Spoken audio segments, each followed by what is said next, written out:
Chapter 359. Ka stared at Ikaros, but Ikaros didn't even spare him a glance. Her indigo eyes only had Wu Yan's silhouette in them. Just like that, the atmosphere froze. Seeing how Ikaros ignored Ka, Wu Yan couldn't help but sigh in relief. After all, this is a very awkward situation. To prevent the atmosphere from getting too awkward, Wu Yan quickly stepped forward. Ikaros has no intention of participating in the Academy tournament, so I'm afraid I'm going to have to disappoint Prince Ka. Ka finally retracted his gaze. Only now did he realize how out of place he was. But when he heard Wu Yan's words, Ka was stunned. Miss Ikaros, you're not going to participate in the Academy tournament? With Miss Ikaros' strength, you shouldn't have to worry about not getting a good ranking, right? Ka didn't know how strong Ikaros was, but a few days ago, Ikaros easily blocked the energy storm that even he had to be wary of. It's clear that she's stronger than him. Ka isn't the only one who doesn't believe that. Anyone who saw what happened that day wouldn't believe it either. In response to Ka's question, Wu Yan only smiled faintly. Ikaros likes peace and quiet. She doesn't like noisy situations like this, so Wu Yan didn't just want to explain why Ikaros isn't participating, he also wanted to tell Ka not to pester her too much. But Ka didn't seem to get it. Is that so? That's a shame, Ka said in disappointment. Of course, this disappointment was genuine because Ikaros isn't participating. That means the scene from that day won't happen again. Wu Yan chuckled dryly. He didn't know whether to laugh or cry. No matter how popular he is now, a few months ago, he was still an otaku who didn't even touch a girl's hand. Toward an admirer like Ka, the low EQ Wu Yan really didn't know how to deal with him. Fortunately, his savior appeared at this time. Fei and Lulu led the Fatal Forest students in from the entrance of the stage. They saw Wu Yan's group right away and hastened their steps towards Wu Yan's group. Yan! Lulu cheered and pounced on Flandre-chan, who's in Wu Yan's arms. Flandre-chan's panicked expression made Lulu pull Flandre-chan into her arms and rub her face. Flandre-chan is no stranger to this scene, since she often visits Fatal Forest headquarters to look for Liren. Flandre-chan also knows that Lulu doesn't mean any harm, so she could only whimper pitifully and accept Lulu's rub. Ka is feeling awkward. As the second strongest student in Spalier World Academy, the Prince of Fea Empire and the next Emperor, he's never been ignored like this before. Of course, Kaya had already ignored Ikaros. But just because Lulu didn't notice doesn't mean Fei didn't as well. Fei made a knight's salute towards Ka instead of a noble salute. This shows that Fei doesn't view people based on their social class. Greetings, Prince Ka. Ka seems to admire Fei quite a bit. Maybe it's because of the knight's salute from before, but Ka returned the salute. Greetings, Miss Fei. Ka swept his gaze across the crowd and lightly pinched Ikaros before continuing. Looks like Miss Fei and Miss Ikaros are old acquaintances. Ka won't disturb you guys any further. Let's hope we don't run into each other during the tournament. Ka can't bring himself to lay his hands on these beautiful ladies and will have to admit defeat. After saying that, Ka laughed, waved his hand, and left in a carefree manner. Everyone couldn't help but laugh. However, they also knew that Ka was only joking. If they really met, he definitely wouldn't admit defeat. Only Wu Yan is gnashing his teeth in anger. What do you mean, beautiful ladies? I am a real man. Let's hope we don't run into each other. Even if I can't beat you to death, I'll disgust you to death. Just as Wu Yan made this grand ambition in his heart, the Sea of Icicles also appeared on the stage. Their leaders were naturally Bing Ling and Bing Mian. Bing Ling gave Wu Yan a long look, then glanced at Mikoto and Ikaros before turning away. Only Bing Mian was glaring at Wu Yan with venom in his eyes. He wanted nothing more than to take a bite out of Wu Yan. Wu Yan glanced at him nonchalantly before smiling. Bing Mian's hatred only deepened. He humphed coldly and turned his head away. What the eye doesn't see, the heart doesn't grieve over. At this moment, on the ordinary viewing platform behind the high platform, the eyes of the crowd of students who were acting as spectators all lit up, as if they had seen a star. Following which, a deafening cheer instantly reverberated throughout the entire square. on the high platform, the people who had come with him couldn't help but jump up in fright, almost falling to the ground from the shock of the cheers. Everyone looked at each other because the cheers were even louder than when Sylph and the other two appeared. "Hi, what the hell is going on?" Countless question marks appeared above the heads of the people on the high platform. The source of the uproar also appeared in the eyes of the people on the high platform. Seeing the culprit appear on the stage, many of them had a look of realization on their faces. A few of them were at a loss, as if they didn't understand what was going on. A few of them had their eyes bulging out of their sockets. Their mouths gradually turned into an O shape. Their faces were filled with disbelief. These few are naturally Wu Yan's group. It's no wonder Wu Yan's group reacted so exaggeratedly. They couldn't believe that the source of the commotion was them. They were 5 young girls, 5 very beautiful young girls. They were all wearing the same special student uniform with a white background and golden edges. The 5 young girls were of different sizes. Among them, 2 could only be considered as lowless, while the other 3 had outstanding figures and were extremely charming. Especially the one in the lead. Her long blonde hair draped over her shoulders. In terms of looks, the girl behind her with the same blonde hair and a more voluptuous figure did not lose to her. However, when she stood there was a strange charm on her body, making her the most eye-catching person in the entire place. The 5 young girls looked at Wu Yan's group with a mocking expression on their faces. Wu Yan's group opened and closed their mouths. Fei Fei tilted her head when she saw this. "Do you know them?"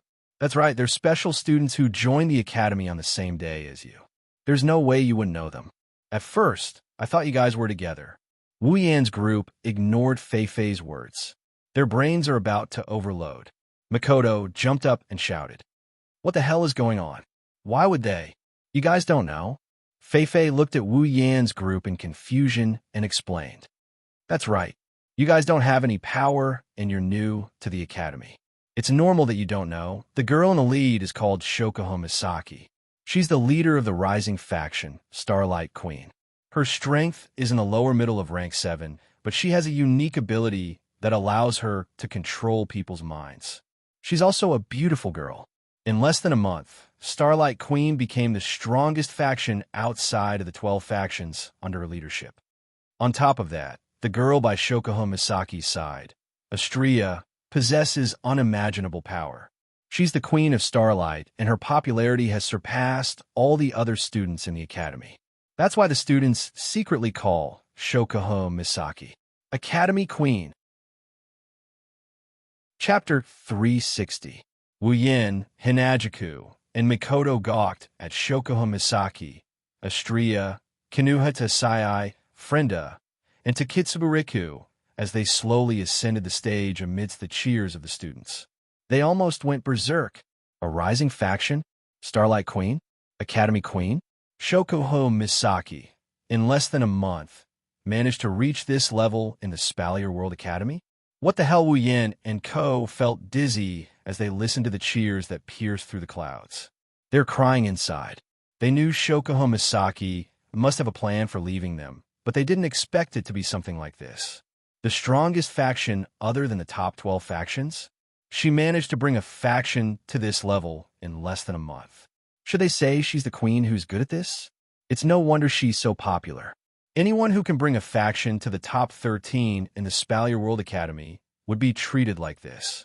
Plus, the queen and the others are top-tier cute girls, like the sun in the sky. Like the sun in the sky.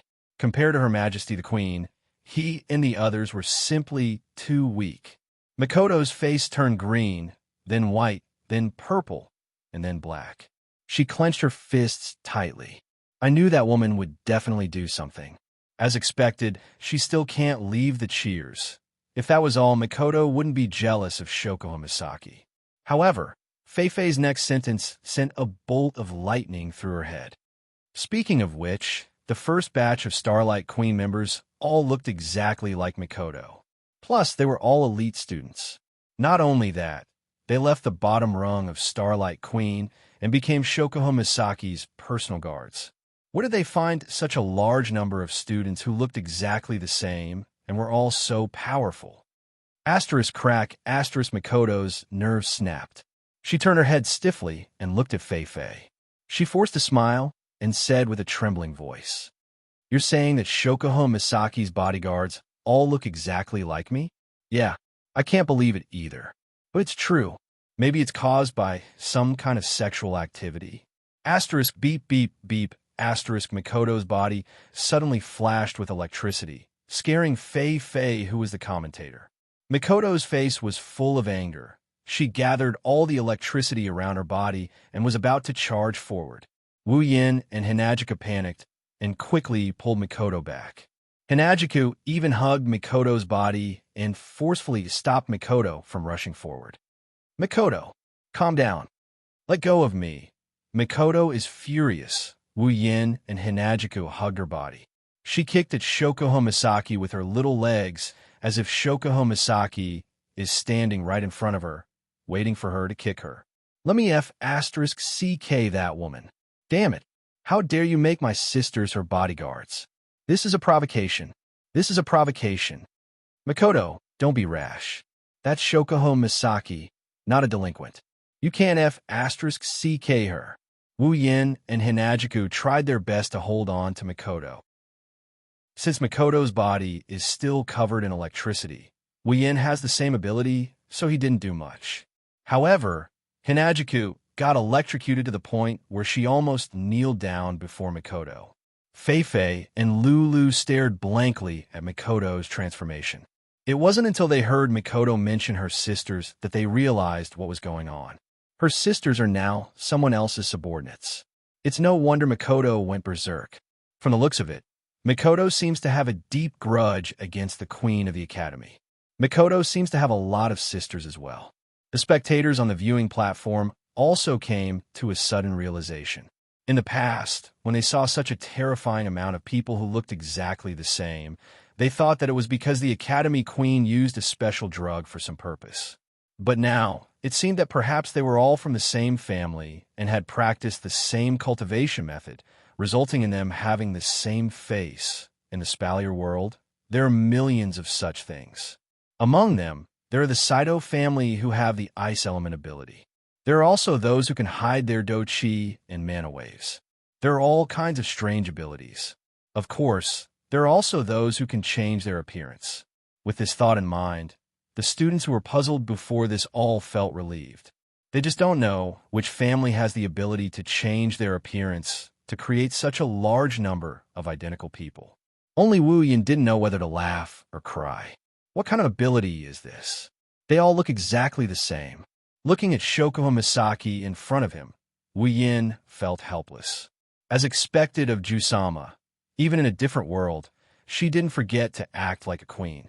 She even gave herself the title of Queen of Academy. She's really something to be proud of. She even used her sisters as her bodyguards. Not only did she strengthen her faction, but she also gave Makoto a slap in the face. As the love-hate archenemy, Shokuho Misaki never forgets to hit Makoto in the back. Should I say, "Queen-sama, are you stupid?"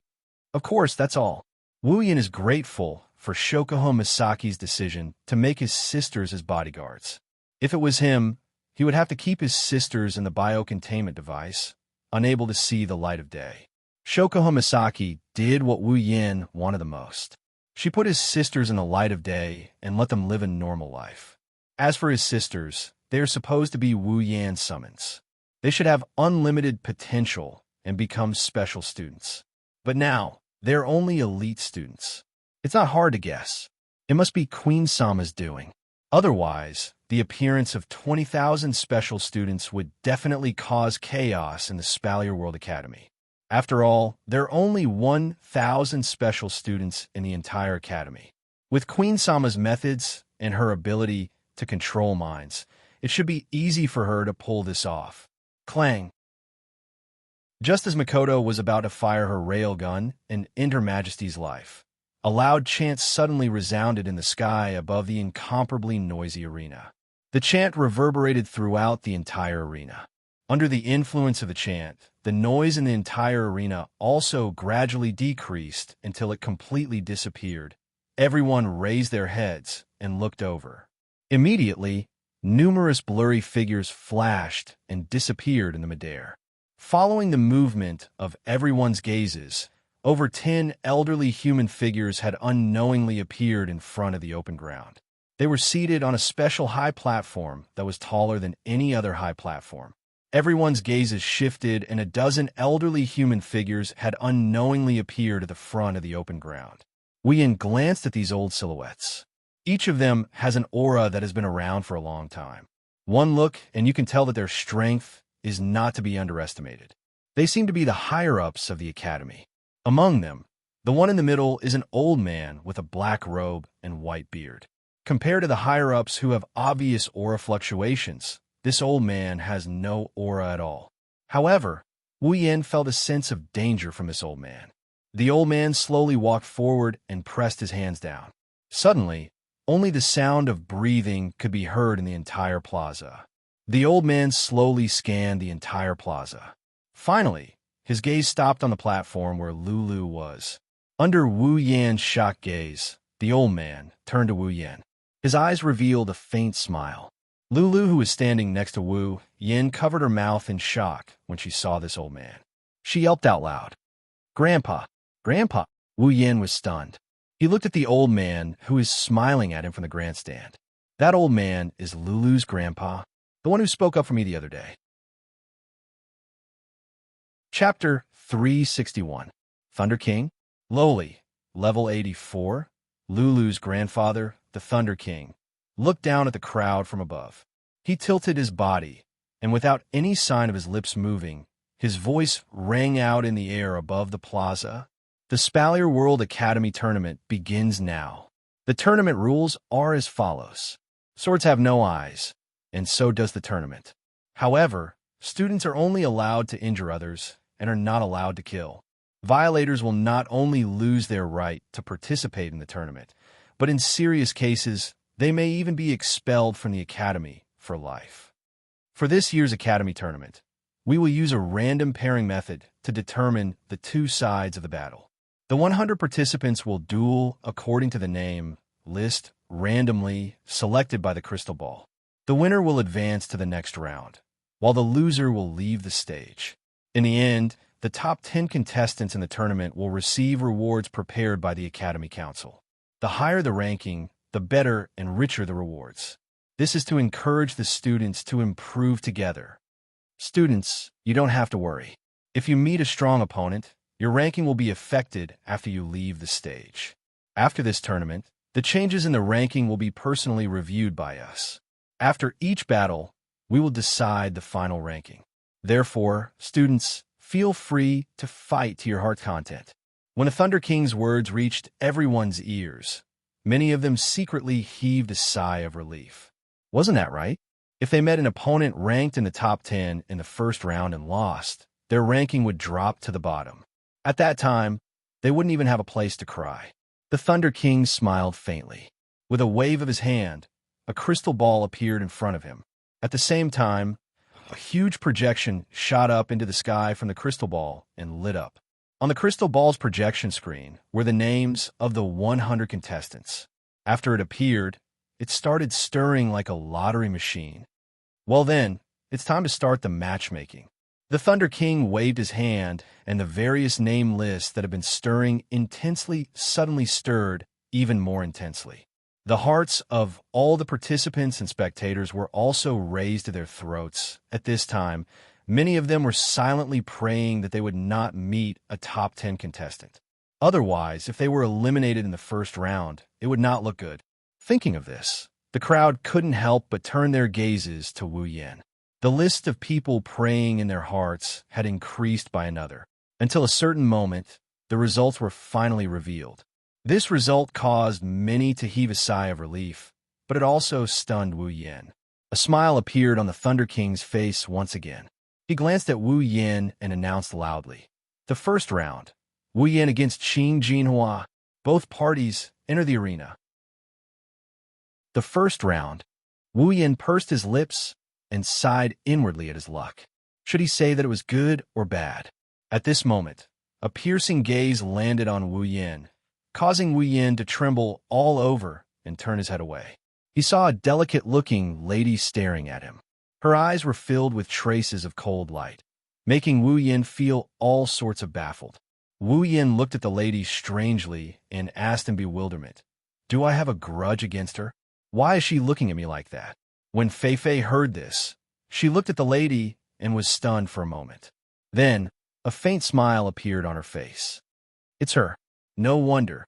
Wu Yin turned to Fei Fei and asked, "Fei Fei, do you know her?" Of course I know her," Fei Fei said with a smile. Her beautiful eyes revealed a hint of slyness as she looked at Wu Yin playfully. "She is your opponent, Qing Jinhua." Wu Yin wasn't surprised by her response. After all, it's not love at first sight for her to look at him like that.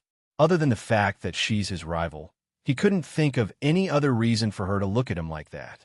But the way she looks at him, it feels like she knows him and she doesn't have a good impression of him. Perhaps she saw Wu Yan's confusion. Fei Fei could not help but laugh. Then, under Wu Yan's confused expression, she smiled and said, "Qing Jinhua is a member of the Sea of Ice. Moreover, she is the leader of the Sea of Ice, Bing Ling's sweetheart." Wu Yan's eyebrows started twitching and the corner of his mouth started twitching. He couldn't stay calm at all. After all this time, it turned out that he had met his opponent's woman. On the other side, Bing Ling frowned. He did not expect Qing Jinhua to meet Wu Yan. If that was the case, it would be troublesome. As an opponent who had fought with Wu Yan, Bing Ling knew Wu Yan's strength better than anyone else other than Wu Yan's people. He knew that if Qing Jinhua met Wu Yan, she would definitely lose. Bing Ling looked at Qing Jinhua and said, "Qing Jinhua, if you can't win, I allow you to admit defeat." Qing Jinhua was slightly stunned. She lowered her head and thought for a while before saying, "I understand, young Master Bing Ling." Bing Ling did not feel relieved after hearing Qing Jinhua's words. Instead, he was a little worried. Qing Jinhua was his woman. Of course, he knew that. Although she said that on the surface, she would definitely not admit defeat if she was not defeated. Bing Ling sighed and said, "Don't force yourself. I don't want to see you get hurt." Qing Jinhua's eyes lit up, and she looked at Bing Ling excitedly. "I understand, young Master Bing Ling. I will do my best to protect myself." Bing Ling nodded. Bing Mian curled his lips in disapproval. Qing Jinhua's strength was comparable to his own. However, Bing Mian didn't want to admit that Qing Jinhua was much weaker compared to that guy. Qing Jinhua's strength was comparable to his own. Both sides enter the arena. Following the Thunder Sovereign's words, Qing Jinhua leaped up from the high platform and landed on the arena.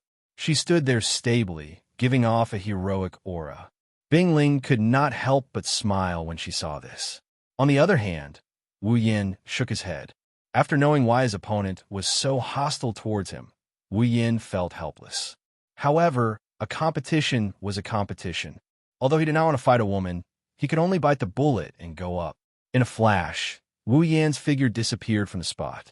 In the blink of an eye, he appeared in front of Qing Jinhua. Such a neat way of entering the arena made everyone cheer. Qing Jinhua's face sank. She felt a sense of oppression from Wu Yan's figure. She knew that her opponent was not to be trifled with. Qing Jinhua flipped her hands. A pair of rare armament that looked like a meteor hammer instantly fell into Qing Jinhua's hands. With a light swing, the wind howled, and even the floor trembled slightly. Wu Yin clicked his tongue. He could not help but sigh. What a valiant Qing Jinhua. Qing Jinhua raised her eyebrows and said to Wu Yin, "Are you not going to take out your armament?" Hearing this, Wu Yin smiled faintly and did not say anything. He only stretched out his hand and faced Qing Jinhua. The answer was obvious. Qing Jinhua narrowed her eyes and did not say anything. She waved her hands, and the twin hammers caused the wind to howl. Qing Jinhua then shouted and charged towards Wu Yin. Wu Yin glanced at Qing Jinhua, who was charging towards him. He stretched out his hand and snapped his fingers. In the next moment, a scene that shocked the audience happened. A ripple suddenly spread out from behind Wu Yin. The space behind Wu Yin seemed to have turned into the surface of a lake. It rippled gently, and the lake suddenly turned crimson. At the same time, black iron sand swords came out from the lake one after another. They created ripples and hung behind Wu Yan's back. There were close to 1,000 of them. The audience was stunned. The contestants were stunned. Other than the Thunder Emperor, all the higher-ups were stunned. Qing Jinhua was also stunned. What? What was going on? Chapter 362.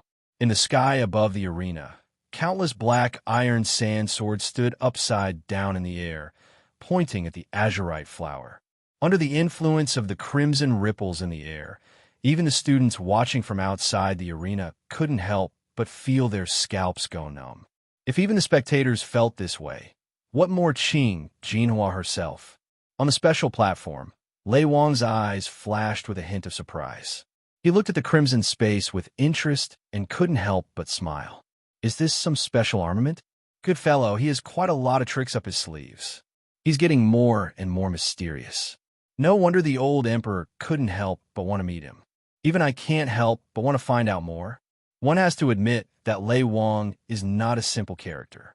It only took him a short while to figure out what Wu Yan's Gate of Babylon is. He knew that the crimson space is an armament and not some special ability. At least in terms of eyesight, there's no doubt about it. Of course, with Lei Wang's insight, the students below the age of 25 couldn't see anything. All of them looked at the strange phenomenon in the sky, and their jaws almost dropped to the ground.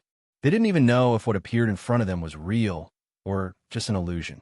After all, no one had ever seen someone who could manipulate space. In the next moment, Wu Yan made his move and told the students whether this was real or not. His hand, which was still in the position of snapping his fingers, waved downwards. Immediately, the iron sand sword that was hanging upside down in the air trembled slightly and shot out towards the azure golden flower.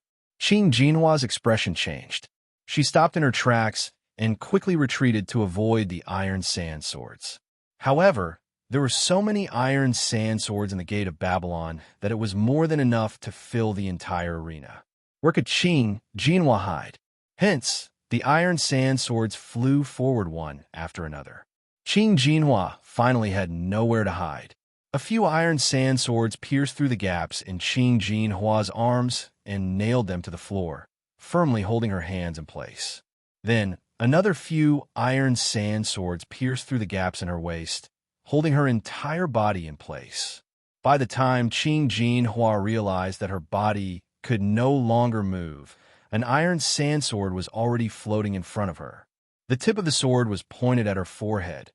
At this time, less than 30 seconds had passed since the start of the match.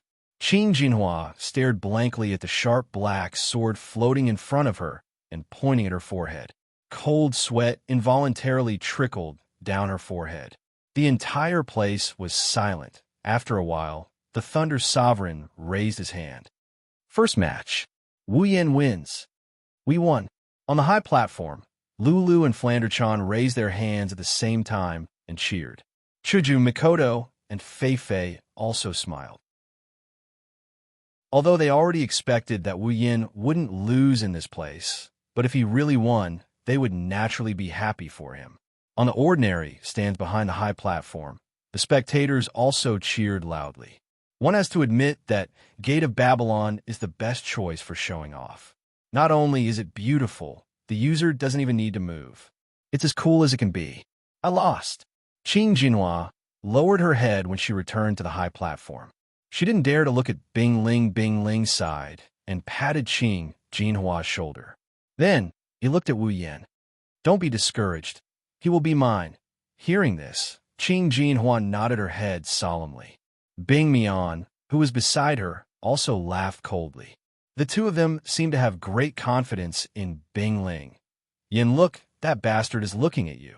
Lulu pointed at Wu Yan's arm and said to Wu Yan. Hearing Lulu's words, Wu Yan turned his head and glanced at Bing Ling. Then he turned his head back. Looks like this time, he's not only trying to get back his brother's face, he's also trying to get revenge for his woman. Wu Yan didn't know whether to laugh or cry as he shook his head. However, his tone was indifferent. To Wu Yan, it's best if Bing Ling hates him to death. That way, he'll be able to gain experience after defeating him. Otherwise, the system won't give him any experience if he's not hostile. For example, Qing Jinhua was hostile towards him because of Bing Ling. Hence, after he defeated her, the system didn't give him any experience. However, Qing Jinhua's level was lower than Wu Yan's. Naturally, she couldn't level up Wu Yan.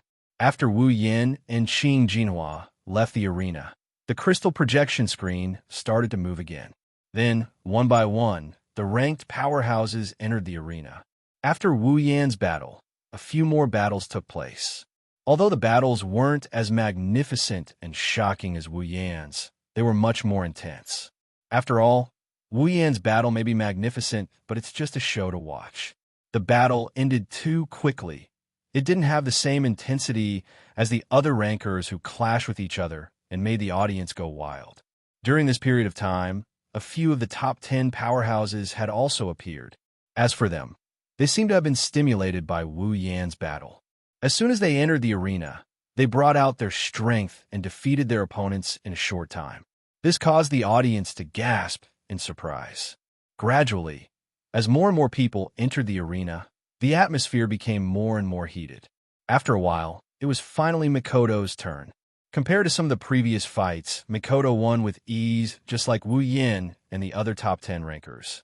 Mikoto's opponent is just a mid-tier 7 student. He might be slightly stronger than Jin Jinhua, but compared to Mikoto, he's still a far cry from her. Therefore, in the blink of an eye, Mikoto seized the opportunity and defeated her opponent with a taser spear. Mikoto returned to the stage with a disappointed expression. Wu Yan shook his head. He didn't know whether to laugh or cry. He won so easily, and yet she's still not satisfied. Is he going to make this a repeat of his fight with Sylph? Will he only be happy when the audience is restless? At this time, Lei Wang's voice rang out again. However, this time, Wu Yan's side fell silent. One of them was Chuju. Wu Yan couldn't help but ask Chuju, "Chuju, will you be okay?" Chuju smiled faintly and stroked the hair on her shoulder. She didn't say anything, but her brows were filled with confidence.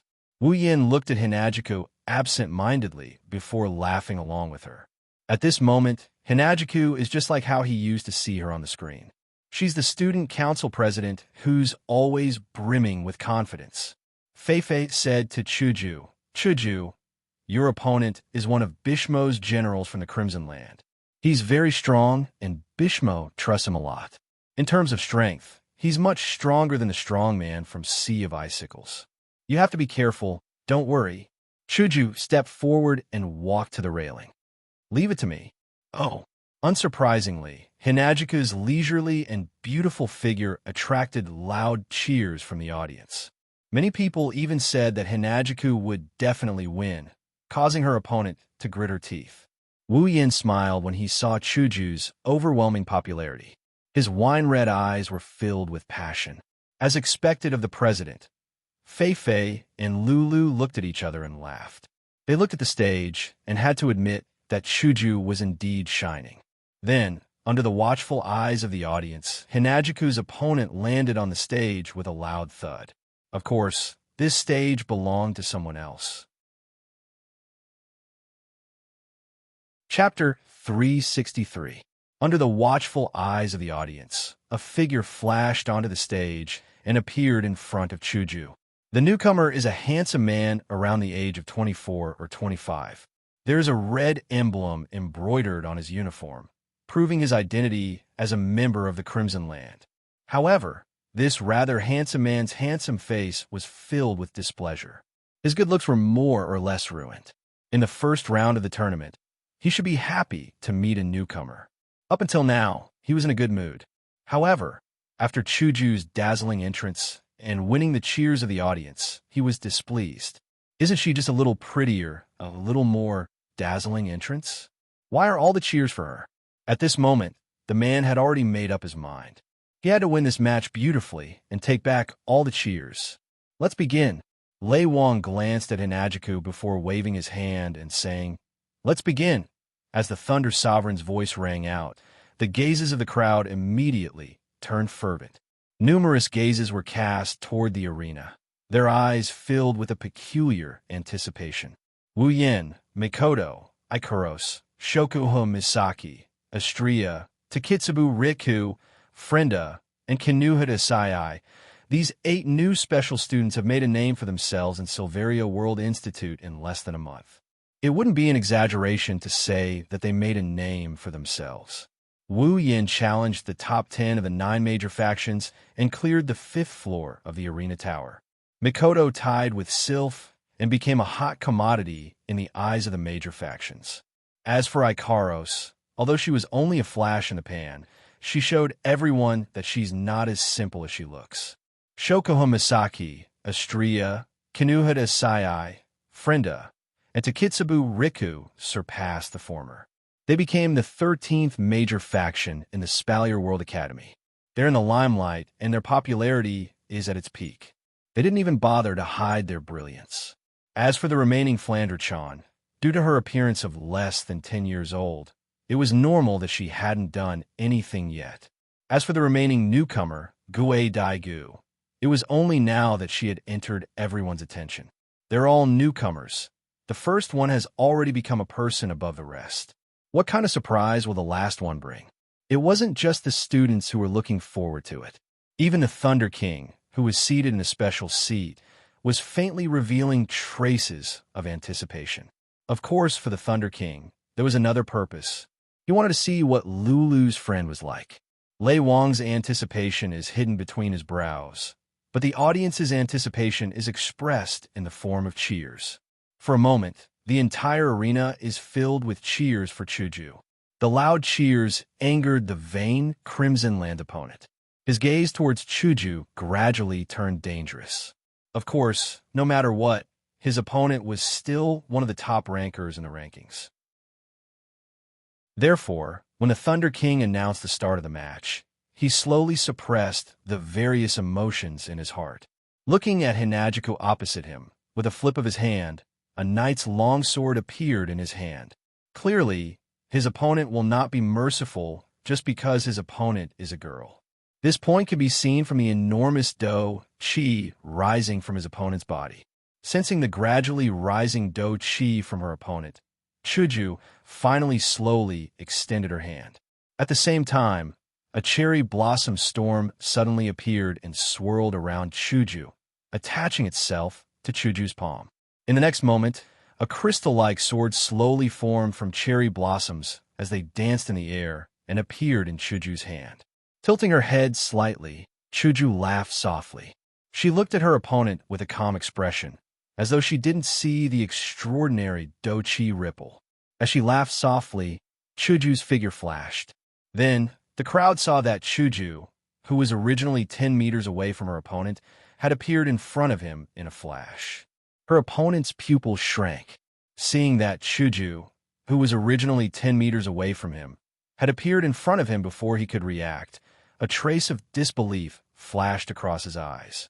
However, when he saw the calm expression on Chuju's face, as though she didn't place him in her eyes, his expression turned furious.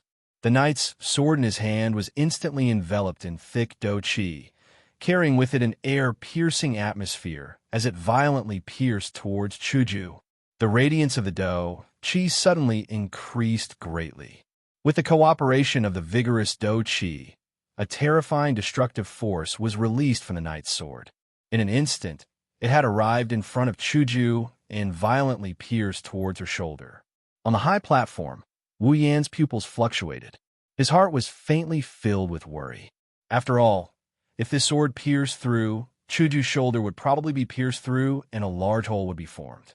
Of course, in the next moment, the worry in Wu Yan's heart quietly dissipated.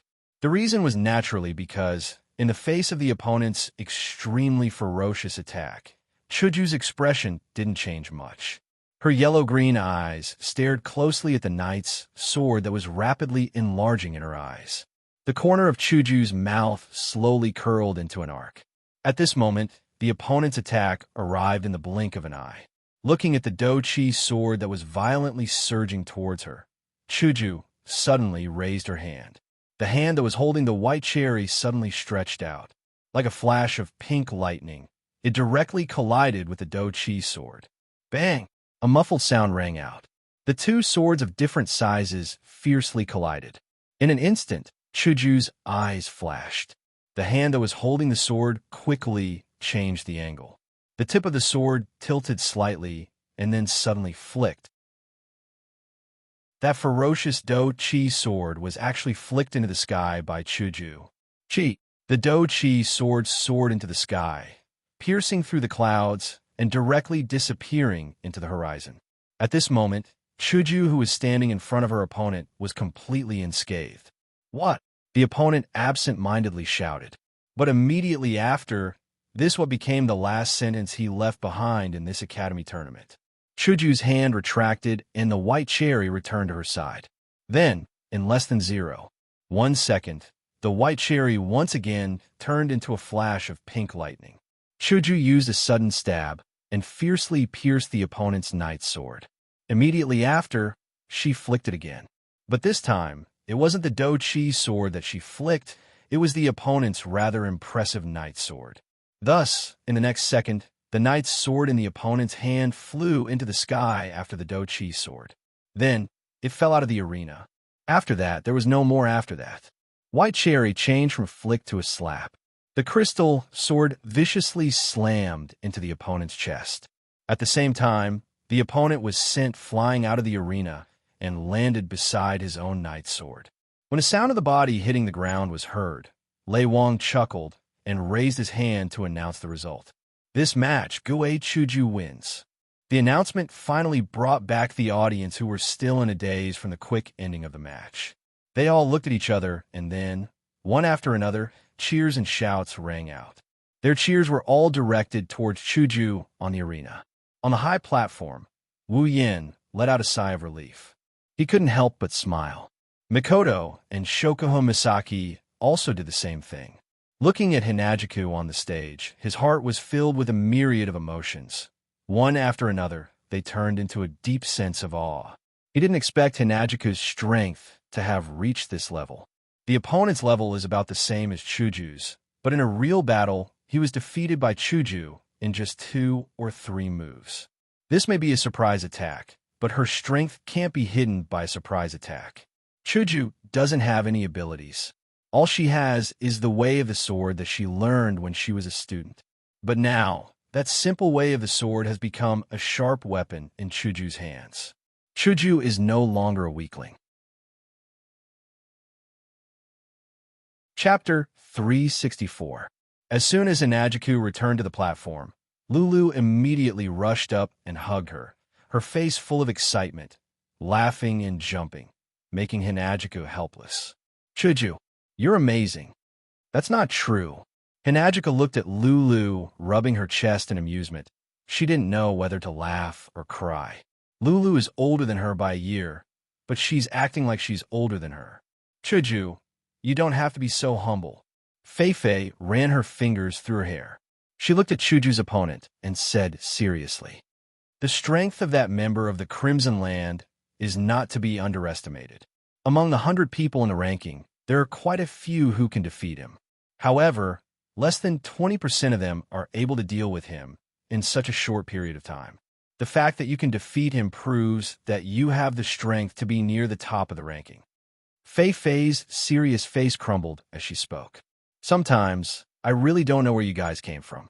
You, Mikoto, Ikaros, and Yin, each and every one of you have decent strength and talent.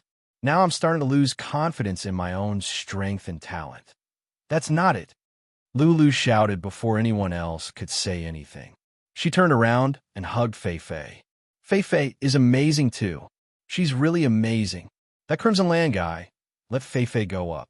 I'm sure she can defeat him in 2 or 3 moves. "That's right, Sister Fei. Putting everything else aside, in my opinion, in the academy, other than those rank 8 students, there is no one below rank 8 who can win against you. Everyone can see that for themselves. Even if you ask around, no one will think that your talent and strength are lacking." Wu Yin chimed in as well. "What a joke, if there's no system. Everyone here, apart from Ikaros, Astria, and Flandrechan, none of them are worthy of being Fei's opponent. Ikaros, Astria, and Flandrechan are existences that have lived for hundreds or thousands of years. It's not fair to compare them to Fei Fei. If Fei Fei couldn't recover from the setback because of this, then they would have committed a great sin. However, Fei Fei's next sentence left Wu Yan speechless. Wu Yan, no one below tier 8 can defeat me? What about you? Fei Fei giggled at Wu Yan's speechless face. Her voice was full of mischief. All right, I'm just joking. Why are you guys trying to comfort me? I'm just feeling a little emotional. Fei Fei complained. However, her words angered Lulu. Fine. Fei Fei, how dare you lie to me? I almost cried. Fei Fei didn't know whether to laugh or cry. Wu Yin, Chuju, and Mikoto looked at each other helplessly. They heaved a sigh of relief. Oh, suddenly, an earth-shattering roar shook Wu Yin, Fei Fei, and the others. They almost spat out saliva. At the same time, Lei Wang's announcement of the pairings reverberated throughout the square. However, one of the pairings made Wu Yin, Hinajiku, and Mikoto freeze up. They all turned towards the crystal ball projection screen at the same time. Shokuho Misaki's name was written on it. On the stage, Shokuho Misaki covered her mouth and laughed. She turned around and flicked her long golden hair. Shokuho Misaki is a sports idiot. Naturally, she wouldn't jump down from the stage like the others. Instead, she walked down the stairs slowly. But this action didn't disappoint the audience at all. Instead, because of Shokuho Misaki's graceful posture, they started screaming at the top of their lungs. Academy Queen, Academy Queen, Academy Queen, Academy Queen, Academy Queen. Shokuho Misaki slowly ascended the stage amidst the rhythmic cheers and cheers. She rested her face on her palm, trying to stifle her laughter, which made the students boil with excitement. Wu Yin, Chuju, Mikoto, Fei Fei, and Lulu had their mouths wide open. They felt dizzy when they saw the audience standing up from their seats and cheering for Shokuho Misaki. His popularity was simply too heaven-defying. On the other hand, Kanuhita, Sai, Frenda, Takitsubariku, and Astria didn't think it was a big deal. Only those who stayed by Shokuho Misaki's side during this period of time knew how powerful Shokuho Misaki's subordinates were. They also knew how brilliant Shokuho Misaki is. If a celebrity's popularity was built up through advertisements and promotions, then Shokuho Misaki's popularity was built on her own unique charm. She had captured the attention of the public. Shokuho Misaki is the queen of Shokuho Misaki. This is too much. Lulu's mouth was wide open. Looking at Shokuho Misaki, Lulu almost wanted to kneel down and worship her. Even Princess Sylph isn't this popular. Mikoto's expression changed a lot. After a while, she squeezed out a sentence. That woman must have used some despicable means again. Wu Yin and Chuju looked at each other and sighed.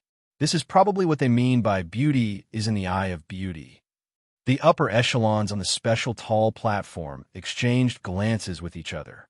Clearly, they were frightened by the other party's frightening popularity. The Thunder Sovereign sighed, not knowing whether to laugh or cry. I'm afraid that if this continues, the academy will belong to that little girl. Amidst the deafening cheers, Shokuho Misaki's opponent appeared on the stage. However, no matter how one looked at it, the opponent's expression was one of reluctance. Wu Yin and the others looked at Shokuho Misaki's opponent sympathetically. They knew that if they were in Shokuho Misaki's shoes, they wouldn't fare any better. After all, Shokuho Misaki's opponent's popularity is too terrifying. The cheers and cheers all belong to him. This is a huge pressure for Shokuho Misaki. However, the next moment, her opponent couldn't feel anything. Jusama. Shokuho Misaki's opponent's face suddenly changed. He looked at Shokuho Misaki with a fanatical look in his eyes. He kneeled down as if he was on a pilgrimage and rubbed his face against Shokuho Misaki. He almost wanted to lick Shokuho Misaki's toes. Shokuho Misaki chuckled and said, "Are you willing to listen to me?" He nodded without hesitation. There was no hesitation at all. Then, "Are you willing to admit defeat?" Once again, he nodded without hesitation. At this time, Shokuho Misaki rubbed her forehead in distress. "But It doesn't seem fair to you if you admit defeat just like that, Shokuo Misaki smiled. How about this? Knock yourself out. That way, you won't regret that you didn't do anything. Yes. Her opponent shouted in a daze before he punched himself in the head and fainted. Lei Wang looked at the scene in shock. After a while, he raised his hand helplessly and announced, Shokuo Misaki wins. Academy Queen, Academy Queen, Academy Queen, Academy Queen, Academy Queen. The cheers of the entire audience erupted once again. Shokuo Misaki giggled and tapped her lips. She said in a cute voice, Isn't that a little too high profile? Then, she looked at the dumbfounded Wu Yan on the stage, and she couldn't help but snicker. Oof, scoundrel. This time, I'll let you know who is the most suitable person to display their skills on this stage. It seems like Shokuo Misaki is still holding a grudge. Chapter 365. After Shokuo Misaki's victory, the rest of the battles continued.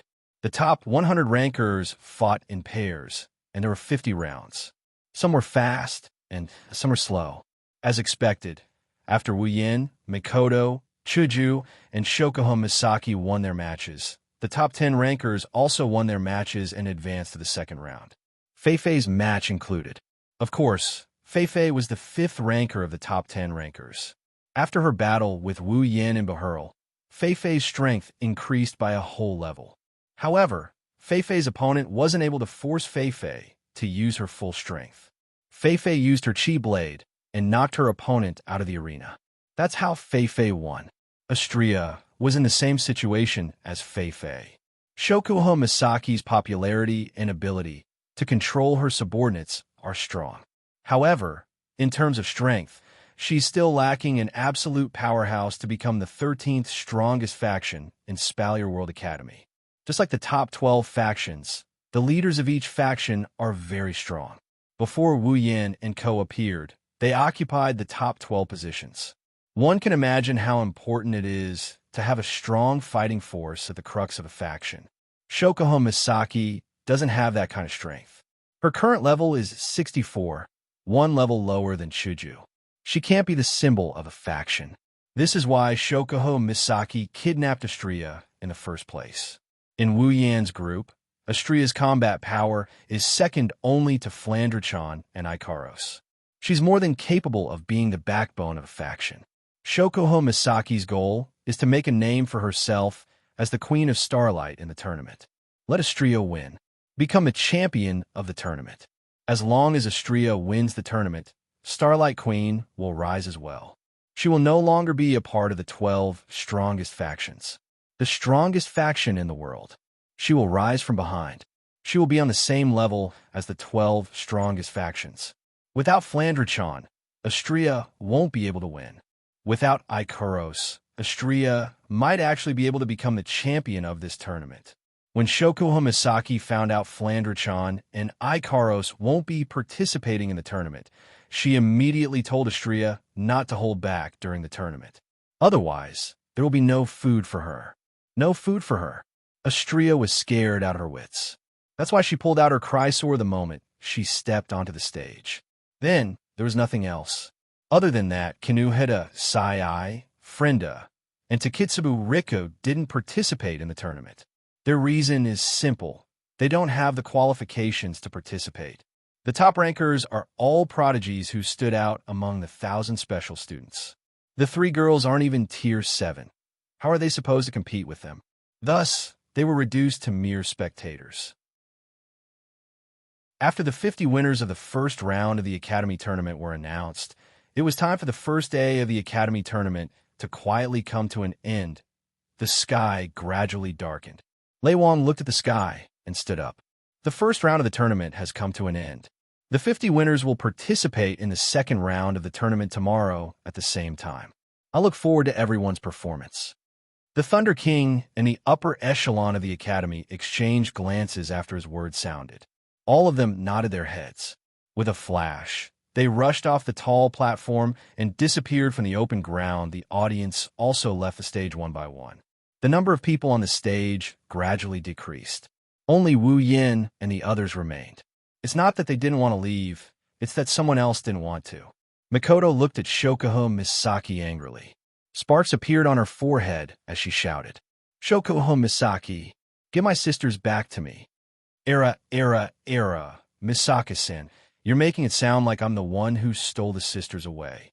Shokuho Misaki covered her mouth and giggled. Her queen-like demeanor was on full display, making Mikoto grit her teeth. You took the sisters without my permission. If that's not stealing, then what is it? Misaki-san, you got it wrong again.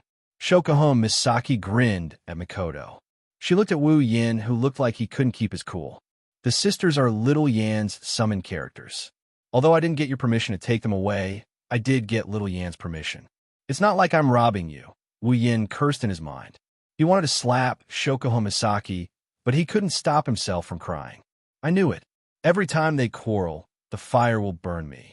Why did I stay behind like an idiot? I should have run. Mikoto's face turned red. She felt that Shokuho Misaki's reasoning was both ridiculous and reasonable. Of course, she was the older sister of the younger sisters. She didn't even ask for her permission, and it wasn't considered stealing. Of course, the logical part would be the phrase irresponsible sister. Mikoto had always felt that she owed her sisters too much. Moreover, the one who saved them was Wu Yin. All she did was play a small role in the rescue. She had no right to question her sisters. That's all she could do. However, the one who had the right to ask had actually sold his sisters out. Moreover, he had sold them out to the person he hated the most. This was truly intolerable. She whipped her head around and saw Wu Yin.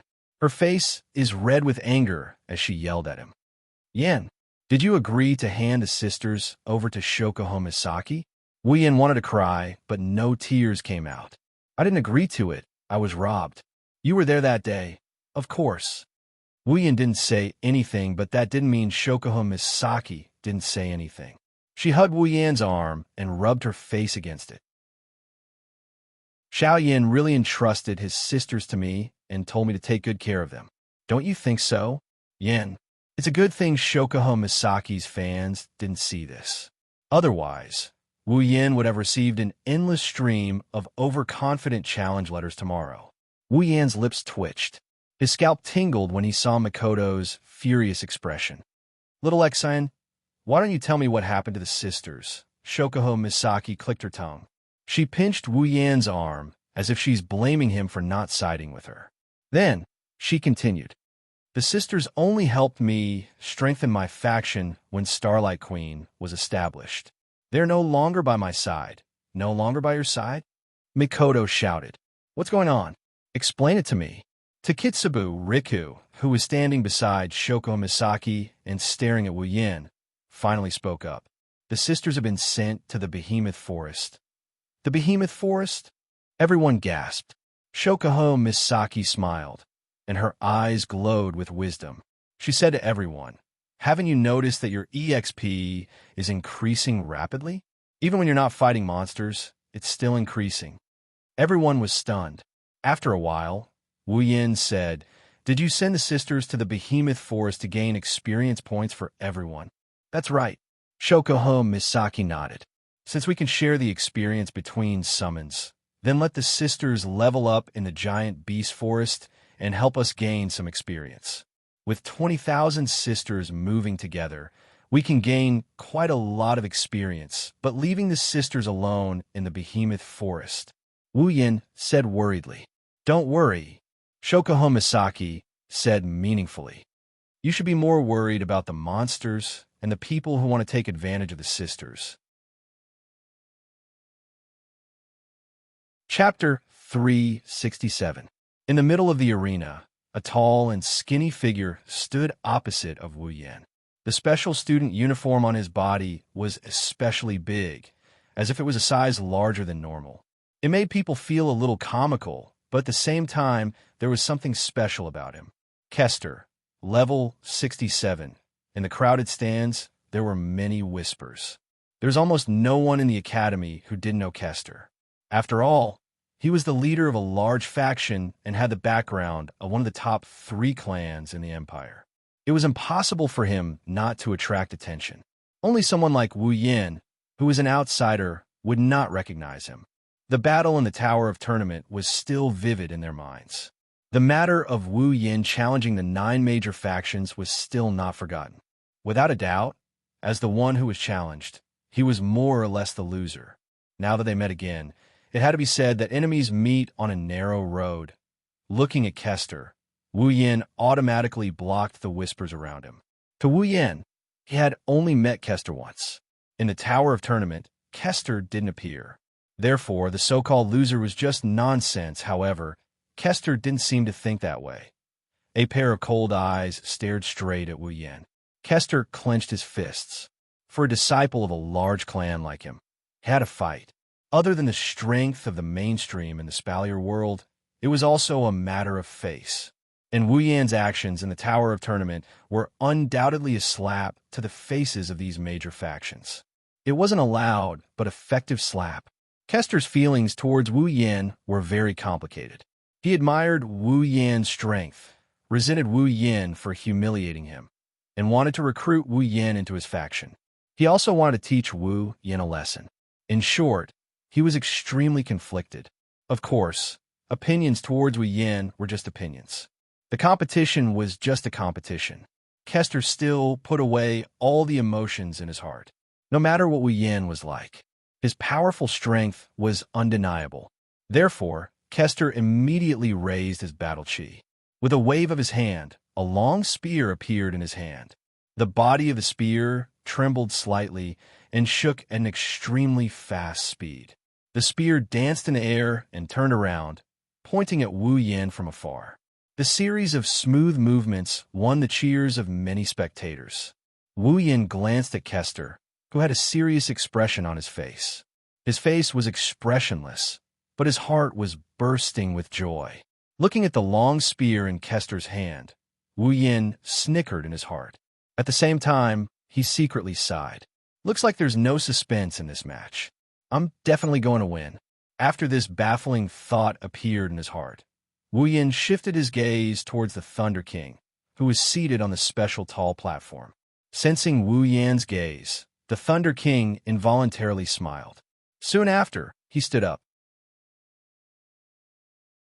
As the Thunder King did so, the noise in the square also decreased significantly.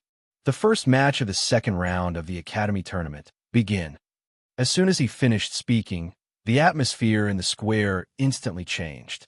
The gazes of the spectators also changed, becoming much more excited.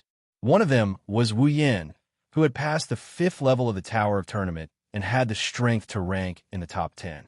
The other was Kester, who was ranked 11th and was not much inferior to the top 10. This match would perhaps become the most exciting match since the start of the Academy Tournament. In the square, Wu Yan and Kester instantly exploded with an extraordinary aura. The two auras collided and produced an oppressive feeling that spread outwards, causing some of the lower-ranked students near the tall platform to hold their breaths. The tense atmosphere in the square maintained for a while. Finally, at a certain moment, it completely exploded. In an instant, a figure shot out like an arrow. Like a meteorite, it carried an indescribable force as it fiercely collided with another figure. Ding! In the center of the square, 2 figures crossed each other. The sharp spear in Kester's hand pierced out like lightning. However, a fist suddenly appeared and hit the surface of the spear. The spear was deflected and pierced into the thick floor beside Wu Yan. Kester's expression changed. He let out a soft cry and pulled out his spear. His figure flashed behind Wu Yan. Then, a continuous stream of spear shadows shot towards Wu Yan's back like raindrops. Wu Yan smiled indifferently. As if he did not feel the spear wind coming from behind him, he suddenly swung his hand behind him. A strong gust of wind directly tore the air apart. The sharp sound of wind breaking rang out, causing Kester's eardrums to feel a slight stinging pain. Ding, ding, ding. A continuous stream of weapons clashing rang out, causing Kester to be stunned. At this moment, he finally saw clearly that a black iron sword had appeared in Wu Yan's hand. It was the Iron Sand Sword. Wu Yan grinned slyly and retreated in a hurry. The Iron Sand Sword in his hand was tossed into the air at the same time. It stopped above Wu Yan's head, and the tip of the sword was pointed at Kester. On the viewing platform and high platform, many people cried out in surprise. Although there was only one iron sand sword floating above Wu Yan's head, the scene of the black sword floating in the air and pointing straight at him was extremely familiar. Indeed, in the next moment, a wave of crimson spatial ripples spread out in the sky above the arena. The iron sand sword floating above Wu Yan's head trembled slightly, as if it was sending out some kind of signal. At the same time, countless iron sand swords also trembled and slowly floated out from the crimson spatial ripples. Kester's hair stood on end. It had to be said that with so many black swords pointing at him, even a strong person like Kester could not help but feel his scalp go numb. Kester roared. He raised the spear in his hand and fiercely thrust it towards Wu Yan's position. No matter what Wu Yan wanted to do, in short, stopping him was definitely the right thing to do. However, Kester seemed to have taken everything for granted. An iron sand sword flew out from the crimson spatial ripples and arrived in front of the spear. The spear hit the iron sand sword, causing the iron sand sword to tremble and directly shatter into iron sand that filled the sky. In the end, although the iron sand sword had been strengthened by the Knight Never Dies by Bare Hands to become a D-grade equipment, a D-grade equipment was still a D-grade equipment. Under the all-out attack of a C-grade equipment and its owner, it would not be able to last for long. However, the iron sand sword's advantage was that it did not have a physical form. After a flash of lightning, the iron sand that filled the sky stopped falling in midair. Then, under everyone's gaze, the iron sand sword rotated, and in the blink of an eye, a perfectly intact iron sand sword appeared in front of everyone once again. Kester's eyes bulged, and he almost pinched his own thigh. He was vaguely going crazy in his heart. He could not destroy it, but he could not resist it either. How was he supposed to fight? Wu Yan grinned. Under Kester's shocked gaze, he suddenly activated the Gate of Babylon. Thousands of iron sand swords were like locusts passing through. Wherever they passed, regardless of whether it was the atmosphere or the rocks, they were all torn apart. Then, they rushed towards Kester's figure and enveloped him. Boom! Boom! Boom! Boom! Boom! The iron sand swords turned into missiles. They cracked the floor of the arena and mercilessly exploded on Kester's body. A thick cloud of dust rose and enveloped Kester within it. No one could see what was happening inside clearly anymore. After a long time, the iron sand swords finally stopped their bombardment and flew back into the sky. They were absorbed into the crimson space and disappeared together with the crimson space. Everyone opened their eyes wide, trying to see the scene within the cloud of dust. However, the Thunder Emperor lightly smiled. He waved his hand, and a light breeze blew past, dispersing the cloud of dust. When the cloud of dust completely dissipated, Kester's miserable figure was lying on the floor. He had already fainted this match. Wu Yan wins. Wu Yan chuckled and looked at Kester. He muttered in his heart, "Who asked you to be a spearman?" Chapter 368. When Lei Wang announced the victory, Wu Yan leaped onto the stage. He ignored the admiring and fearful gazes and landed beside Chuju, Mikoto, and the others. Looking at Wu Yan standing in his original position, Bingling couldn't help but feel a bit gloomy. He didn't even look like he was out of breath. Although Kester's strength isn't in the top 10, he's definitely not far off. Being ranked 9th, Bingling knew that even if he were in Kester's shoes, it would be impossible for him to defeat Kester in such a short period of time without paying a price. Qin Jinhua couldn't help but look at the ice spirit worriedly. The ice spirit responded with a smile. After that, he fell into deep thought and muttered, "Looks like I have to think of a way to deal with that crimson space." The reason Wu Yan was able to defeat an opponent that even Bingling had to take seriously was because of the Gate of Babylon. The Gate of Babylon could not only shoot out the D-grade iron sandsword like a bullet, but it also had the ability to recycle it. Once the Gate of Babylon was activated, it would be a continuous attack. Plus, the Gate of Babylon is already a grade C weapon. A grade D iron sandsword under the gate of Babylon's buff has unparalleled destructive power. To be able to defeat his opponents so quickly, the gate of Babylon's contribution is not small. This is to be expected. Wu Yin was able to dominate the Holy Grail War with Golden Shine. If the gate of Babylon was not outstanding, he would not have exchange for it. Bing Ling is worthy of being called a strong fighter. After observing 2 or 3 battles with Wu Yin, he already had a rough idea of Wu Yan's gate of Babylon. Bing Ling smiled and glanced at Wu Yin. If it was someone else, they might have a headache because of your methods. Unfortunately, you met me. You met the Saito family's Ice Do Chi. Bing Mian heard this and couldn't help but smile. He was secretly glad that he had such a strong method. He relied on his armament. If not, even Bing Mian is starting to doubt his elder brother's abilities. After this, a few more battles took place. The audience's attention shifted away from Wu Yan. The arena returned to its lively state. Makoto, Chuju, Fei-Fei, Shokuho Misaki, and Astria all fought once. Of course, their opponents were the weaker students. Makoto, Chuju, and Astria won easily. Shokuho Misaki and Fei-Fei were even easier. They were drawn twice and won easily. They won't be participating in today's battles. It's a shame that the higher-ups of the academy have to decide if they can advance to the 3rd round. Fei-Fei and Shokuho Misaki. Shokuho Misaki is a winner. It's worth mentioning that one of Shokuho Misaki's opponents was Bing Mian. Of course, Bing Mian wasn't a small fry like Shokuho Misaki. Being able to rank in the top 30 meant that he had some skills.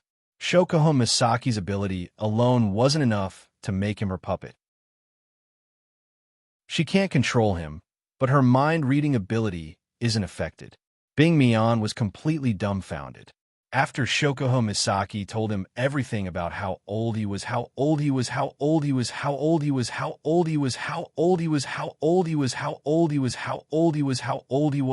and how old he was. This also made the audience very dissatisfied. It has to be said that in everyone's heart, there is a flame of gossip. They hope to find out the secrets, especially those famous people's gossips. Next round, Jaffer. The name that suddenly rang out in the square caused the entire place to quieten down. After they reacted, numerous gazes, regardless of whether it was from the viewing gallery or the tall platform, suddenly turned over. They paused on a corner of the tall platform, on the body of the tall man with a face as deep as water. Jaffer had been sitting there quietly. Whether it was yesterday or today, he would only make a move when it was his turn. Otherwise, he would sit there like a statue, motionless. He didn't even open his eyes. At that moment, Jaffer finally opened his eyes slowly. In an instant, everyone witnessed the scene of a slumbering beast waking up. Jaffer, Prince of the Baruba Empire, the leader of the Beast Tide, the top 3 students of the Spalier World Academy. He stood up and slowly walked forward. As he moved, a ferocious aura impatiently gushed out of his body before he even stepped onto the platform. After arriving beside the railing, Sa-Fe's feet suddenly stomped on the ground. His body was just like a bear as he suddenly descended from the sky. Finally, he landed heavily on the ground. The hard ground where he landed was actually shattered into a pile of powder. Moreover, there were even some cracks that extended from his feet. So powerful, Wu Yan's expression froze. A trace of solemnity rose from his chest, making Wu Yan feel heavy. Wu Yan chuckled softly as he looked at Jaffer, who was standing below the platform, as expected of a rank 8 powerhouse. Meanwhile, Jaffer's opponent had also entered the arena with a solemn and slightly fearful look on his face. However, when he was 20 meters away from Jaffer, he didn't dare take another step forward. There was no other reason.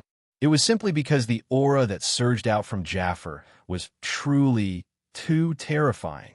Suddenly, Jaffer's opponent seemed to see a ferocious demonic beast opening its mouth and swallowing him whole. This made him break out in a cold sweat. Jaffer won the first round before the fight even started. Sa-Fe's body trembled slightly as he gently shook his head. A series of bone-cracking sounds were strangely emitted from within his body. Both of his hands were extended. His palms were unusually large, appearing just like the paws of a bear. They gave off an extremely pressuring feeling. As he slowly twisted them, sharp claws were revealed. A huge figure suddenly appeared behind Jaffer. Surprisingly, it was a magical beast that looked like a wolf. This time, it was no longer an illusion. It was real. A figure had appeared. On the high platform, Kaya smiled, a bright light flashing in his eyes. Has Jaffer's beast battle technique reached the stage where it can manifest illusions? Looks like it'll be difficult to compete with him for second place. Kaya paused and turned to look at Makoto and Sylph. He shook his head with a bitter smile. Maybe he should be competing for third place. At the same time, on the stage, Jaffer suddenly moved. Along with the beast's shadow behind him, he let out a roar. Unexpectedly, it was the roar of a beast. Then, Jaffer appeared in front of his opponent and swatted him viciously with his paw. Boom! Jaffer's opponent spat out a mouthful of blood and flew out of the stage. He smashed into the wall of the stage and fainted. One move. Just one move. Jaffer took down an advanced Tier 7 powerhouse with just one move. Wu Yin, Chuju, Makoto, and Fei Fei looked at each other. They had a serious expression on their faces. Wu Yin, Chuju, and Fei Fei, who haven't reached Tier 8 yet, felt their hearts sink. Jaffer is strong. He's really strong. Wu Yin clenched his fist as he looked at Jaffer. Wu Yan's intuition tells him that he'll have to fight Jaffer. Wu Yin smiled when he saw Jaffer returning to the platform. His wine-red eyes were filled with traces of gold. His heart was filled with a rare desire to battle. However, the next moment, the list of names on the screen dissipated his desire to battle. Chapter 369. Next, Goei Chuju versus Kashiwa. Following another matchup, everyone turned their heads to look at Hinajiku, who is standing beside Wu Yin on the high platform. Hinajiku seemed to be stunned for a moment before she laughed. What about the top 10 opponents? Makoto couldn't help but ask when she saw Chuju smile. Chuju, are you sure you're going to be okay? Chuju chuckled. Of course. Wu Yin went silent. He felt a bit helpless. If he could, he really didn't want Hinajiku to get out of this fight. He even had the thought of asking her to admit defeat. It's not that Wu Yin doesn't trust Chuju. Wu Yin saw how Chuju performed earlier. Even though Chuju can't beat Kashiwa in terms of level, Wu Yin thinks it's not impossible for her to win. But at the same time, it's not that easy to win. At the very least, he wanted to beat the top 10 without getting hurt. But he just couldn't get it up no matter how hard he tried. Wu Yin doesn't want Chuju to get hurt. Wu Yin looked up and realized that Chuju is looking at him. It's as if she can see through his thoughts. Her yellow-green eyes are filled with determination. That look, she's telling Wu Yin that Chuju wants to fight. Wu Yin looked at Chuju for a while and smiled bitterly. Don't force yourself. Finally, Hinajiku smiled and nodded heavily. Then with a tap on the ground, she leaped off the high platform and onto the arena. Kashiwa is one step ahead. He's waiting for her there. Speaking of which, Chuju met Kashiwa when she first entered Spalier World Academy. At that time, he also brought members of Crimson Land with him. They came to the Villa District. He wanted to recruit Wu Yan's team. But after seeing Wu Yan's performance in the arena tower, Kashiwa didn't bring up the idea again. Now, they're facing each other again on the arena. Kashiwa looked at the beautiful figure standing in front of him and shrugged. He tried to negotiate with Chuju. Can you admit defeat? I don't want to fight you. Hinajiku remained silent. She raised the crystal sword in her hand and pointed it at Bishi. The answer was obvious without the need for words. Kashiwa shrugged. Okay, I understand. A surge of Dochi erupted from Bishi's body with a bang. Shockwaves spread in all directions and hit Hinajiku. Hinajiku's special student uniform fluttered in the wind, but her skirt miraculously didn't get blown up. In an instant, a large amount of combat energy gathered on Kashiwa's body. It made him look like a super scion. Hinajiku's pupils shrank as she thought to herself, it's coming. In the next moment, Bishi raised his right hand and threw a punch at Hinajiku. The moment he punched out, Bishi channeled all of his combat chi into his fist. After he punched out, the combat chi left his fist, and a powerful shockwave blasted towards Hinajiku under the crowd's shocked gasps. Chuju took a deep breath and placed both of her hands on White Cherry. She closed her eyes and opened them. Then her body swayed. Bang! Under everyone's gaze, the Dochi wave directly hit Hinajika's body. This time, before the audience could even scream, the Dochi wave directly passed through Hinajika's body and slammed into the stage. And Hinajika's figure also disappeared. It was actually an afterimage. Ding! The sound of weapons colliding rang out. Chuju appeared beside Kashiwa with White Cherry in her hand. She swung her sword at Kashiwa. However, Kashiwa reacted quickly and blocked the attack. Kashiwa naturally wouldn't be able to block White Cherry, a rare armament, with his bare hands. The only reason he was able to block White Cherry was because of the knight's sword that appeared out of nowhere. White Cherry and the knight's sword were in a deadlock. Chuju gritted her teeth and smiled bitterly. She could feel the knight's sword pressing down on her. She sighed in her heart. Sure enough, it's unrealistic for a girl to compete with a boy in terms of strength. It's not a good habit to be distracted in the middle of a battle. Before Chuju could react, Kashiwa's voice rang out. At the same time, a terrifying shockwave blasted Chuju's body away and threw her to the ground. Chuju's body somersaulted in the air and stabilized herself. She took a few steps on the ground and turned into an afterimage. Almost at the same time, Kashiwa suddenly turned around and raised his knight's sword to his shoulder. A powerful shockwave burst out from his body and wrapped around the sword. In the next moment, dozens of sword shadows appeared behind Bishi. Bishi swung his sword, and the sword shadows shot out towards Hinajiku, who had turned into a blur and was rushing towards him. Ding! Ding! Ding! Ding! Ding! The sword shadows shot towards Kashiwa, and the sound of weapons colliding with each other echoed throughout the square. It attracted the attention of most of the spectators.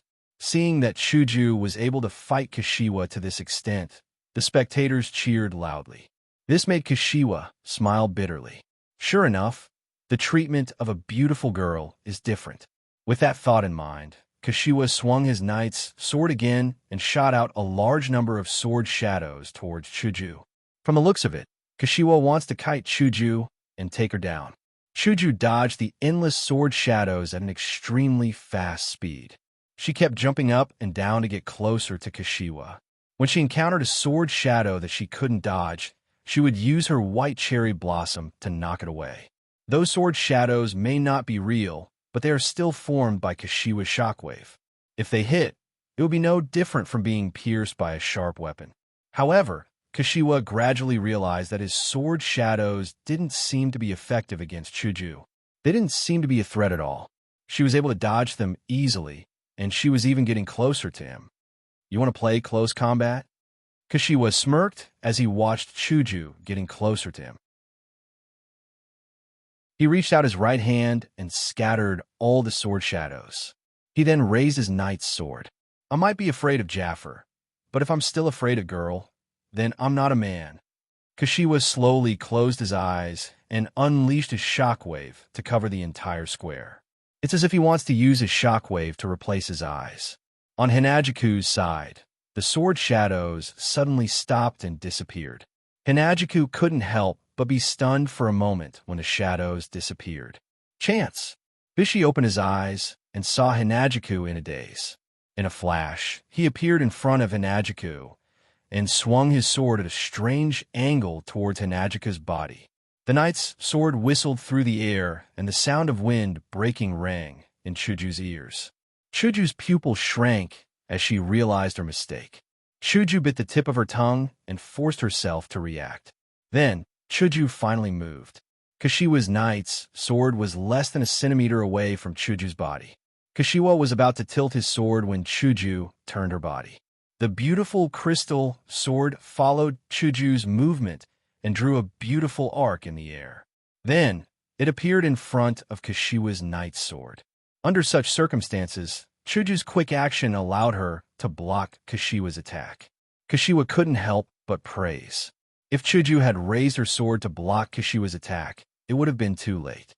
But when she turned around, the crystal sword moved even faster due to the centripetal force. Kashiwa managed to break through Chuju's weak point and successfully turned the situation around. On the stage, Mikoto, Wu Yin, Fei Fei, Lulu, and Flandre-chan were cheering. Chapter 370. Clang. The sound of swords clashing against each other has been heard for the umpteenth time. The battle between Bishi and Chuju has turned into two kendo masters. Every time they clashed against each other, when the audience thought that one of them would be unstoppable, the other would be able to block the attack. It's very exciting. At this moment, from the spectator stands, countless cheers rang out, dedicating it to the two fighters on the stage. It has to be said that at this moment, Hinajika had finally changed the students' impression of her. Now, in the hearts of the students, none of the new special students are easy to bully. Each and every one of them is strong. Of course, Flandre-chan's power is sealed, but no one would expect a child to surprise them. On the stage, Chuju used a combo of sword thrusts. In less than a second, Chuju actually attacked 5 times in a row. The terrifying power of the 5 slashes made Bishi take a step back. Without giving Bishi a chance to breathe, Chuju frowned and disappeared from the spot. She entered into a sprinting state. Her pink hair swayed back and forth as she moved at high speed. She looked like a cherry blossom on the battlefield, very attractive. It's just that Bishi's strength is slightly stronger than Hinajika's. So, almost at the same time he was knocked back, Hinajika's figure appeared right in front of him. Bishi raised his sword and pointed it straight at her. As Bishi raised his sword, the slender blade of the sword suddenly flashed with a dazzling light of combat chi. Then, a terrifying wave of combat chi was released from the knight's sword. The golden combat chi was as bright as the sun. The golden wave of do chi was like a beam of light. Along with a huge wave of energy, it formed a straight line and viciously blasted towards Hinajika, whose expression had changed slightly. Be careful. On the stage, Wu Yin saw this scene and couldn't help but shout out. His hand gripped the railing tightly. His heart was filled with anxiety. Unlike Bishi, who relies on his powerful do chi to unleash a huge amount of power, Chuju's every move is different. All of her moves are supported by her own strength. In terms of techniques, Chuju is undoubtedly weaker. What she knows is only the sword skills she learned from the club when she was a student. This kind of pure sword skills has become very powerful after Chuju's upgrade.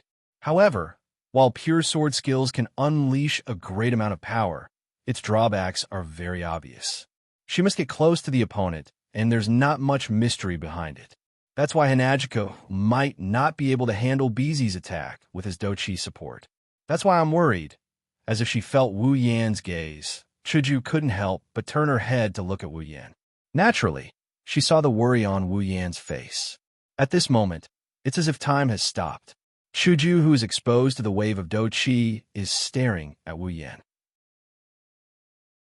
A strange light flashed in her yellow-green eyes. I don't want to see your worried face anymore. But, Yin, please allow me to be stubborn one more time.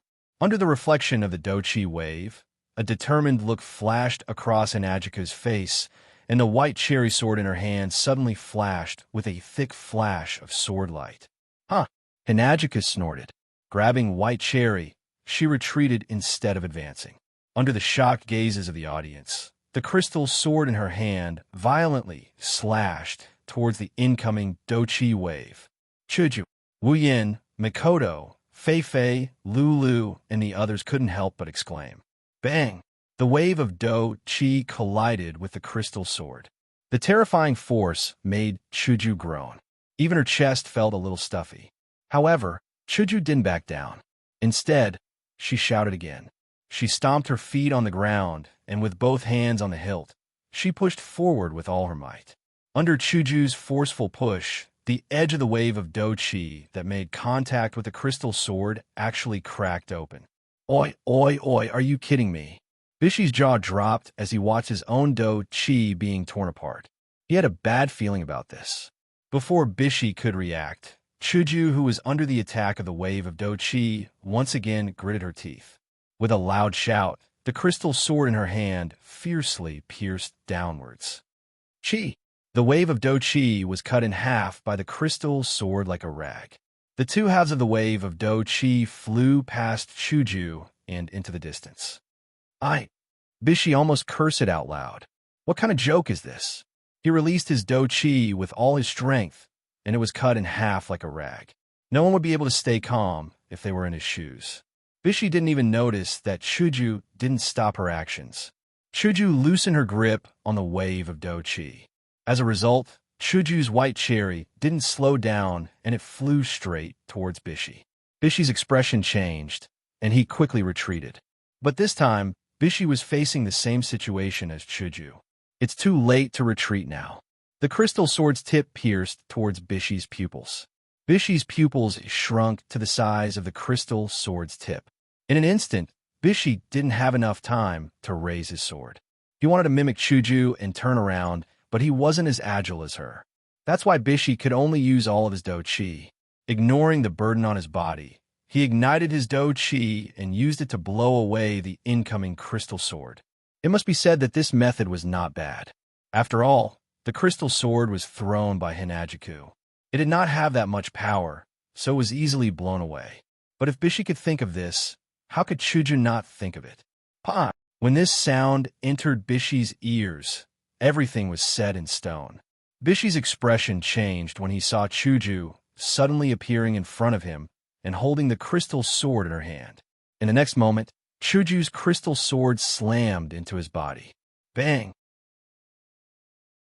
The crystal sword slammed into Bishy's chest and sent him flying.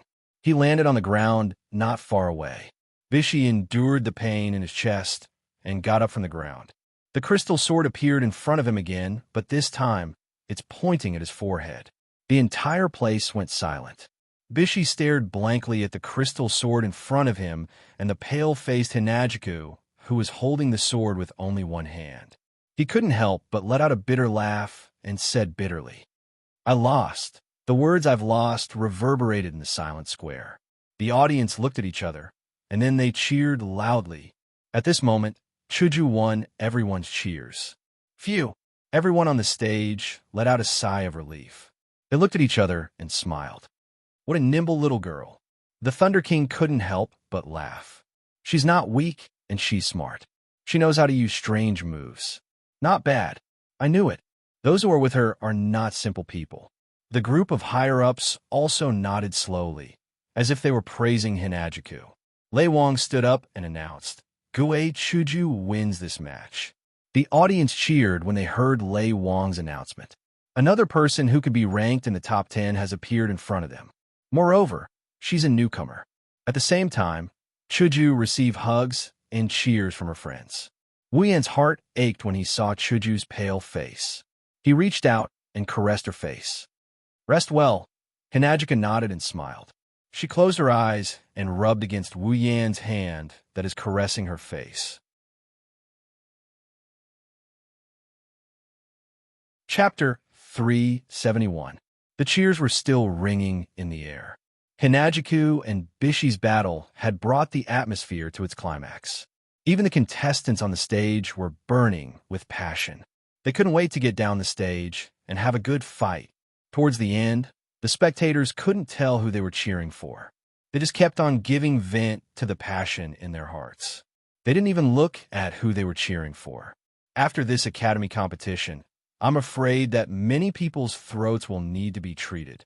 Of course, the actions of the audience were not completely blind. The result of this was that every student who went down to battle displayed 120% of their strength under the cheers of the audience. This caused some of the battles that were originally not anticipated to be in full swing. Their combat aura and magic power soared to the breaking point, winning the unanimous praise of the audience and even the higher-ups. At this moment, on the arena, two students who were originally ranked in the top 80 seemed to have gulped down an entire bottle of Jinkala. They fought until their eyes were red, and the strength they displayed made even some of the students ranked in the top 50 involuntarily swallow a mouthful of saliva. Wu Yan was speechless. The effect of the atmosphere is really heaven-defying. Half a day has passed since the second day of the tournament. During this time, other than Shokuho Misaki, Hinajiku, and Fei Fei, who had already completed their mission and completed their 2 matches, there was no one left. Makoto and Astria also went up to the stage and completed 2 battles. Astria fought against a contestant who was ranked in the top 10, just like Chuju. That contestant was ranked higher than Bishi. Even though he didn't make it into the top 5, he was still ranked 6th. However, Astria isn't Chuju. She's the highest-ranked contestant in this tournament. Astria gave the audience a good show of the dog-beating stick technique. She used her Chrysor as a stick and smacked her opponent's head repeatedly until he fainted. Only then did Astria stop.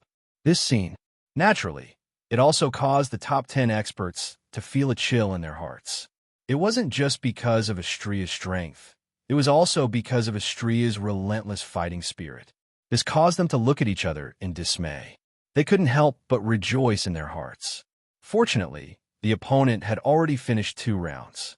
One has to admit that the power of a foodie is great. Under the punishment of no food, appetite can be turned into strength. Of course, Sylph, Ka, and Jaffer kept glancing at Astria with a heavy heart. That's to be expected. Originally, the 3 of them were the only ones who reached Tier 8 in Silveria World Institute. Who would have thought that in less than a month, Misaka Makoto, the short-lived Ikaros, and now, Asteria. Since when did Tier 8 become so cheap? Kaya smiled bitterly, but at the same time he sighed. The world was a big place. He had thought that reaching the 8th level before the age of 25 meant that his talent was at the peak of the world of Silveria. Who would have guessed? Kaya didn't know that his talent was indeed at the peak of this world. Unfortunately, Makoto, Ikaros, and Astria aren't from this world. Ka, who didn't know what's going on, was already thinking about how to lure these people to the Fea Empire's car. Unlike Ka, Sylph glanced at Astria and didn't say anything. Of course, the icy princess wouldn't show her thoughts. As for Jaffer, he looked at Astria for a moment before he humphed and turned his head away. Since the start of the tournament, Wu Yan's group, other than Wu Yan, has already fought 2 rounds. Now, they just have to wait for the results. Soon, Wu Yan will be fighting his 2nd match. His opponent made Wu Yan laugh out loud. Next match, Wu Yan versus Bing Ling. The cheers of the audience suddenly stopped at this moment. The audience stared with their eyes wide open. After carefully looking at the 2 names on the crystal ball projection screen and confirming that there were no mistakes, an earth-shattering cheer rang out again. Wu Yan and Bing Ling looked at each other. Their eyes were filled with emotions unknown to others. It's been less than a month since their last match. Finally, they have a chance to fight again. The unfinished battle at the Arena Tower is going to continue. The only difference is that Wu Yan has Gate of Babylon. He's stronger now. Big brother. Bing Mian couldn't help but yell. He clenched his fists tightly. Bing Mian wanted his big brother to teach Wu Yan a lesson, but he didn't know what to do. Like Bing Mian, Qing Jinhua grabbed Bing Ling's sleeve. Her eyes were filled with worry. Wu Yan's strength is something they both witnessed firsthand. Bing Ling waved his hand to stop the 2 from talking. He looked at Wu Yan and without saying anything, he stepped on the railing and jumped onto the stage. Wu Yan smiled. Mikoto, Chuju, Fei Fei, Lulu, Flanderchan, and Ikaros all looked at Wu Yan. Good luck, Oni-chan Yin. Flanderchan and Lulu cheered. We have to teach that bastard a lesson this time. Makoto said, Be careful. Fei Fei and Chuju said to Wu Yan. Wu Yan returned the grin, and he flew towards the stage. Wu Yan didn't really care about the fight with Bing Ling, but he didn't feel too much of a reaction either. He has the true ancestor bloodline, infinite martial arts, and Gate of Babylon. If he lost to an opponent of the same level, even Wu Yan wouldn't be able to forgive himself. On the wide stage, the 2 of them looked at each other from afar. Both of them wore the same special student uniform, but they were different figures. They looked exceptionally dazzling in this monotonous arena. Of course, a large part of the dazzling scene is because of their identities. More specifically, it's because of the grudge between the two of them. Back in the arena tower, Bing Mian got slapped in the face by Wu Yin in front of everyone. Bing Ling wanted to save his brother, so he interfered with the duel. After the duel, he even challenged a newcomer as a top 10 ranker to redeem Bing Mian's reputation. Many people booed him for his actions. Compared to Bing Ling, Wu Yin is a lot more carefree. All he wants is to complete the 2 sudden quests from his system. He doesn't care who his opponent is, what kind of people they are, what kind of evaluation they get. None of that matters to him. That battle was stopped by Princess Sylph due to Liren's careless interference. Now, the same battle is happening again. At least in the eyes of the bystanders, this battle is something to be excited about due to the fact that there's an inside story behind it. That's why the audience is boiling with excitement. Bing Ling looked at Wu Yin, who is standing opposite of him. Unlike before, he didn't take this matter seriously. Now, he is looking at the figure not far away with a serious expression. Bing Ling no longer dares to look at Wu Yin as a newcomer. It's obvious that Wu Yin is very strong. At first glance, he's stronger than Bing Ling. At least, from the past 2 days of competition, it's clear that Wu Yin hid an armament that can throw armaments. Bing Ling doesn't know that the Gate of Babylon was something Wu Yin exchanged for after the duel. That's why he thought Wu Yin was hiding his strength. Fortunately, Bing Ling had other tricks up his sleeve that worked on Wu Yin as well.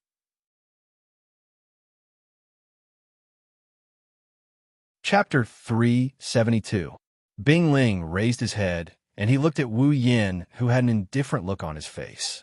Bing Ling's face slowly curled up into an enigmatic smile. Under the watchful eyes of the crowd, Bing Ling suddenly said, "Very strong, that armament of yours." Wu Yin flinched for a moment before laughing out loud.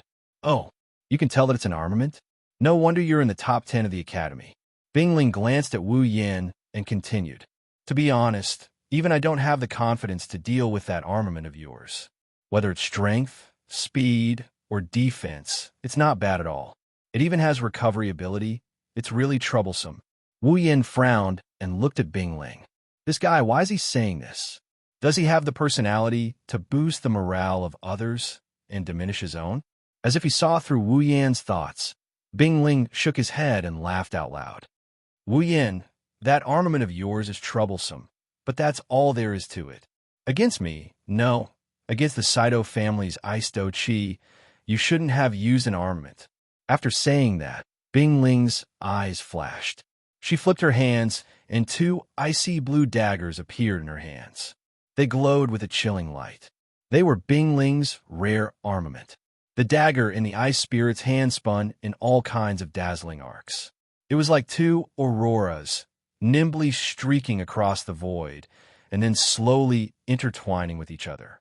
With a light stroke, sparks shot out, but it brought along a chilling luster, after which a dense ice blue dough chi surged out from within Bing Mian's body, after which it wrapped around Bing Mian's entire body. The icy blue dough chi began to spread. Finally, it turned into a ball of dough chi. It slowly shrank and expanded, as if it was brewing something. It was extremely strange. Looking at Bing Ling's actions, Wu Yan's heart. Suddenly, a sense of vigilance rose in his heart. His eyebrows slightly furrowed. This scene was similar to what the Ice Spirit had wanted to do in the Tower of Tournament. However, he was interrupted by Sylph at that time. Now that he's seeing her again, and with Bing Ling's words, Wu Yin has a feeling that this battle is going to be more troublesome than he thought. Freezing wind. A deep and cold shout suddenly came out from the ice blue dough chi mass. Immediately after, the ice blue dough chi mass suddenly soared into the sky and floated in the middle of the field. On the high platform, some of the top 10 experts had already narrowed their eyes. Obviously, they recognized what Bing Ling was going to use next. Some of the people who had seen it before exclaimed in unison. The ball of dough chi exploded in midair. Countless icy blue rays shot out from it and enveloped the entire stage in the blink of an eye. Wu Yan's expression froze, he looked at the icy blue rays he saw in the last battle. His wine-red eyes narrowed. Wu Yan's intuition told him that the icy blue rays this time are different from the last one. A bad feeling crept into Wu Yan's heart. Wu Yan narrowed his eyes and looked at the icy blue rays in midair. Something bad is about to happen. I don't care. Let's make the first move. With a snap of his fingers, the familiar crimson space appeared again. Thousands of iron sand swords slowly emerged. But in the next moment, Wu Yan's body suddenly froze. He was completely stunned. When his gate of Babylon appeared, the strange, icy blue rays shot towards the gate of Babylon at an unimaginable speed, like bees that saw honey. They even enveloped the gate of Babylon. Then, under the gaze of the audience, the iron sand swords on the gate of Babylon started to freeze at a speed visible to the naked eye, turning into a ball of ice that covered the entire sky. Wu Yan was shocked. Bing Ling also had a surprised look on his face. He looked at the crimson space and said with a little surprise, "What a strange armament. The freezing wind that is specially used to deal with armaments can't freeze it." Then, the ice spirit's tone changed again. "Well, it doesn't matter. Anyway, without those black swords, your crimson space is useless even if it can still be used." Hearing this, Wu Yan's face darkened. He didn't expect this guy to have such a trick up his sleeve. But then, Wu Yan laughed. If Bing Ling thinks that his strength is only at the gate of Babylon, then he should prepare to fight. With a wave of his hand, the gate of Babylon disappeared along with the frozen iron sand swords. Seeing this, the ice spirit couldn't help but laugh. Raising the two daggers in his hand, the ice spirit sneered. "Next, let me see what other tricks you have up your sleeve." Bing Ling's body suddenly shot out at an incredible speed, the sharp daggers in his hands stabbing towards Wu Yan's arms. Wu Yan took a step back, and his expression changed. He bitterly smiled when he saw the ice spirit closing in on him. He almost forgot that the ice blue light can affect a person's speed. By now, Bing Ling was already in front of Wu Yan. Wu Yan clenched his fist, and the Neong Dianshana appeared in his hand. But soon, Wu Yan frowned slightly. The Neong Dianshana in his hand is slowly freezing. It's useless. Bing Ling held the two daggers tightly and looked at Wu Yan, who was not far away. He suddenly accelerated and rushed towards Wu Yan. "This is a little troublesome." Wu Yan's wine-red eyes stared at Bing Ling. He suddenly smiled and grabbed the Neong Dianshana. Bing Ling was stunned when the Neong Dianshana suddenly trembled. Then, a flame that looked like a red lotus started burning from the blade of the Neong Dianshana. The flame burned slowly, and the ice around the blade of the Neong Dianshana evaporated into gas. The flaming blade of the Neong Dianshana appeared in front of the ice spirit. The sudden change caused Bing Ling's face to change slightly. His eyes darkened. Obviously, he didn't expect Wu Yan's armament to have such an ability. Moreover, it was the fire element that countered his ice do chi, an eye for an eye. This time, it was Wu Yan's turn to give Bing Ling a surprise. The students in the spectator stands were in an uproar when they saw the flaming Neong Dianshana in Wu Yan's hand. After all, this armament appeared in the arena tower before. It was just that there was no flame at that time. On the special stands, Lei Wang shook his head with a smile. This kid has so many tricks up his sleeves. Where did he learn them from? Is he some old guy's disciple? On the high stands, Bing Mian and Qing Jinhua's faces were ugly. Fei Fei and Lulu were also surprised. Only Chuju and Mikoto looked at each other and smiled. A single armament was enough to make them so surprised. If you were to bring out the meteor shower, who knew what kind of expression they would have? Bing Ling stopped in her tracks. She looked at the Nayatan Shana in Wu Yan's hand, and her expression kept changing. The Saito family's ice do chi is very special. It can affect a person's speed. It can also restrict an armament. However, it also has an obvious weakness. When ice meets fire, the result is obvious. Wu Yan raised the Neong Dianshana and brushed it lightly. The flame seemed to be able to recognize people and didn't hurt Wu Yan's hand.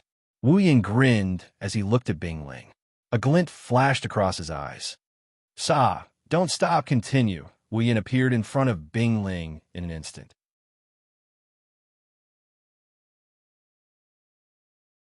Chapter 373.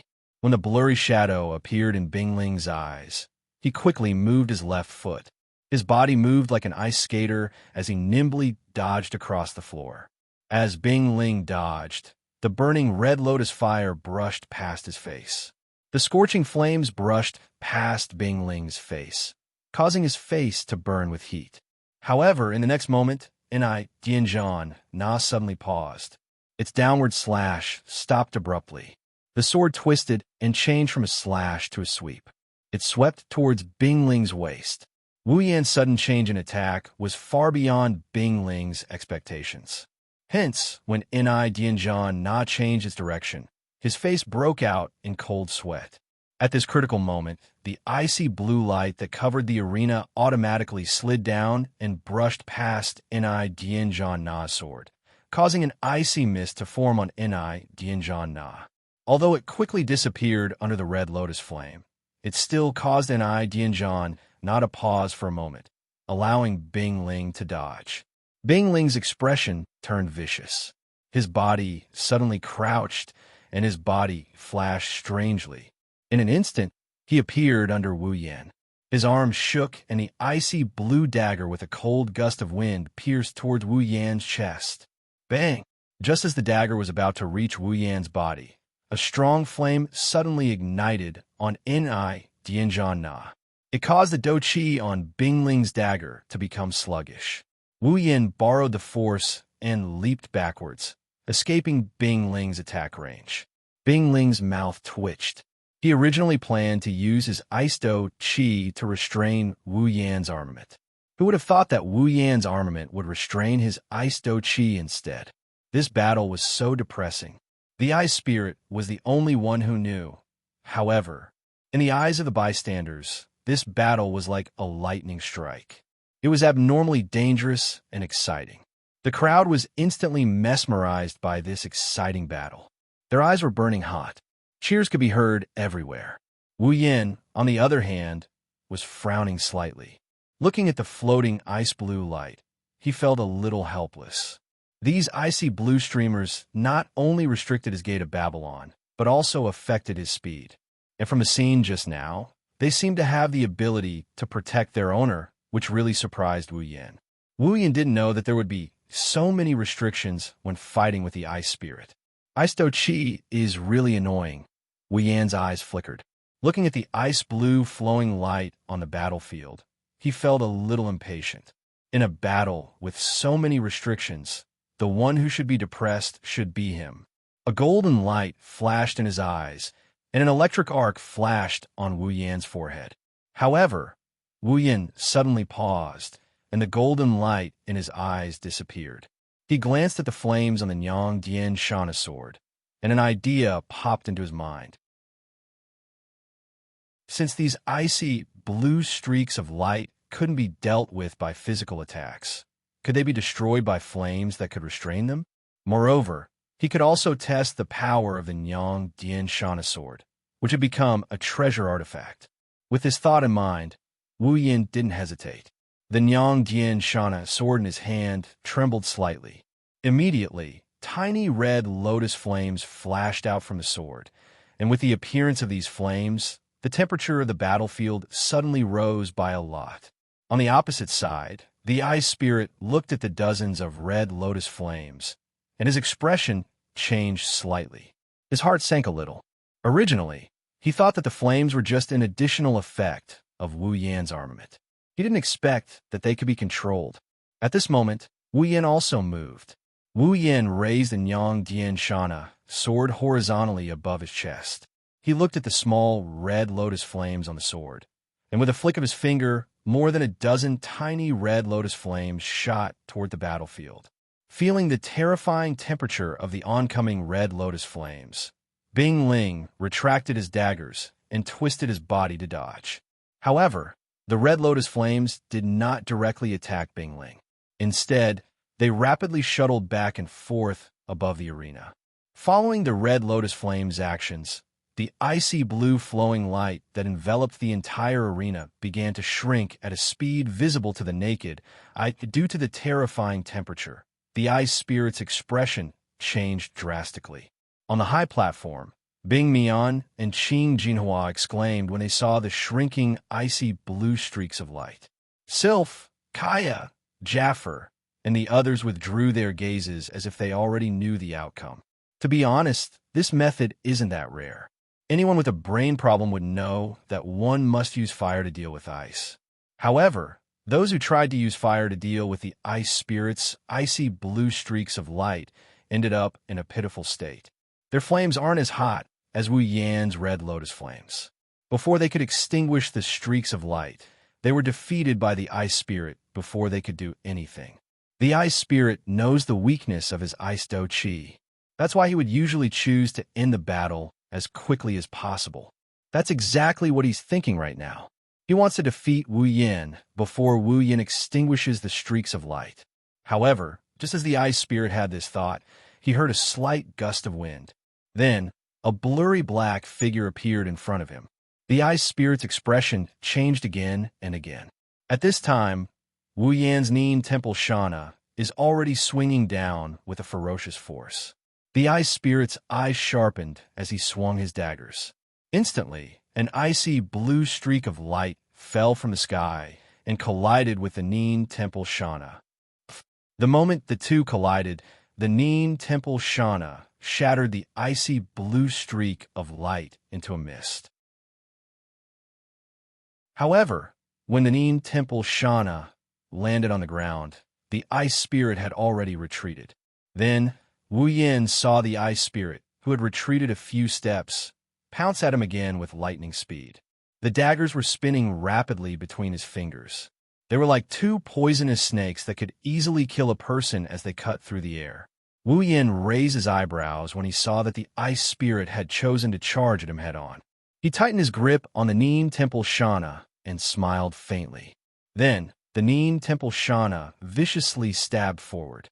Due to the frightening temperature of the red lotus flame on the Ni Dianzana, it directly caused the air to burn wherever the Ni Dianzana passed. A low and deep air explosion sounded. It was extremely ear-piercing. The distance between the two was covered in the blink of an eye due to this attack. However, just as the daggers were about to come into contact with the Nin Temple Shana, the ice spirit's body suddenly twisted.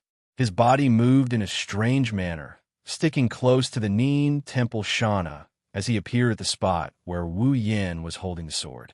The sharp daggers in his hands unceremoniously sliced towards Wu Yan's palm. Seeing the sudden change in the situation, the entire crowd gasped. At such a close distance, the Nin Temple Shana had already made up his mind. There was almost no way to pull back. Under normal circumstances, Wu Yan would probably be left with a few deep wounds by the ice spirit's cunning and ruthless ice-like daggers. Then, he would be defeated. While the crowd gasped, only Chuju and Mikoto on the high platform frowned. They were a little confused. With Wu Yan's miraculous infinite martial refining, how could he reveal a flaw so easily? Looking at Wu Yan, who was about to be defeated by the ice spirit, Bing Mian and Qing Jinhua's faces were filled with excitement. They almost cheered out loud. However, the Thunder King on the special high platform laughed. Some of the more observant people who had been paying attention to Wu Yan also noticed that there was not a trace of panic on Wu Yan's face. In fact, there was even a faint trace of a strange smile. Immediately, their hearts trembled slightly. In the arena, under the countless attentive gazes, the ice spirit's daggers instantly neared Wu Yan's sword-wielding hand. A cold gust of wind blew against Wu Yan's arm. As the daggers neared Wu Yan's hand, the ice spirit's heart gradually grew uneasy. Chapter 374. As the dagger got closer, Bing Ling's uneasiness turned into reality. When the dagger was only a centimeter away from piercing his hand, Wu Yan finally made his move again. He didn't use any surprising method to counterattack, nor did he use any unexpected method. Wu Yan gently let go of Niet Un, no Shana, and let it fall to the ground with a crisp ding-dang sound. Countless people were stunned. What is this? Without the support of the armament that could use flames, was there even a need to continue this battle? Does Wu Yan still have a way to win against Bingling? While everyone was having this thought, Mikoto smiled, because at this moment, the electromagnetic field of her electromancer ability suddenly fluctuated. Bingling's face showed a trace of hesitation. He didn't understand why Wu Yan would give up on restraining his armament. Based on his impression of Wu Yan, he shouldn't be such an unwise person. However, at this time, Bingling would be able to stab the opponent's hand in less than a second. She didn't have time to think too much. Thus, Bingling's expression hardened. The dagger in her hand was suddenly enveloped by ice blue do chi. Threads of cold air wrapped around the dagger, and a cold wind suddenly grew stronger. Ice dagger. Ice Spirit's pair of daggers started to vibrate at a strange speed. Ice Spirit's voice was cold and oppressive. As the daggers trembled, the strands of cold air surrounding them shot out as if they had a mind of their own, converging into a long ice dagger. This was the ice dagger battle technique that Bing Mian had used before, but it's clear that Bingling's actions didn't cause Wu Yan to panic. Suddenly, Wu Yan's body trembled. A series of rapid electrical sounds exploded. At the same time, a bluish-white electric current surged out from his body and covered his entire body, as his body was covered by electricity outside of Wu Yan's body. Rapidly flashing electricity intertwined and struck. In the blink of an eye, above the bluish-white electric current, there was a temperature no lower than the red lotus flames. Electricity could also produce heat. The long ice dagger collided heavily with the lightning. However, it was as though an ice cube had met with boiling water. Sizzling sounds continuously rang out. After that, the ice daggers that were originally capable of piercing through huge rocks were instantly reduced at a speed visible to the naked eye. In the end, 2 daggers appeared in their original state. Naturally, their power was completely gone. The Ice Spirit's pupils shrank as he looked at the lightning on Wu Yan's body. He had almost forgotten that Wu Yan had used the power of lightning in the Tower of Arena. Seeing that the dagger was only a short distance away from Wu Yan's body, Bingling's eyes flashed with unwillingness. Do Chi suddenly burst out, and the dagger turned into 2 cold lights. With lightning speed, it fiercely stabbed into Wu Yan's body.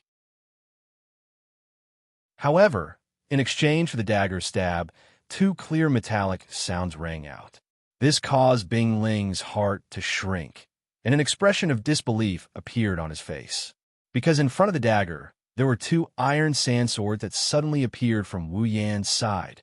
At this moment, Bingling finally realized that his freezing wind had been eliminated by the red lotus flames. In other words, the Gate of Babylon, or more accurately, the iron sand swords, can also be used. It has to be said that the strength of Bingling's 2 daggers, under the support of his Do Chi, is extremely terrifying. Even though the daggers are good at penetrating and have less destructive power, they still pierce through the iron sand swords. However, this is the end. A dense electric glow suddenly flashed on the metal sand sword. In an instant, it caused the icy blue dagger in Bingling's hand to turn fiery red. A chi-chi sound was emitted from Bingling's hand, which was tightly holding the dagger. This caused Bingling's expression to change drastically. He hurriedly maneuvered his Do Chi and wrapped his hand around it. Even though this was the case, he still felt a searing pain moving around his hand.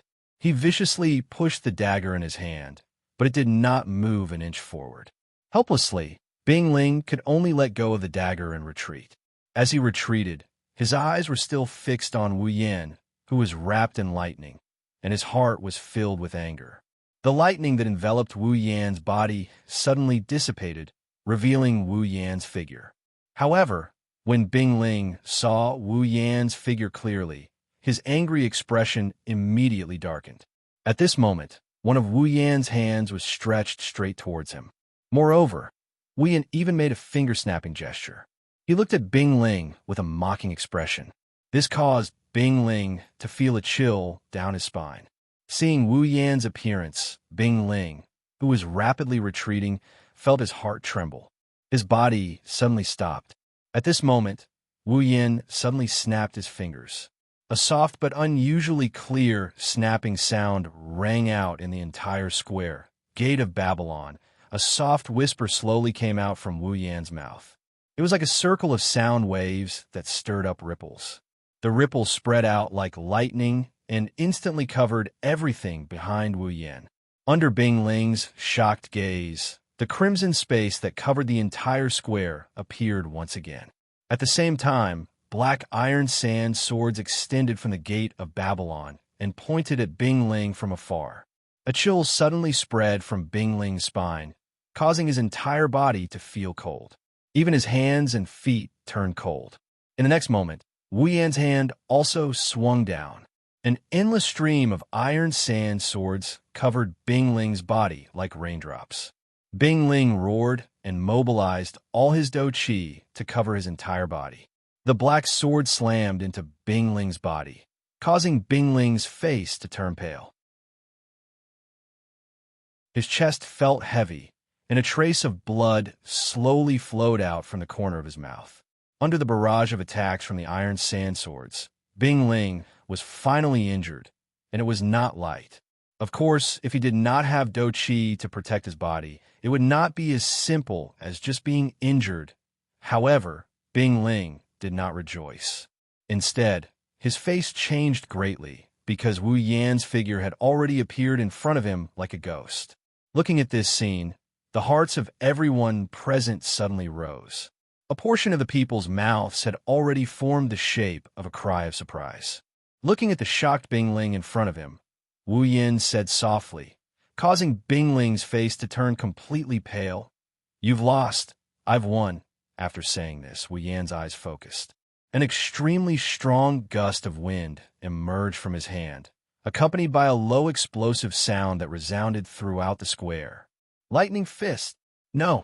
Hearing the sound in the square and seeing Wu Yan shout, Bing Mian, who was previously excited and looking forward to Bing Ling beating Wu Yan to the ground and begging for mercy, suddenly screamed out loud.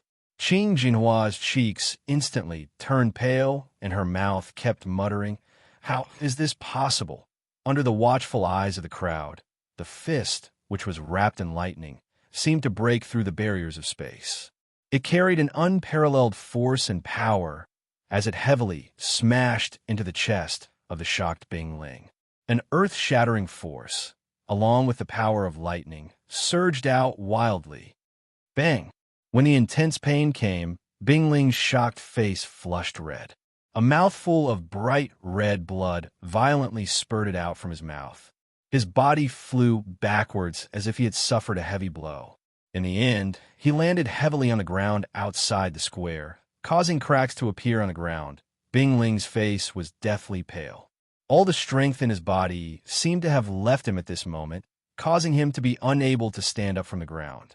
He could only lie there and look up at Wu Yan on the stage, his heart filled with bitterness. Slowly stepping forward, Wu Yan indifferently looked outside the square at the deathly pale Bing Ling. He smiled slightly and stretched before looking at the Thunder Emperor. The Thunder Emperor shook his head with a smile and raised his hand. This match, Wu Yan wins.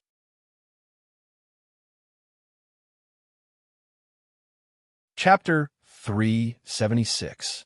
There were no clouds in the sky. The moon shone like a silver plate with stars twinkling in the night sky.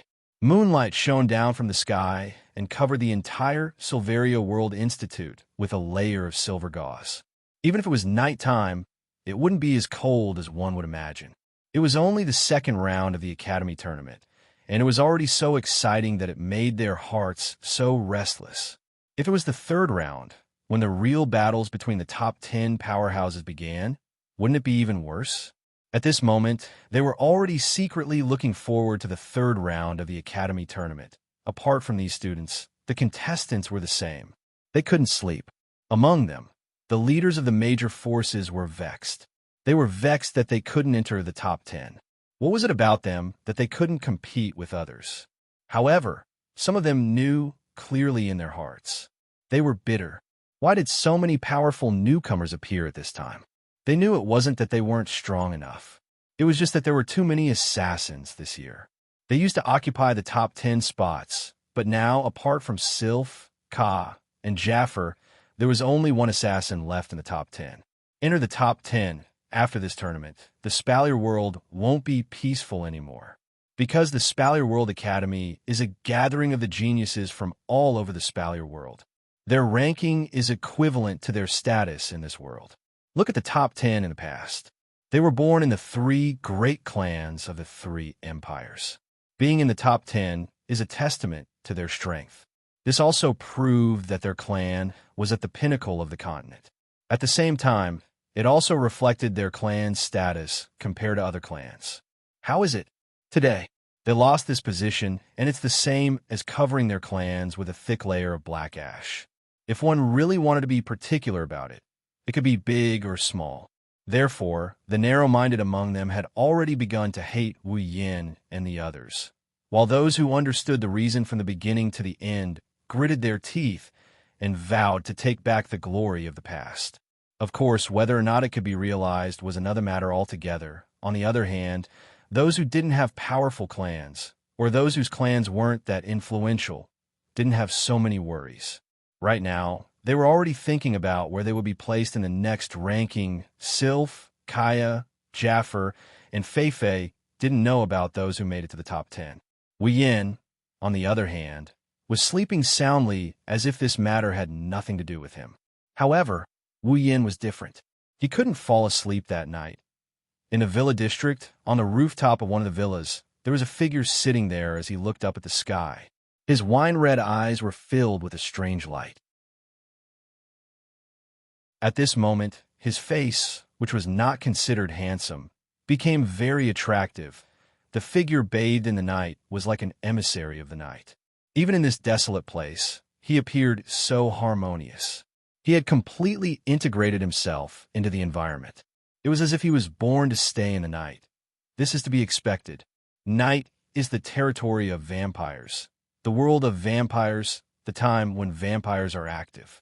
Wu Yin is the true ancestor of vampires. Calling him an emissary of the night is belittling him. Even though night is the time when vampires are active, Wu Yin is still a human before he exchanged for the true ancestor bloodline. Being active during the day is a habit that's carved into his bones. That's why Wu Yin usually sleeps at night. However, in the end, Wu Yin is still a true ancestor of vampires. Sometimes during the night, he can't fall asleep and can only find something to do to pass the time. Usually during this time, Wu Yin would look for Mikoto, Chuju, Ikaros, and the other girls to play some papa games. However, perhaps due to the liveliness of the morning tournament, Mikoto and Chuju went to bed early. Ikaros was also dragged to bed by them. Helpless, Wu Yin can only go up to the rooftop to admire the moon in the sky. Miraculously, as the night scene entered Wu Yan's eyes, Wu Yan's heart fell into an unprecedented calmness. His mind gradually lost focus. This scene lasted for who knows how long, until a light footstep entered Wu Yan's ears. Wu Yin came back to his senses. He turned around and couldn't help but smile. Flandre-chan, why aren't you sleeping yet?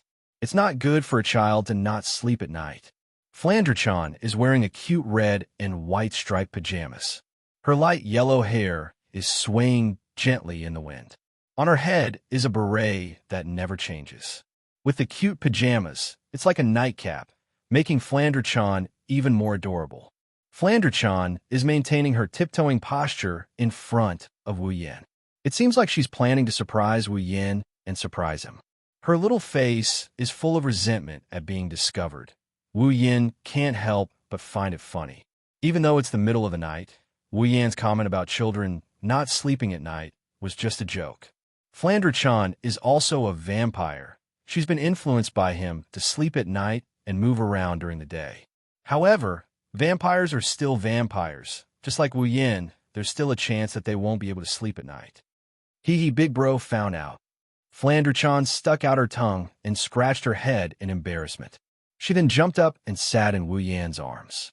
She rubbed her head against his chest. Her red eyes are full of attachment. Living in the academy for nearly a month was the happiest period of Flandre-chan's life. She had brothers and sisters who loved her and loved her.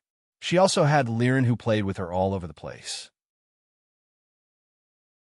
Unlike the days when she could only hug her pillow in the basement, Flandre-chan is undoubtedly the happiest she's ever been. All of this is given to her by the big bro who brought her to his side. He's also the one who loves her the most. In Flandre-chan's little heart, Wu Yan's position is irreplaceable, not even her most beloved and hated sister. Wu Yan can more or less guess Flandre-chan's thoughts. That's why Wu Yan is ashamed. After all, summoning Flandre-chan was an accident. He didn't choose to do so. Flandre-chan is so attached to him because of this. Wu Yan naturally feels that it's not worth it. However, Wu Yan has explained this to Flandre-chan more than once, but Flandre-chan's feelings for him didn't change. She's still attached to him. This made Wu Yan speechless. All he can do is to give Flandre-chan all his love and care. This way, he can show her that he wants to be good to her. But at this time, Wu Yan realized that he hasn't spent time with Flandre-chan since coming to the academy. Even though he personally fed her 3 meals a day, Wu Yan still feels that his love and care for Flandre-chan isn't enough. Patting Flandre-chan's head tenderly, Wu Yan looked up at the sky and whispered, "Flandre-chan, are you homesick?" Flandre-chan didn't hesitate to shake her head, but after a pause, she nodded. Flandre-chan doesn't miss home, but Flandre-chan misses sister. Wu Yan smiled and didn't say anything else. He looked at the moon in the sky in silence. Maybe it's time for him to accompany Flandre-chan, Chuju, Mikoto, and the others.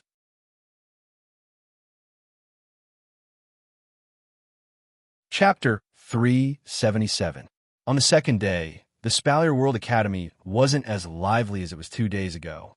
The higher-ups seemed to have predicted that the students wouldn't be able to sleep at night, so they arranged the third round of the tournament to be held 3 days later so that the top 10 participants would have some time to rest.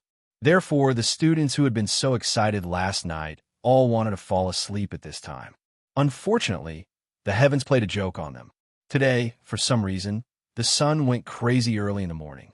It's trying its best to release all the heat in its body, as if it's afraid that it won't be able to use its heat and light. Today's temperature was raised to an extremely high level. The entire Spalier World Academy felt like it's been placed in a steamer. The merciless sun caused the students who wanted to sleep to jump out of their beds, as if their butts were on fire. They couldn't sleep at all. Some of them even had distorted vision when they looked at the air. There wasn't even a trace of wind outside. Even if there was, it would be a hot wind, which would only make people feel more uncomfortable. Under the fierce sunlight, ordinary people would feel dizzy after staying here for 10 minutes or so. Helpless. They could only either activate their dochi or use their demonic energy to expel this heat, after which they were able to peacefully enter the land of dreams. However, after this torment, a feeling of exhaustion swarmed in. It was likely that by the time they woke up, they don't even know when they'll wake up. It's different from the other places in the Spalier World Academy. The villa area is unusually cool. As a special privilege given to the special students by the Spalier World Academy, the villa area has to be maintained in a good environment. Other things aside, warm in winter and cool in summer. That's a must. However, Chuju, Mikoto, Ikaros, and the others still left their beds early. It's not that they couldn't sleep because of the heat, it's just that after such a good night's sleep last night, they didn't want to stay in bed. One by one, they sat at the table in the living room and ate their breakfast. Not sure if it's because they exhausted all their enthusiasm during the tournament or because the tournament was delayed for 3 days. But when Mikoto came to the living room, she looked like she was half dead. She didn't have the same excitement she had 2 days ago. Chuju couldn't help but sigh. Even Chuju was affected. She didn't have the mood to eat anymore. She nibbled on breadcrumbs with a gloomy expression. She rolled her eyes at Mikoto, blaming her for making her look like this. Mikoto couldn't help but laugh dryly. The only one who was still energetic was Ikaros. However, from Ikaros' calm face, it's hard to tell what's going on. At some point, footsteps came from the staircase. The 3 girls in the living room were startled. Straightening their backs, Chuju, Mikoto, and Ikaros continued to eat their breakfast as if nothing happened. However, the three pairs of eyes that were looking at the staircase betrayed their inner thoughts. Not long after, Wu Yan's figure appeared in their line of sight. He was holding a yawning Flandrichon in his arms. This proves the question of who was Wu Yan's partner last night. Last night, both vampires had insomnia, but they still went back to their room to sleep. Flandrichon, on the other hand, didn't want to leave. After all, ever since she came to Spalier World Academy, she was forced to sleep in her own room or with Chuju and the others. She didn't have the chance to sleep with Wu Yan. How could Flandrichon, who's attached to Wu Yan, endure this? Fortunately, the insomnia Flandrichon found Wu Yan last night. Naturally, she didn't want to leave Wu Yan's side no matter what. Wu Yan could only hug this comfortable yet clingy pillow and go back to his room to sleep. Of course, a certain evil person still has a little bit of conscience in his heart. Looking at Flandrichon's petite frame, he couldn't bring himself to push her down. Therefore, last night, a certain someone was serious for once. The three girls flinched when they saw this scene. However, they didn't think much of it. In their opinion, Flandrichon is just a kid. Sleeping with Wu Yan is nothing out of the ordinary. Master, Ikaros called out softly. She wanted to go to Wu Yan's side, but then she realized she was still holding the bottle of black tea for Mikoto and Chuju. For a moment, she was conflicted. Fortunately, Wu Yan himself came to Ikaros' side, so she didn't have to be conflicted anymore. However, the bottle of black tea for Chuju and Mikoto was switched to Wu Yan's cup. Chuju and Mikoto were speechless. Why do you look so listless? If you're tired, you should sleep a little longer. Wu Yan took a seat beside Ikaros and sat in front of Chuju and Mikoto. He skillfully picked up a serving of breakfast and started feeding Flandrichon. He then looked at the two girls with a confused expression. Wu Yan didn't leave the villa, but he could feel the situation of the Spalier World Academy students last night. When he saw the hot weather this morning, Wu Yan could more or less guess how miserable they were. Chuju and Mikoto were also in the same state. Wu Yan couldn't help but feel puzzled. The two girls were sleeping so soundly last night, and he didn't do anything to them. Why are they still in this state? Did they wake up from the heat? But it's still cool in the villa area. When Mikoto heard Wu Yan's words, she turned her head away. Chuju made a seductive gesture at Wu Yan and pouted her lips at Mikoto. Wu Yan raised an eyebrow. She looked at Mikoto, and after a long silence, she finally managed to squeeze out a sentence. Will you die if you don't think about fighting for a day? Mikoto immediately stood up, her pretty face flushed red. Trying to be brave, she explained. How can that be called a fight? I'm just keeping my promise with Sylph. We're going to settle this once and for all. Wu Yan softly ridiculed her. So, it's important for you to determine the winner. No wonder you were captured by Seduction Hand in the Forbidden Magic Domain. What did you say? And nothing. After feeding Flandrichon the last bit of food, Wu Yan looked at Mikoto, Hinajuku, and Ikaros. He mused for a bit before he said, Hey, Mikoto, Chuju, why don't we go to the beach? The two girls stopped what they were doing. Their eyes lit up when they heard the word beach. Wu Yan smiled, but Chuju looked at Wu Yan in confusion. Why do you want to go to the beach all of a sudden? Well, it's because the weather's hot. Wu Yan waved his hand. Of course, he wouldn't tell them that it's because he realized he hasn't spent time with them for a long time, so he wanted to go out with them. As for why he wants to go to the beach, you'll have to ask a certain someone's evil heart. The two girls looked at each other. There was still a bit of doubt in their eyes, but they let it go. No matter what, going to the beach is a very attractive thing for someone as active as them. Wu Yan took in their expressions and smiled knowingly. Then it's decided. Chuju and Mikoto nodded. The listless look on their faces disappeared without a trace. Chuju looked at Wu Yan and asked, Do you know where the sea is in this world? Who told you I want to go to the beach in this world? Not in this world. Wu Yan lifted his head and said something that made Hinajuku flabbergasted. Let's go back to Whirlwind Butler.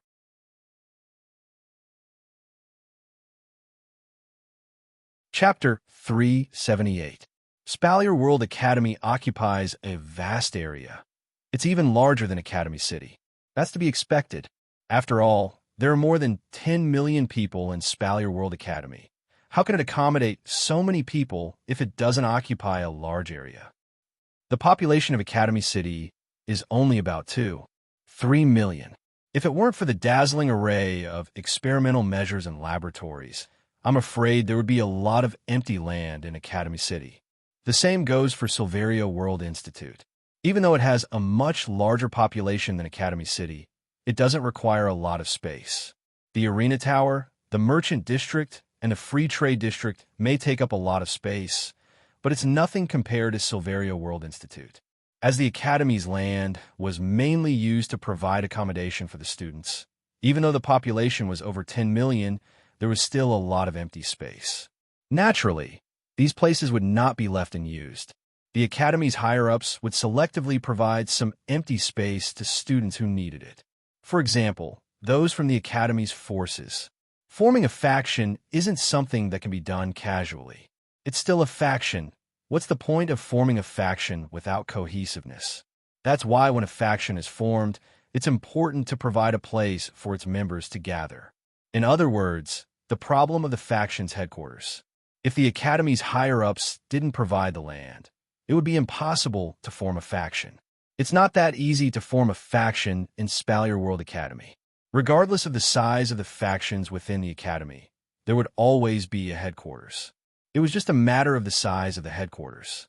At this moment, in front of a tall building that occupied a relatively large area, a figure flew over from afar and stopped there. This figure is none other than Wu Yin, who decided to bring his girls to the beach for some fun, since he wants to bring his sisters to the beach. Then, Shokuho Misaki, Astria, Kinuhada, Sai, Frenda, and Takitsubu Riku can't be left behind. That's why after asking around, Wu Yin obtained the location of Starlight Queen's headquarters. He arrived at this place, looking for the 5 girls who ran away from home. Looking at the tall building in front of him, Wu Yin walked towards it. He can only hope that Shokuho Misaki and the others are in there. After all, he already searched the villa area, and the 5 girls were nowhere to be found. If he can't even find them in the headquarters, it'll be difficult to find them in the entire academy. However, Wu Yin didn't expect that finding Shokuho Misaki in Starlight Queen's headquarters would be as difficult as finding her in the entire academy. This is Starlight Queen's headquarters. Outsiders, please do not come too close. When Wu Yin approached the entrance of Starlight Queen's headquarters, a group of female students who were patrolling behind the front door of the headquarters blocked Wu Yin's way. The leader of the group, a female student with decent looks, looked at Wu Yin with a serious expression. She said those words in a practiced manner. It can be seen that this is not the first time she has faced this kind of situation. Wu Yin stopped, and he looked at the leader of the group. Then, he looked at the other members of the group, and he felt relieved. This is the headquarters of a faction. It's impossible for there to be no management. If anyone could enter the headquarters, it wouldn't be called a headquarters. Judging from Shokuho Misaki's abilities, she must be doing a good job in managing the faction. Wu Yin smiled at them and said, "Hello, seniors. I'm here to look for your leader. May I ask if she's here?" Wu Yin frowned as he looked at the female students. He's not sure if he's imagining things, but he felt like the way the female students looked at him changed after he revealed his intentions. They're starting to get impatient. The female student leading the group looked at Wu Yin and said expressionlessly, "Shokuho Mozaki-sama is busy and can't receive guests. Please leave for now." Busy? Wu Yin glanced at the female students. Seeing how impatient they are, Wu Yin calmed down. He even found it funny. Based on his understanding of Shokuho Misaki, even though she's a little obsessed with territory, he doesn't believe that she would personally manage a faction's affairs. Shokuho Misaki likes the feeling of being supported by others, but she's also a lazy person. If there's anything she needs to do, she'll just leave it to her subordinates to deal with it. She'll listen to the results and make her own decisions. That's why this whole busy thing is probably nonsense. Wu Yin narrowed his eyes, and he shook his head. He can guess why these female students are looking for an excuse to chase him away.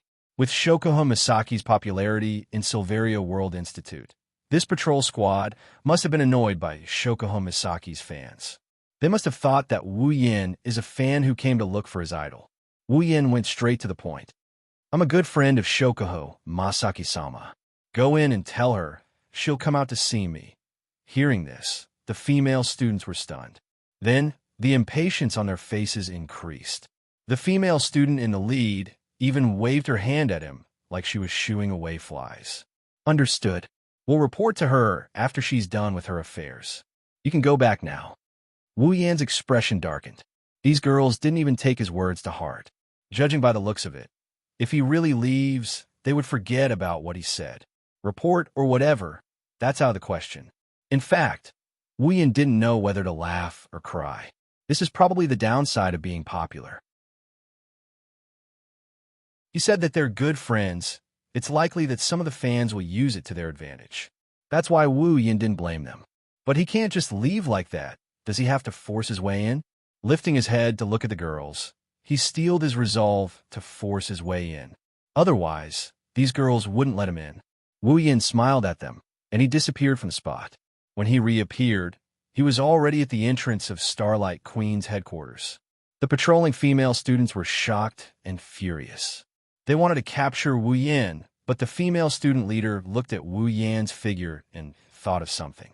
She shouted at Wu Yan, "Wait, you can't force your way in. Let me bring you in." "Huh?" Wu Yan turned his head in astonishment and looked at the female student. "You want to bring me in? Did I hear wrong? Didn't you just stop me from going in?" The female student blushed and said awkwardly, "Sorry, I didn't remember your identity, so my identity?" Wu Yan was even more confused after hearing the female student's words. He crossed his arms and stared at the female student with his red eyes. "What identity do I have to make you change your mind and bring me in?" The female student chuckled. "Wu Yan Sama won the top 10 in the academy tournament. Is that enough?" The female students behind her covered their mouths in shock. Wu Yan raised an eyebrow and shook his head helplessly. He thought that the female student would say something like Shokuhasama's partner or Shokuhasama's other half.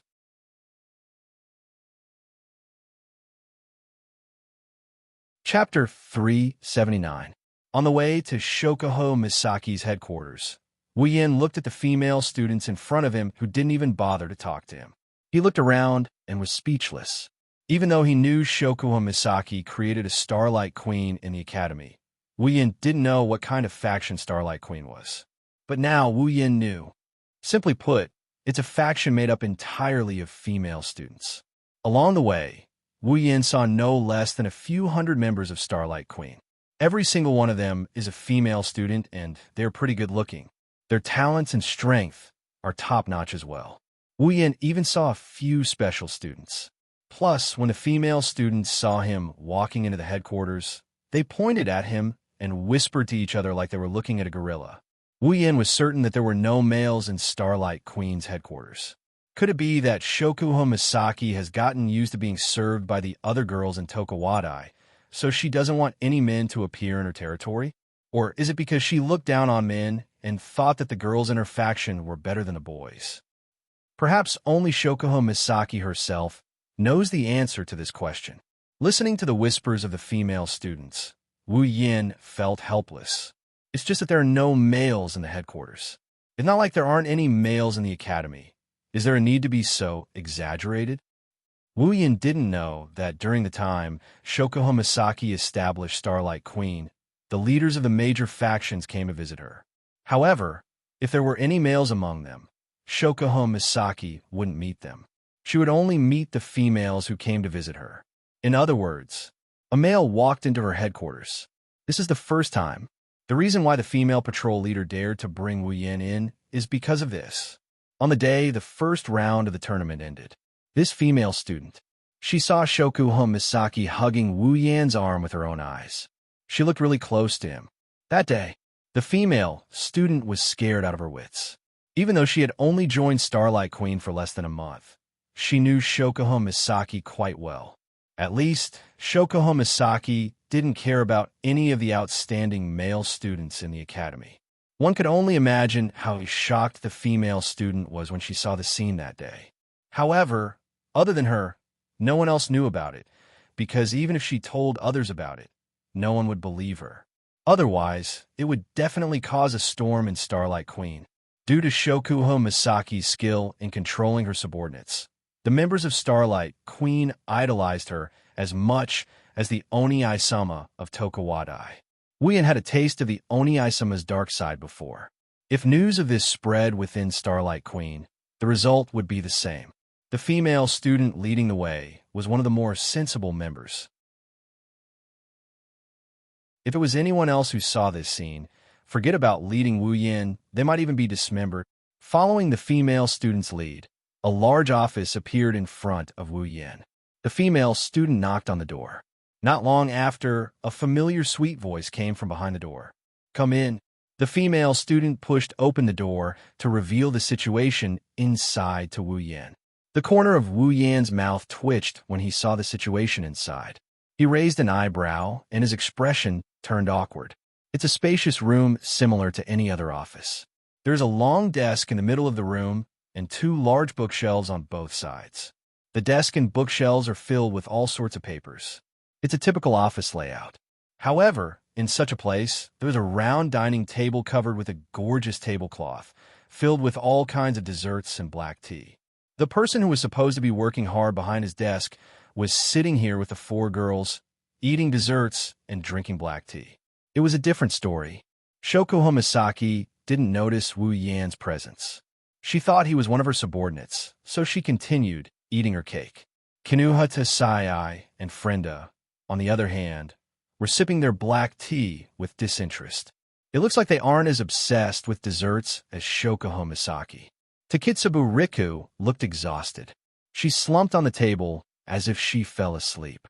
Astria, on the other hand, turned into a glutton. She gobbled down everything on the table as if she hasn't eaten for several lifetimes. Woo-yen originally thought that he would be able to see a dignified leader scolding his underlings. When he arrived, he was met with a scene like this. One can imagine how he felt. He couldn't keep his cool. Woo-yen rolled his eyes when he saw the awkward expression on the girl's face. His face twitched as he said, "You girls sure know how to enjoy life."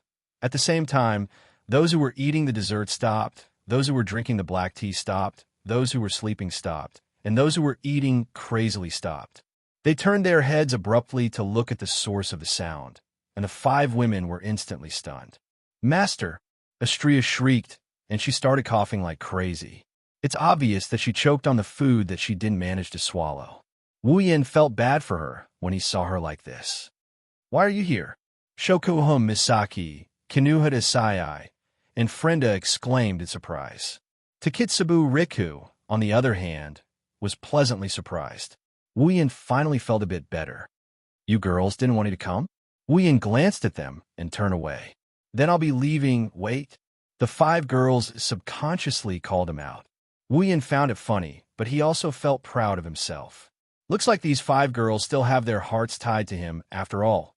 Shokuho Misaki quickly put down her desserts and walked to Woo-yen's side. She hugged his arm and pouted. "It's rare for you to come here. Are you going to leave just like that? What else can I do?" Woo-yen glared at Shokuho Misaki. "You girls look like you're enjoying yourselves. It's my fault for disturbing you." The 5 girls laughed awkwardly. Shokuho Misaki was no exception. After all, the scene just now was too embarrassing for her. Woo-yen shrugged. He glanced at Shokuho Misaki, and he hugged her by the waist. Shokuho Misaki jumped in surprise. What Woo-yen said next shocked her even more. It shocked her even more. Woo-yen rubbed Shokuho Misaki's waist under the shocked gaze of the female student who led the way. He lamented, "Looks like you've gotten fatter." "Fat!" Shokuho Misaki screamed. She lifted her head from Woo-yen's embrace and forced a smile. "No, no way. I don't feel that fat, duh." Woo-yen didn't hold back as he taunted. "Who knows your body better than me? Do you think I can't tell if you've gained weight or not?" Shokuho Misaki gulped, and she started touching her body in a panic. Woo-yen's words are highly believable. She might not be able to detect the changes in her body, but it wouldn't be easy to hide it from Woo-yen. Plus, she's the type that tends to gain weight easily. She's been eating desserts like crazy these days, so it's only natural that she'd gain weight. Shokuho Misaki looked like she was about to cry. She hugged Woo-yen tightly and sobbed. "Yen, you can't leave me in the lurch. I don't want to become a fat woman." Woo-yen's mouth twitched. What can I do to save you? Shokuho Misaki patted Wu Yan's chest and said something that almost made Wu Yan spit out his rice. Look around the system and see if there's anything that can help you lose weight instantly.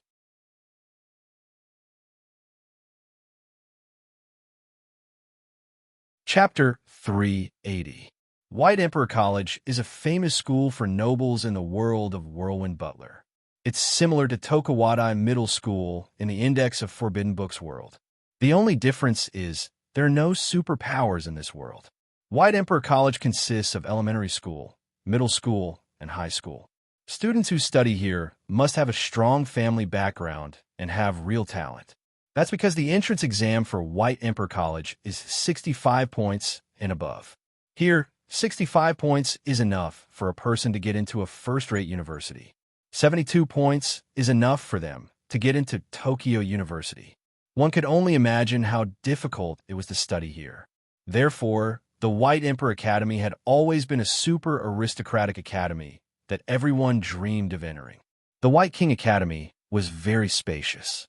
The students who were active inside would directly use the trams to travel, but usually no one would use them. But today, this tram that had not been activated for a long time flashed with a white light. When the white light disappeared, a man and 9 women appeared in the tram. The man was holding an extremely cute little girl with a pair of wine-red eyes. The women were all swallows. Some were big, some were small, but without exception, they were all devastatingly beautiful. The group of 10 that suddenly appeared are Wu Yan, Chuju, Mikoto, Ikaros, Flandra-chan, Shokuho Misaki, Astria, Kinuhata Sai, Frenda, and Takitsubu Riku. Wu Yan already had a plan when he decided to bring the girls to the beach to relax. It's time to go back to the Whirlwind Butler. First of all, the world of the Whirlwind Butler is much safer than the world of the Forbidden Tome. There aren't as many conflicts, and I can have a good time. Second of all, Hinajuku, who has been away from home for a long time, can also go back home. For the sake of sightseeing, the world of the Whirlwind Butler was naturally the best choice. Wu Yan can only go to the world he wants. Only the Whirlwind Butler, Forbidden Book of Magic Catalog, and Heavenly Item were available. The other worlds required points to activate. Compared to the other 2 worlds, Whirlwind Butler is used for fun. It's the best world for him. If he goes to the Index of Forbidden Books, who knows if Alistair will set him up for it. The same goes for Heavenly Object. That scumbag Sky Lord had his eyes on Ikaros all the time. If he goes there, he's bound to run into a lot of trouble. Wu Yan really wanted to take care of Space Master, but he's only here to keep the girls company. So, he decided to take care of Space Master when he has the time. Looking around, when they found themselves in a tram, the girls showed a puzzled look. They don't know where they are. Hinajuku, on the other hand, smiled happily. She reached out and touched the door of the tram, her eyes full of nostalgia. After all, this was Hinajuku's first time away from home. It's only natural that she would miss this place after being away from home for so long. Although in the end, time stopped in Butler Whirlwind's world and Hinajuku left at the same moment. Everyone understood why Chuju is acting like this. They didn't disturb Chuju and waited for her. Even Flandra-chan is the same. Everyone here is like Chuju. They left their home so they can more or less feel the same way. Even Shokuho Misaki and the others who don't have a good impression of Academy City. It didn't take long for Chuju to come back to her senses. She smiled apologetically at everyone. I'm sorry for the wait. Let's go, I'll lead the way. While saying this, Hinajuku's face was full of metal. She raised her head and puffed out her chest, adding a bit of luster to her beautiful face. It could be seen that she was very happy to be able to return here. Opening the door of the tram, Wu Yan and Hinajuku walked in front to lead the way for the girls. Wu Yan lived in Hakuo Academy for a period of time, so he naturally knows the way around. Hinajuku, being a native of Hakuo Academy, is even more so. She led the group of beautiful girls around her as they strolled around the academy. Along the way, they saw the beautiful environment of the White Emperor College. Even Mikoto and Shokuho Misaki, who came from Tokuwadai, were impressed. In terms of environment, the White Emperor College doesn't lose to Tokuwadai High School at all. With Wu Yin and Chuju leading the way, the girls walked around the White Emperor College. During the walk, they attracted a lot of attention from the White Emperor College's students. It's not just because of the girls' beauty, it's also because the 10 of them aren't wearing uniforms. Of course, there are students who don't wear uniforms in the White Emperor College. Ichung is one of them. Plus, Chuju is the president of the White Emperor College's student council, so they didn't encounter any problems. When it comes to touring Baiwang Academy, the student council's bell tower is a must. With Inajiku around, the group was able to reach the student council's office. Shokuha Misaki's eyes lit up as she exclaimed that such a place was worthy of her status as a queen. Of course, she was ignored by the rest of the group. Perhaps it was because it was still class time, so the group of clowns from the student council weren't here. This made Hinajiku a little disappointed, but it was quickly replaced by the excitement of returning home. Leading the group, she walked towards the gate of Baiwang Academy. At the school gate, Hinajiku was smiling happily because she saw a figure that was unexpected yet expected at the same time. Sister. That's right, it's Chuju's biological sister, Gue Shiulu. Chuju. Gue Shiulu looked at Chuju in surprise. She was confused when she saw her sister's casual clothes. When Wu Yin left, time stopped in this world. Gue Shiulu didn't know that her sister had been gone for a long time. Chuju always wore her uniform when she was in the White Emperor College. As the student council's president, she has to set an example. She has never walked around the White Emperor College in casual clothes. Unlike Gue Shiulu, who is surprised, Hinajika's eyes are a bit red. She followed Wu Yin around the other world and stayed in the Forbidden Tome catalog world. For Hinajiku, it's been a long time since she saw her family, so it's natural for her to feel a bit emotional. But just as Hinajiku was about to jump into her sister's arms, Gue Shiulu's words froze her face. All the joy in her heart instantly evaporated in a thin air. Gue Shiulu didn't know what to think. His face became serious, and he put on a karate stance, facing Hinajiku, and cautiously said, "Hinajiku, are you thinking of skipping class? I won't allow it." Hinajika's face stiffened, and she quickly shook her head. Mikoto and the others nodded their heads, thinking that Gue Shiulu is a good sister. She wouldn't condone her sister's bad habits. Only Wu Yin seemed to have thought of something, and his eyebrows jumped. And as expected, Gue Shiulu's next sentence made the women's faces completely embarrassed. "It's my turn to guard the door today. If you skip class, my salary will be deducted. If my salary is deducted because of you, even if it's my sister, I'll make you pay." Sure enough, Wu Yin couldn't bear to watch any longer, so he covered his head with his hands. The girls behind him felt their legs give way, and they all fell to the ground. "Sister, what nonsense are you talking about?" Hinajika's face was red. Looking at the embarrassed Gue Shiulu, she really wanted to give her a kick. At this time, Gue Shiulu noticed Wu Yin. He paused for a second before looking at the beautiful girls behind him. He didn't know why, but his expression turned into one of complete shock. Pointing at Chuju, Gue Shiulu said angrily, "Chuju, I didn't expect you to become a member of someone else's Crystal Palace." I. Sister, Chuju's scream echoed throughout the White Emperor College. At the same time, there was a girl's scream.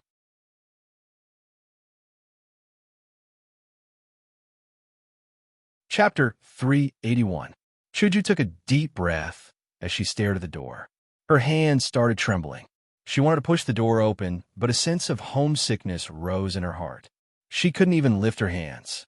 She's been standing at the door for about 15 minutes now. Wu Yin and the others stood behind Chuju. They stared at her without saying a word. It's been less than half a year since Hinajiku left the world of Butler Whirlwind. To the people of this world, it's only a blink of an eye. But Hinajiku couldn't help but act this way. After all, Hinajiku is only 16 years old. Strictly speaking, she's still a child. There are people who are younger than Chuju. Mikoto, Kinuha Tasai, and Frenda are younger than Chuju. However, the three of them grew up in Academy City. In Academy City, even young children don't have parents by their side. They were sent to Academy City from a young age to receive the development of their abilities. Independence is a necessary skill. That's why even Makoto didn't fully understand Hinagika's feelings, let alone Kinuhida Sai and Frenda. Takitsubu Riku was the same. Flandre-chan wasn't too mature, so she didn't really understand. As for Ikaros and Astria, they didn't know what was going on. To them, Wu Yin is their only family. Shokoho Misaki, on the other hand, seems to understand Chuju's feelings. However, she doesn't feel the same way. She has seen the emotions of many people in Academy City. Before. After a long while, Hinagika finally adjusted her condition. She smiled apologetically at everyone. Then, she pushed open the door to her house. I'm back. Chuji used to shout this sentence several times a day. She would shout it at this time. Her voice trembled a little. However, the next moment, a beautiful woman's voice came from the living room. Hinagika, who was about to step into the house, stopped in mid-air. Hinagika, you're back so soon? Chuju's mother is sitting on the sofa in the living room. The TV in front of her is playing a tear-jerking soap opera. Chuju's mother is crying her eyes out. She had a handkerchief in her hand, and she kept wiping her face. The handkerchief was almost soaked. Chuju saw this scene, and it made Chuju laugh. Her unstable emotions calmed down. Chuju walked up to her mother and complained. Mom, your tear line is so easy to break. Don't watch such tear-jerking soap operas. However, Mother Hinagika did not agree and retorted. It's not that my tear line is easy to break. It's just that the plot is too. Before she could finish, Chuju's mother seemed to recall something sad. Tears flowed down her face. Chuju couldn't help but feel embarrassed. Wu Yin and the others looked at each other and smiled bitterly.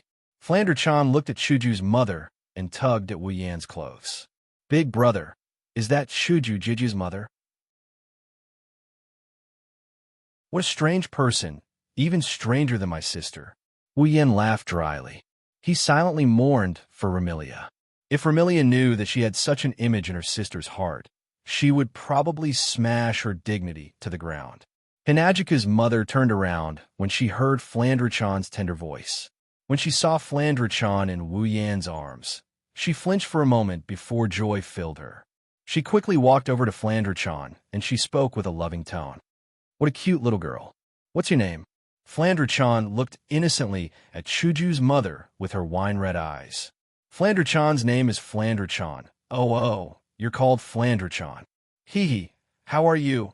Hinagika's mom held Flandre-chan's hand and gently waved it twice, her face full of smiles. One has to say, she's a mature woman indeed. She's really good at treating children. Her behavior won Flandre-chan's favor immediately. Yin, is this little girl your little sister? Hinagika's mom lifted her head to look at Wu Yin, but she quickly froze and exclaimed in surprise. Little Yin, how did your eyes become like that? It's nothing, Mayam. Don't mind this kind of thing. Wu Yin mumbled. Although Hinagika's mom still didn't understand, she didn't think too much about it. The children naturally have their own thoughts. Hinagika's mom still had a lot of trust in Wu Yin, who took care of her and her mother. If it wasn't for Wu Yan's insistence on being a housekeeper, Chuju's mother would have taken him in as a foster son. When she mentioned this to Wu Yin almost peed his pants. Nonsense. If he became Chuju's mother's son, wouldn't Chuju be his little sister?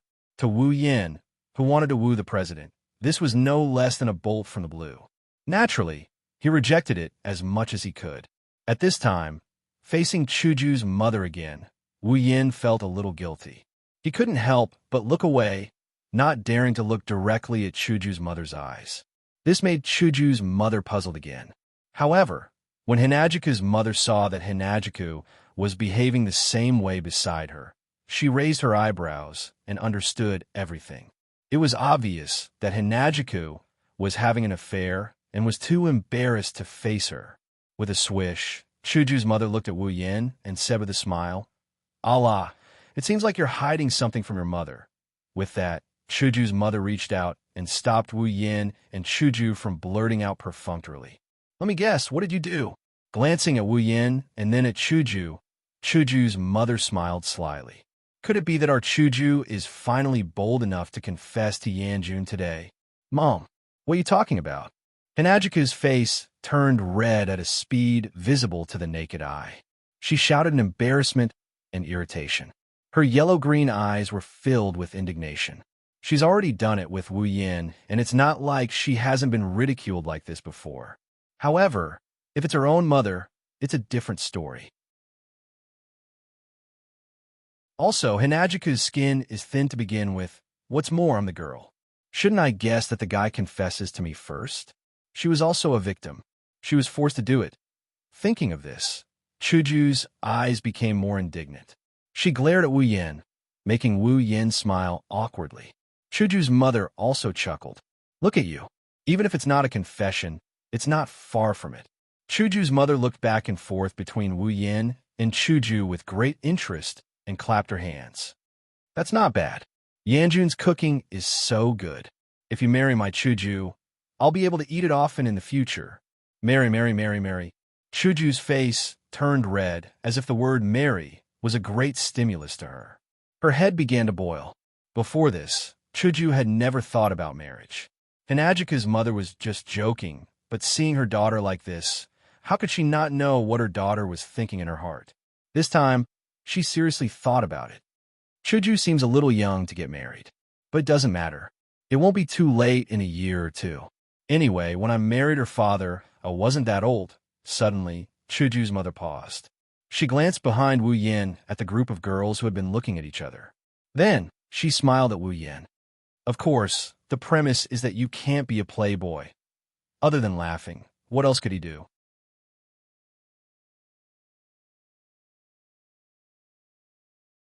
Chapter 382. The sun is golden, the beach is golden, the sky is blue, the water is blue, the water is blue, the water is blue. There is no doubt that this is the ocean. Wu Yin and Co. are standing in front of a wooden mansion with a red roof and white walls. They're looking at the beach and the ocean in front of them. The warmest and most comfortable smiles on their faces are a reflection of how they are feeling right now. The ocean. The ocean. Flanderchan's eyes lit up. She threw her little handbag on the ground and cheered. Her little face was full of excitement. Her sweet and innocent voice spread among the crowd, causing the smiles on everyone's face to grow even wider. Oni-san, it's the ocean. The ocean. Flanderchan jumped into Wu Yan's arms and pointed outside. Her red eyes were filled with intoxication. Wu Yan smiled and pinched her cheeks. What's wrong? Is this Flanderchan's first time seeing the ocean? Nodding her little head like she was pounding garlic, Flanderchan once again turned to look at the blue water with a happy smile on her face. Flanderchan has never seen the ocean before. I see. Wu Yin rubbed Flanderchan's head, and he looked at the ocean in the distance. This time, we must play to our heart's content. Shokoho Misaki stroked her hair, and the corner of her mouth rose. The ocean. Compared to a swimming pool, it does give off a different feeling. Mikoto raised an eyebrow and looked at Shokoho Misaki. She suddenly asked, have you never been to the sea before? The smile on Shokoho Misaki's face froze. She covered her mouth with her hand and smiled, but it looked forced. How could I not have been to the ocean? Oh, Mikoto dragged out the word. Her teasing tone was obvious. Shokoho Misaki could no longer maintain her smile. She was angry and was about to retort when Takitsubu Riku pulled her back and smiled apologetically. If these two were to fight, it would be a disaster. There would be no end to it. Hey, why are you all standing there? Chuju poked her head out of the mansion and shouted at everyone. Go put down your luggage and change your clothes. Oh, time to change. Astria ran into the mansion first. Everyone shook their heads and smiled bitterly. They knew Astria came here just to taste the watermelon and ice cream. All right, go change your clothes. I'll go put down the luggage. Wu Yin turned around and walked towards Chuju. He handed Flanderchan to her. Chuju, I'll leave Flanderchan in your care. Hinajika nodded, and she took Flanderchan. She called out to the others before heading inside.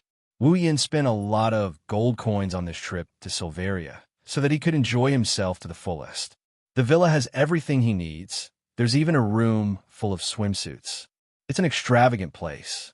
If it weren't for the fact that Silveria's gold coins are made of real gold, Wu Yin would have spent a lot of money by now. Of course, it was all worth it. When everyone walked into the room, they were immediately stunned by the scene in front of them. What appeared in front of them was a dazzling array of swimsuits of various styles and sizes. There were so many types that this group of little girls who had never seen such a big scene before could not help but stare with their eyes wide open. These are all swimsuits. Makoto's jaw dropped in an exaggerated manner. Even the biggest swimsuit store in Academy City isn't as big as this, right? Where did Yin find a mansion like this? Chuju shook her head with a bitter smile. The world of Hate the Whirlwind is filled with rich people. She has seen the private swimming pool of Sanchinunnery and Ichang. The swimsuits prepared there are even more extravagant than the ones here, so she wasn't surprised. There are a lot of different types of swimsuits here. Some of them are good enough to cover the entire body. However, most of them are too revealing for the girls to see. Some of them only cover the important parts of the body. The girls looked at each other and started to get suspicious. Don't tell me Wu Yan arranged this on purpose. It has to be said that Wu Yan's image in the girls' minds isn't that good. Of course, Flandre-chan and Astria didn't think as much as the other girls. After cheering, they ran into the store to look for their favorite swimsuits. Shokuho Misaki smiled and walked in as well. Anyway, there were only 10 of them in this stall. 9 of them were women, and although the remaining one was a man, which part of his body hadn't he seen before? It doesn't matter what kind of swimsuit she wears. Plus, it's not like there aren't any decent swimsuits here. Why are you thinking so much? No matter how revealing it is, it's better than being naked, right? Frenda shrugged as she giggled at the girls. The girls looked at each other, and they nodded helplessly. Even if they're shy, they have to admit that in front of Wu Yin, it doesn't matter what they wear. At this moment, Astria picked up a swimsuit and placed it on top of her body. She yelled as she compared the size of the swimsuit. Hey, how about this one? No. Chuju and Mikoto objected without hesitation.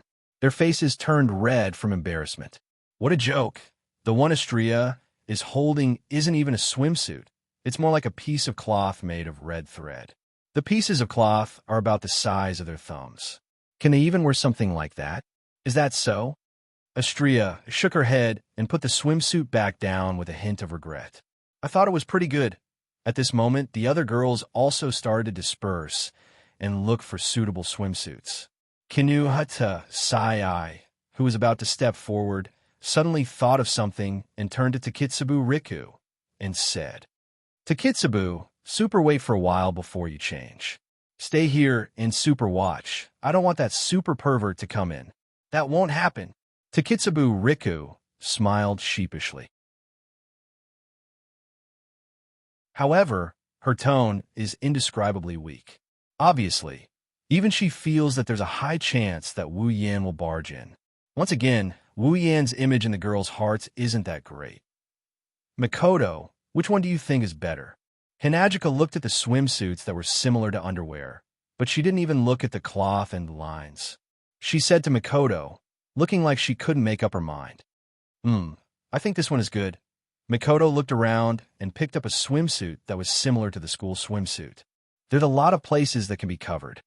But as soon as she said that, Mikoto was stunned.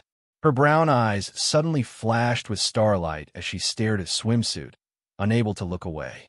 Hinajiku suspiciously turned her head to look. She was stunned for a moment, then she smiled helplessly. That's because the swimsuit that Mikoto is looking at has a tight-fitting top and a pleated skirt. There are some white dots in the brown. How should I put it? It's pretty cute. Hinajika looked at the tea-colored bra and said meaningfully, It suits you, Mikoto. Ah. Mikoto jumped like a startled deer, and her face turned red. What are you talking about? I won't wear a kid's swimsuit. Yes, that's right. Seeing the smile on Hinajika's face, Mikoto's voice became weaker and weaker. She lowered her head, blushed, and couldn't speak. Hinajika couldn't help but laugh. Wear it if you like it. I think him will like it too. Who wants him to like it? Even though she said that, Mikoto's eyes were already looking at the swimsuit. Chuju felt helpless. She picked up the swimsuit and shoved it into Mikoto's arms before pushing her into the changing room. Wait.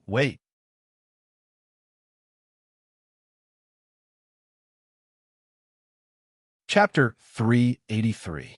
Without a doubt, the amount of time a girl needs to put on makeup, change clothes, and tidy up her hair isn't something other activities can compare to.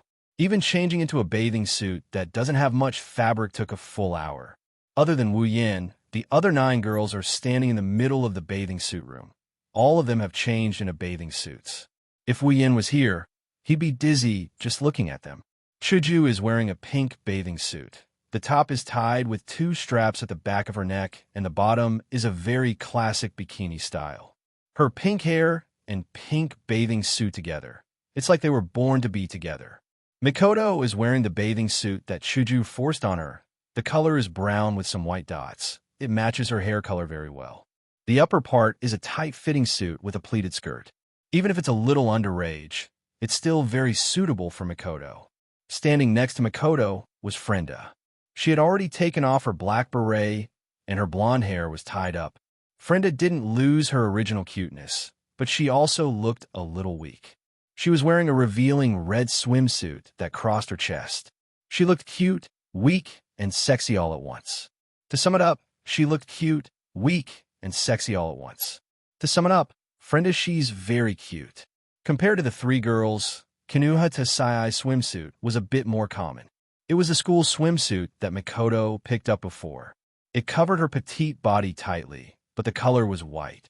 Coupled with Kinuha Tasai's seductive snow-white thighs, it didn't lose any of her charm.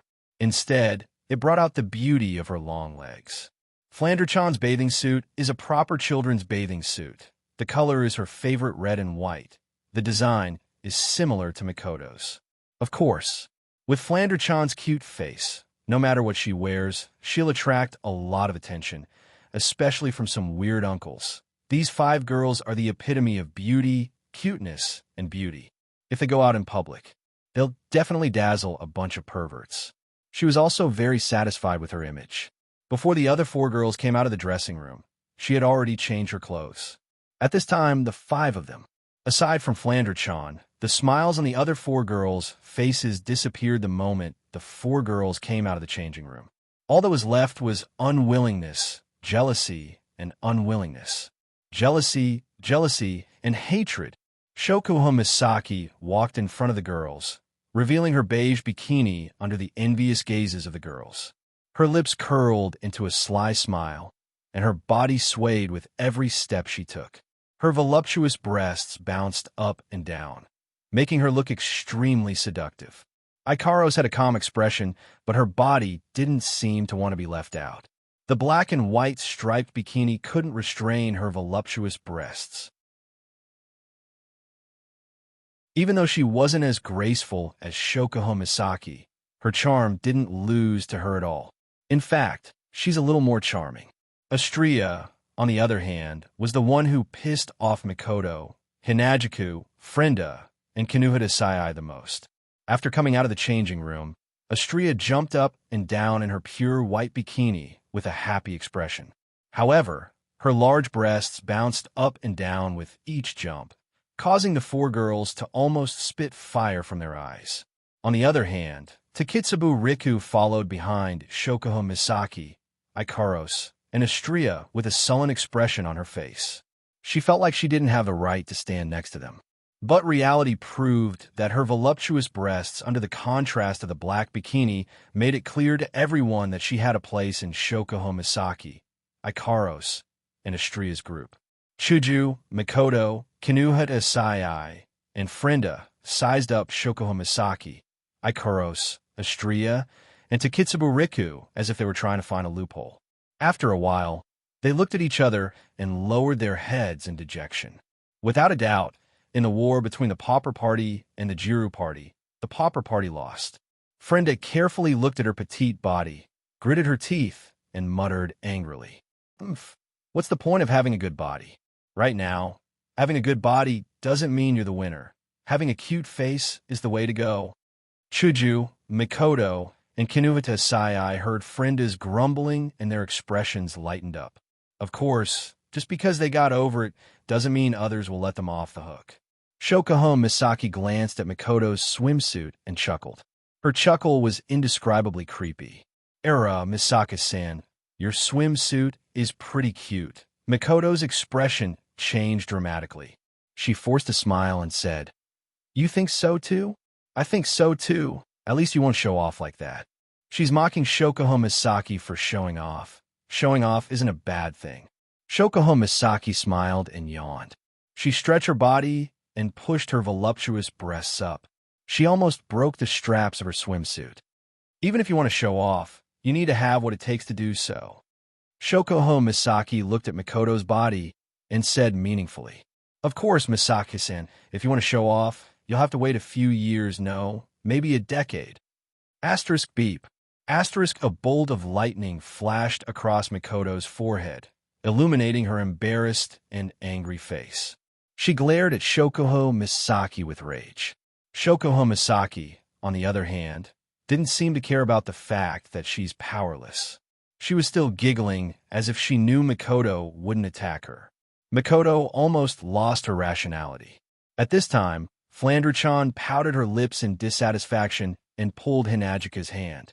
"Sister Hinagiku, can we go out now? Flandre-chan wants Oni-san to see her swimsuit." Hinagiku smiled sheepishly. "It's not that I don't want to go out. It's just that these two haven't settled their grudge yet." Makoto, on the other hand, smiled brightly at Flandre-chan's words. Makoto looked at Shokuho Misaki and smiled. "What's the point of showing off? Are you going to seduce other men? I think it's fine if you don't have the right to show off, as long as you say you like it." Simple words. That's what everyone wanted. Shuju, Kanu Hatasai, and Frenda, who were looking down, suddenly regained their spirit. Astria and Takitsubu Riku, who weren't interested in this cup war, also perked up. Even Ikaros, who didn't say anything, had ripples in her eyes. Does he like my outfit or not? This thought appeared in everyone's mind, even Shokuho Misaki. However, Makoto's counterattack made Shokuho Misaki unhappy. She immediately retorted, "Little Yin will definitely like it." Shokuho Misaki sounded confident. Wu Yan's personality is something that even Hinagiku, Makoto, and the others know about. She's good at manipulating people's minds. To put it simply, he doesn't care about outsiders, but he's a pervert to them. Shokuho Misaki is confident in her body, so she didn't think that Wu Yin wouldn't be attracted to her. When they're in bed, her body is one of the most delightful to him. Of course, all the girls felt the same way, except for Astria. She was the only one who didn't get pushed down. She didn't know what Wu Yin thought of her.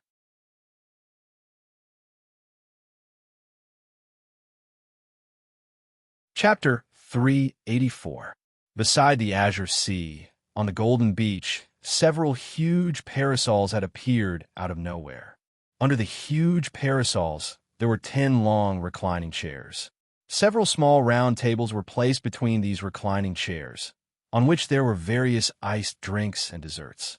In the hot weather, one couldn't help but feel a chill in one's heart when looking at it.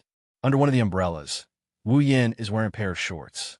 He's wearing a pair of sunglasses, and he's leisurely sipping from a bottle of drink. He looks like he's having a good time. Oni-chan, master. Flandre-chan and Astria ran over and jumped under the parasols. However, one of them jumped on Wu Yin, while the other jumped on the table filled with drinks and desserts.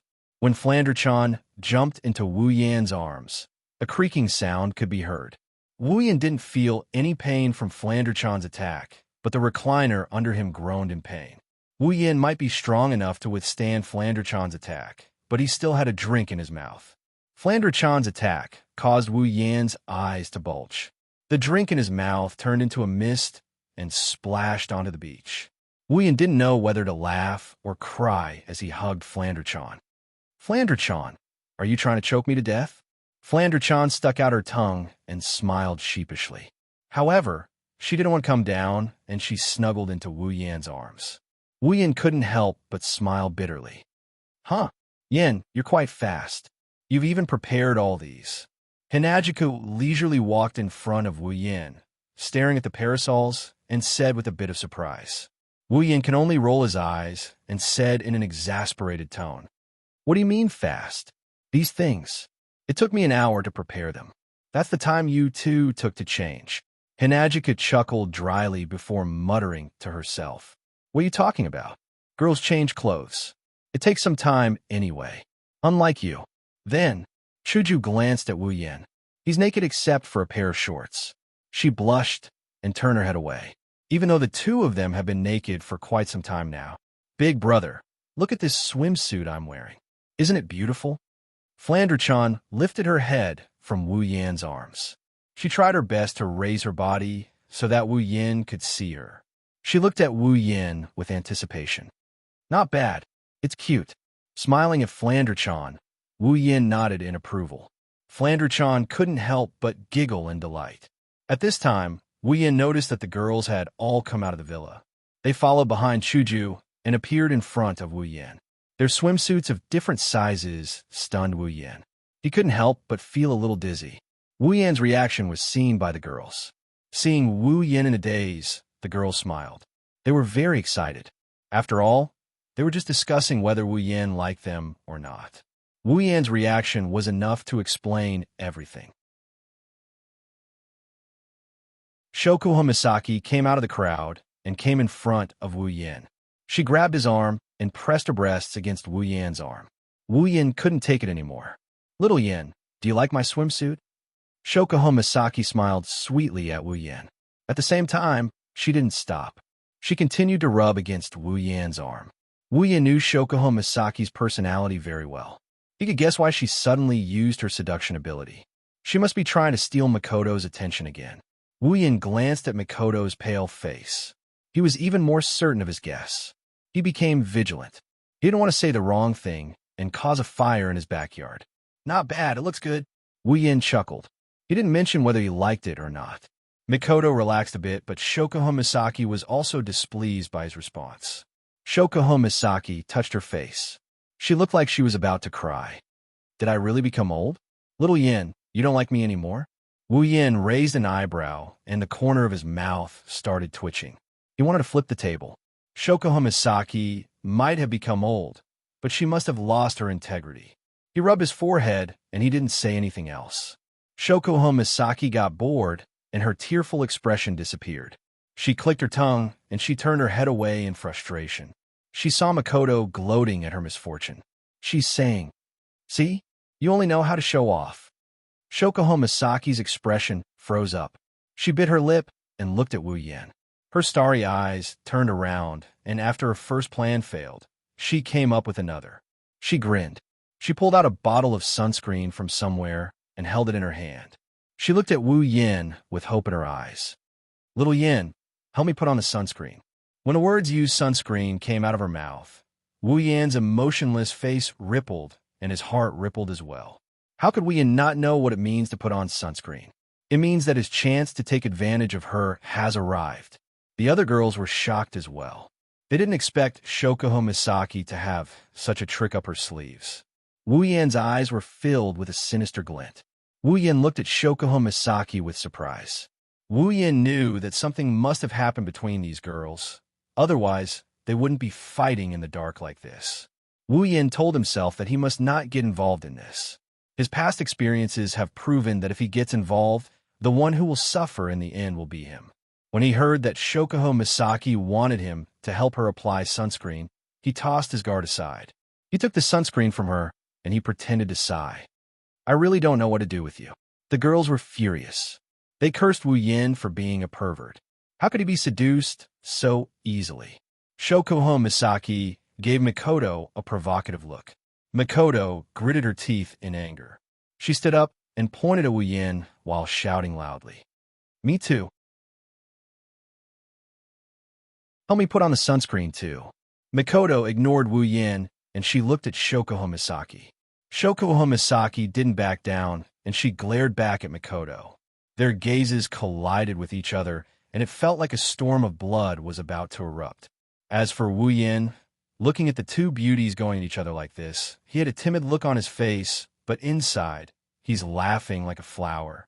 He finally realized that a fire in the backyard doesn't necessarily mean a fire that's burning the eyebrows. It could also bring about a lot of benefits. In any case, in the end, he would be the one who would gain the most advantage from the fight between the two women. Behind Mikoto, Hinajuku and the other girls looked at each other. They didn't know what to do. They knew that Wu Yin is going to be the final winner. Thus, Hinajuku picked up Flander-chan.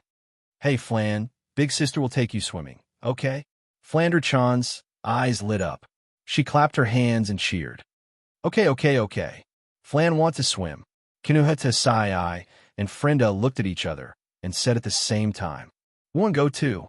The four beauties left just like that. Astria only had food in her eyes.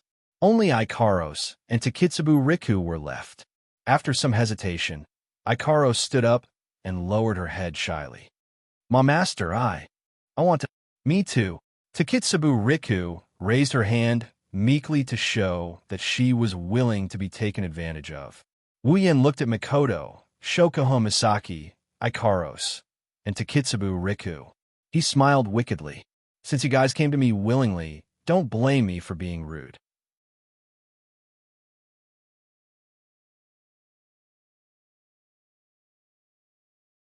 Chapter 385. Not far away from the beach, Chuju, Flandre-chan, Kinuhata Sai, and Frenda were happily playing in the water. They seemed to have forgotten about the conflict in the mansion. Astria was still eating and drinking under a parasol. Everything looked so peaceful. Shokuho Misaki, Mikoto, and Takitsubu Riku were lying on 3 mats under a coconut tree. Behind them, a wolf was uncorking a bottle of sunscreen. Its claws were rubbing against each other. It looked like it was ready to pounce. As for Ikaros, she's just standing there in a daze. Her indigo eyes stared at Wu Yin with a pitiful expression. Since there are only 3 mats, Ikaros was excluded from the list and temporarily escaped from Wu Yan's clutches. However, she doesn't seem to be too happy about it. Shokuho Misaki glanced sideways at Mikoto, and Mikoto did the same thing. Both of their gazes collided with each other, and it seemed like they were still competing. Takitsubu Riku, on the other hand, seemed to be frightened by the atmosphere between the two. She lowered her head and didn't dare to look at them. Who's going first?" Applying sunscreen on his hand, Wu Yin glanced at the 2 girls. He pretended he didn't see the interaction between the 2 girls and told them. However, his voice couldn't hide the excitement in it. "Of course I'll go first." Shokuho Misaki immediately said. Mikoto shut her mouth. She turned her head away angrily. "It doesn't matter who goes first. It's not like they said that whoever goes first wins." Shokuho Misaki seemed to have seen through Mikoto's thoughts. She narrowed her eyes and smiled. It was a meaningful smile. Shokuho Misaki straightened her body and reached behind her back. She pulled out her swimsuit. She undid it. Wu Yan's hand trembled, and he almost smeared the sunscreen on the coconut tree. Mikoto's expression changed as well before her expression changed drastically. The redness began to spread to her face. It looked like she was provoked by something. He shouted angrily at Shokuho Misaki. You, what are you doing? You filthy woman." Shokuho Misaki laughed and mocked Mikoto. "Era, Misaka classmate, what you're saying isn't right. Isn't it normal to use sunscreen? Don't tell me that Misaka-san wants to make your skin black and white." But, Mikoto blushed, stuttered. "But this is the beach, in public." Shokuho Misaki shook her head and looked at Mikoto with disdain. "There are no other men on the beach, and Xiao Yin is my lover. Xiao Yin has already seen my body." "My lover." Mikoto lowered her head. Wu Yin and Shokuho Misaki could see steam coming out of Mikoto's head. Shokuho Misaki's bold statement was a fatal blow to Mikoto. Shokuho Misaki smiled triumphantly. She didn't even notice that a certain wolf behind her was trying its best to turn its neck, trying to see through Shokuho Misaki's back. It wanted to see all of her breasts, but it was quickly disappointed. Shokuho Misaki made it sound like she's a generous person, but she's not that generous to expose her ample bosom to the sun. She prodded Mikoto for a bit before she laid down on the mat. Her 2 bunnies pressed down on the mat, and her ample bosom started poking out. Wu Yan's mouth went dry when he saw this. He almost lost control of himself and decided to use Shokuho Misaki to vent his lust. Taking a deep breath, he looked at Shokuho Misaki's back, and he decided to let go of his pretense. He applied sunscreen on his hand, and he pressed down on Shokuho Misaki's back. Ah! The sudden chill made Shokuho Misaki scream. Mikoto, Ikaros, and Takitsubu Riku's face turned red when they heard Shokuho Misaki scream. Wu Yan rubbed his hand on Shokuho Misaki's back and spread the sunscreen on her back. Shokuho Misaki's beautiful long hair covered her entire back. Wu Yan rubbed her back gently, and a pleasant sensation came from his hand. Wu Yan narrowed his eyes. Maybe Wu Yan's technique was too good, but Shokuho Misaki's face started to turn red. Shokuho Misaki felt like Wu Yan's hand was magical.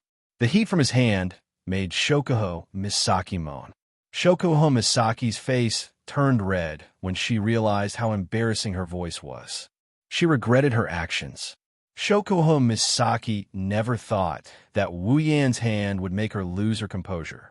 If she knew this would happen, she wouldn't have fought with Mikoto, even if she was beaten to death. It was better than making such embarrassing sounds in front of Mikoto. Shokuho Misaki didn't know that Mikoto didn't have the time to think about this. She was scared silly by Shokuho Misaki's shinin. At this time, Mikoto was worried that when it was her turn, she wouldn't be able to do the same. Takitsubu Riku was the same. Shokuho Misaki couldn't hold back her sobs anymore. She couldn't let Wu Yan continue like this. If this continues, she'll be embarrassed. Under Wu Yan's touch, her body started to feel a strange sensation. Her skin started to turn red, and she started to panic. At the end of the day, Shokuho Misaki only had sex with Wu Yan once. She didn't sleep with Wu Yan after that. After tasting the forbidden fruit for the first time, her resistance to this kind of thing dropped quite a bit. Now that Wu Yan is teasing her, it's only natural for her to react. Worried that she might embarrass herself, Shokuho Misaki quickly explained herself. Okay, Yin-chan, go help Misaki. Shokuho Misaki wanted to stop, but a certain someone didn't want to. How is it okay? There are still a lot of places that haven't been cleaned yet, Wu Yan said in a righteous tone. He didn't seem like he was going to stop. Shokuho Misaki was stunned. She realized that in the end, this wolf is going to be the one who will win. Before Shokuho Misaki could react, an indescribable sense of pleasure surged through her body.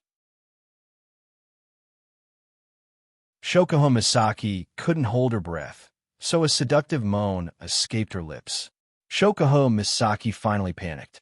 Shokuho Misaki's bikini covered lower half of her body. A hand had already reached in and grabbed her buttocks and started to rub them hard. No way. Shokuho Misaki stared blankly at the hand on her buttocks. She panicked when she thought about her current state. If Misaka Mikoto saw her like this, she wouldn't be able to face anyone anymore. Fortunately, Mikoto was scared by Shokuho Misaki's moans. She buried her head like Takitsubu Riku. Shokuho Misaki heaved a sigh of relief. The smart Shokuho Misaki knew that she couldn't back down now. She could either surrender and beg Wu Yan in front of Mikoto for mercy. However, she would rather die than make this choice. Rather than begging Wu Yan for mercy in front of Misaka Mikoto, he might as well continue to shinin. At least he can use the excuse of being too comfortable to refuse. However, if he begs for mercy, he will be laughed at by Misaka Mikoto for the rest of his life. Shokuho Misaki had no choice but to endure Wu Yan's assault. She tried her best to hold back her moans.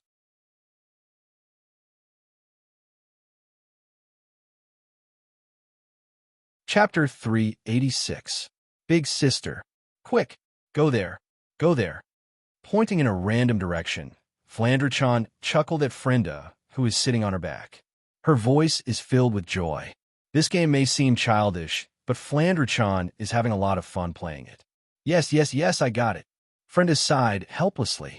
She wasn't happy about Flandre-chan calling her big sister, because her name is so similar to Flandre-chan's. Flandre-chan had no choice but to call her big sister. But I told you not to move around, okay? Otherwise, I won't be able to stand properly. Wah. As soon as she finished speaking, Frenda stepped on a round rock. She lost her balance and fell down. Flandrichan, who was riding on her shoulder, fell into the water as well. Wah. Ah. Frenda was shocked. She quickly carried Flandrichan out of the water. Flandrichan had swallowed a few mouthfuls of seawater, and her face was filled with bitterness. She stuck out her tongue, and her face fell. Pooey, pooey, it's disgusting. Are you super okay? Kanuhatasai looked at Flandrichan and asked. She put a swimming ring on Flandrichan so that she can float on the water. Flandrichan looked at Kanuhatasai with a bitter face and shook her head. She stuck out her tongue again. Why is the water in the sea so disgusting? Kanuhatasai and Frenda looked at each other and laughed awkwardly. How are they supposed to explain such a profound question to a child? Even if they roughly explained it, Flandrichan would only be confused. She might even ask more questions. They've seen a lot of this in Academy City. Chuju swam over from afar and kicked the water with her little legs. She looks like she's having a lot of fun. But if you look closely, you'll notice that Chuju's yellow-green eyes are constantly looking at the beach. Seriously, why are they taking so long?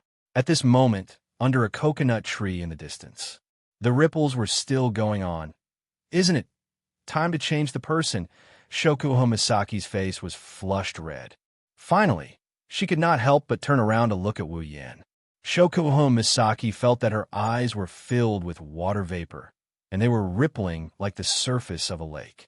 If Wu Yan continues like this, I will really lose my composure. Wu Yan giggled as he toyed with Ju-sama's buttocks. He pulled his hand out of Shokuho Misaki's bikini pants. Shokuho Misaki released a sigh of relief.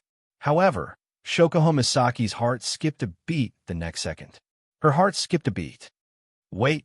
Shokuho Misaki felt Wu Yan's hand slowly move from her buttocks to her soft back, then from her soft back to the sides. Shokuho Misaki couldn't help but open her mouth. Unfortunately, Shokuho Misaki couldn't speak anymore. His hand gently pressed and pinched Shokuho Misaki's soft buttocks. Wu Yan could clearly feel Shokuho Misaki's body trembling along with his movements. Her skin started to turn red. Wu Yan laughed in his heart. As expected, her chest is Ju-sama's weakness. Shokuho Misaki bit her lips to stop herself from letting out the moans that were already at her throat. Shokuho Misaki wanted to cry, but no tears came out. For the first time in her life, Shokuho Misaki hated her breasts. No matter the shape, size, or smoothness, Shokuho Misaki was always proud of her breasts. But why was it her sensitive spot? Her body trembled along with Wu Yan's touch. Shokuho Misaki's heart trembled along with it. Her body was getting weaker and weaker. Shokuho Misaki wanted to beg for mercy, but when she remembered that Misaka Mikoto was beside her, she couldn't bring herself to do so. In the end, she could only look at Wu Yan with pleading eyes. Wu Yan continued to pinch Shokuho Misaki's soft buttocks. Shokuho Misaki moaned a few times before he finally pulled his hand back. At the same time, Shokuho Misaki lost all her strength and collapsed onto the mat. She gasped for air and couldn't lift her body. She still needs more training. Shokuho Misaki wanted to punch him in the face. Wu Yan turned around and smiled at Mikoto. "So, Mikoto, it's your turn, huh?" Mikoto raised her head and saw Shokuho Misaki's blushing face. Recalling Shokuho Misaki's shinin, Mikoto's face turned even redder. I think I should ask Chuju to help me," Mikoto giggled. She couldn't help but avert her gaze. When she thought about how she will end up like Shokuho Misaki, her heart started pounding. She hurriedly said that, and she stood up. Suddenly, Shokuho Misaki, who was still gasping for air, got up from the mat. She didn't care that her boobs were exposed to Wu Yan as she pounced on Mikoto. She hugged Mikoto's waist and pressed Mikoto back down on the mat. What are you doing?" Mikoto was shocked when she saw Shokuho Misaki hugging her waist and refusing to let her get up. Mikoto yelled. Shokuho Misaki's face was still flushed red and she was still panting, but she forced a smile on her face. She gritted her teeth and said to Mikoto, "Since this queen is already in this state, Don't you dare think you can stay out of this. You damn woman. Mikoto finally understood that Shokuho Misaki was trying to drag her down with her. She screamed and pushed Shokuho Misaki away with all her might. Yen, quick, help her put on the sunscreen. Shokuho Misaki shouted at the dumbfounded Wu Yen. At the same time, she unleashed her full potential. As a sports idiot, Shokuho Misaki managed to restrict Mikoto's movements. What the hell is going on? Wu Yan's jaw dropped as he watched the two girls wrestle with each other. He didn't know whether to laugh or cry. Shokuho Misaki is really desperate. She actually helped her husband hold down another woman. Fine, Wu Yan has to admit that this is an unimaginable situation. Ma, it's a good thing anyway. Wu Yan snickered and rubbed the sunscreen on his hands. He quickly reached out with both hands and pressed them on Mikoto's cute bra. Mikoto stiffened up and her hands that were pushing Shokuho Misaki went limp. Mikoto's face turned red as she yelled at Wu Yen in a coquettish manner. Yen, you idiot. Ugh. Before Mikoto could finish her words, a pair of large hands covered in sunscreen slid under her bra and into her chest. Grabbing her two little white bunnies, he began to gently knead them. Mikoto's brown eyes glazed over. She lost all her strength and collapsed on the mat, allowing Wu Yen to do whatever he wants to her. Shokuho Misaki's eyes flashed with pride, and she followed suit. That's because one of Wu Yan's hands came out of Mikoto's bra and grabbed one of her breasts. Grabbing a pair of big and small boobs, he pinched them while squinting his eyes. He turned to look at Takitsubu Riki, who was petrified, and sighed in his heart. Hands, why don't you have two more? Wu Yen chuckled as he removed his hands from Mikoto's breasts and placed them on the trembling Takitsubu Riku. He gently undid the straps on her swimsuit.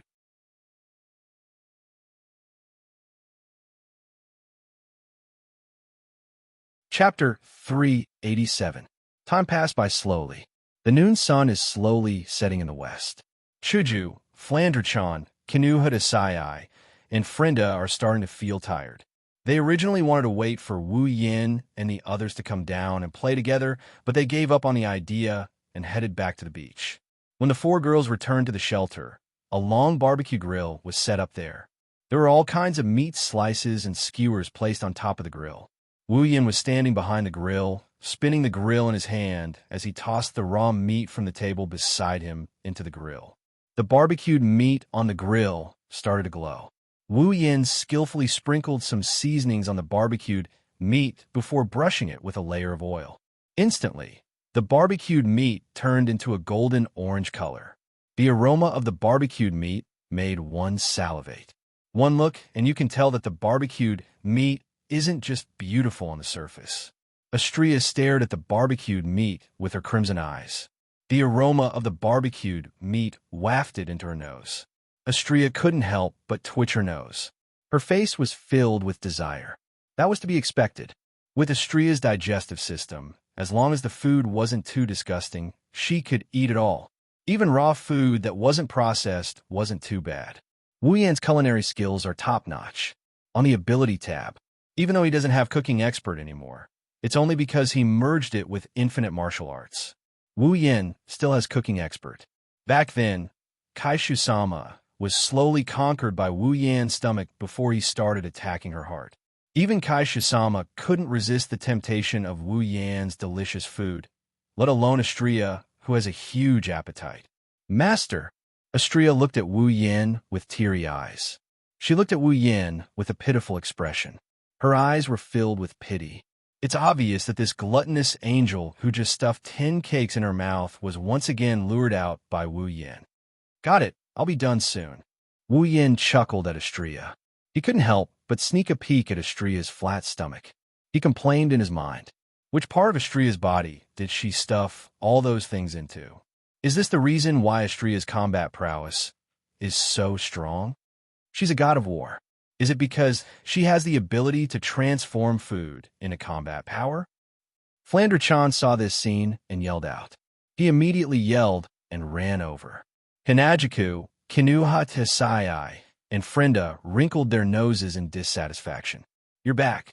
Wu Yen flashed a bright smile as he greeted the four girls. He acted like nothing happened. It's very infuriating. We've been waiting for you in the water for half a day. I didn't expect you to be enjoying a barbecue here. Chuju walked in front of the grill and snorted at Wu Yan. She sounded annoyed. Mama! Wu Yan waved his hand and continued what he was doing. He looked up at Hinajiku. I was worried that you might get hungry, so I prepared some food for you. Kinuhata Sai raised an eyebrow. She looked at Wu Yin and mocked him. Are you really that considerate? Frenda tilted her head and glanced at Wu Yin. She asked suspiciously, So, did you do something bad that you don't want us to know? Is that why you're having a barbecue here, to cover it up? His body trembled for a bit before he regained his composure. Wu Yin shook his head as he laughed at the three girls. Inside, he scared witless. Kinuhata Sai and Frenda, they've only been with him for less than 2 months, yet they know him so well. Don't tell me they know the rumored mind-reading ability? Chuju narrowed her eyes and looked around. She suddenly remembered the sunscreen incident. She turned to Wu Yan and asked in a serious tone, Where are Makoto and the others? His body trembled, and he almost dropped the barbecued meat in his hand on Akaisha-sama's flat breasts.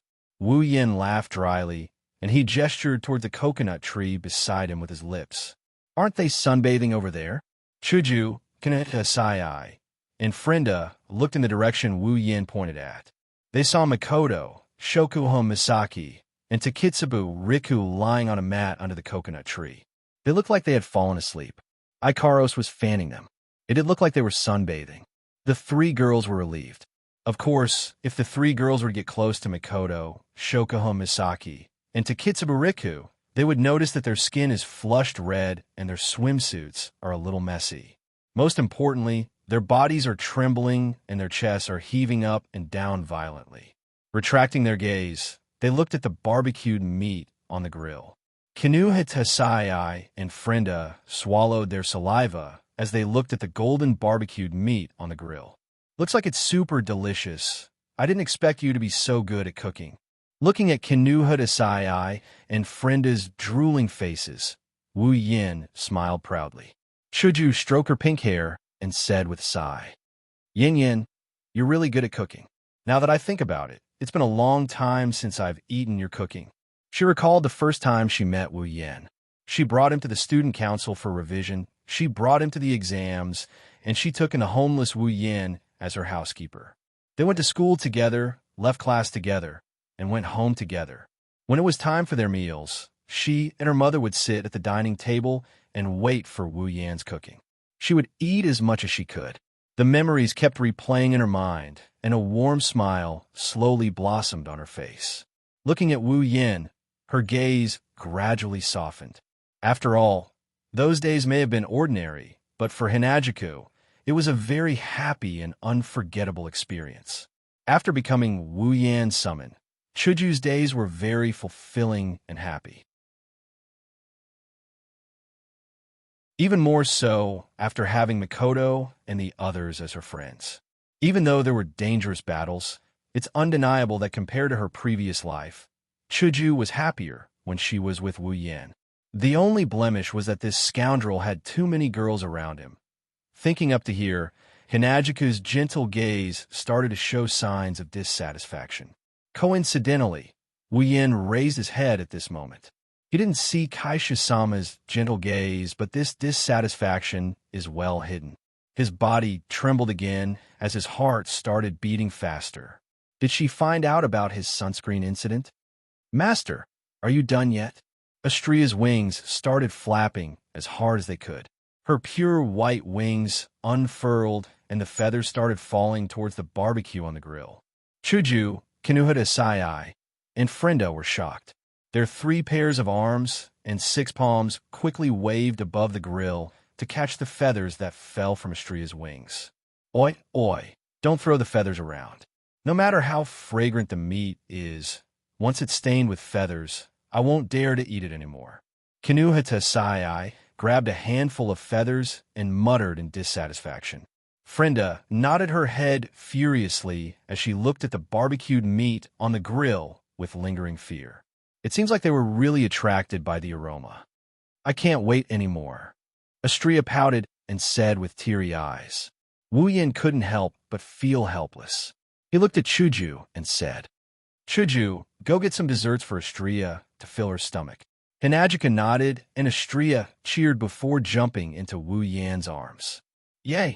Master is the best. Disciple. Let go. Meet. Meet.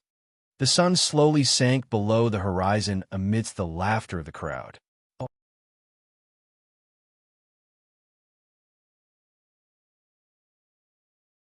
Chapter 388. Happy times always pass by quickly. Amidst the laughter and laughter of the group of 10, the curtain of night was about to fall in the blink of an eye. When the sun set from above the sea level to the other side, the sky suddenly darkened and then brightened up again. Different from the daytime, the white cloud ribbons in the sky were now emitting faint red stars and light, illuminating the entire sky with the color of dusk and then the silver of the stars. Under the beautiful starlight, the stones that didn't seem to have any color during the day were now shining brightly like bright red diamonds. It was so beautiful that the group of 10 people standing by the beach were all stunned by it. That's right. That's right. It's so beautiful. Flandre-chan's wine-red eyes were filled with splendor as she stared at the horizon and the ocean. She couldn't help but clench her fists tightly together. The lively Flandre-chan seemed to have lost her ability to speak and move at this moment. She could only mutter a sentence to express her current feelings. Hinajiku, Mikoto, Ikaros, Shokuho Misaki, Astrea, Kanuhita Sai, Frenda, and Takitsubariku were also looking at the beautiful scenery. Everyone's heart calmed down. The beautiful scenery created a picturesque scene with the sea and sky. After a while, Chuju smiled. She said softly, "This time, I was right to come." The girls nodded and they smiled.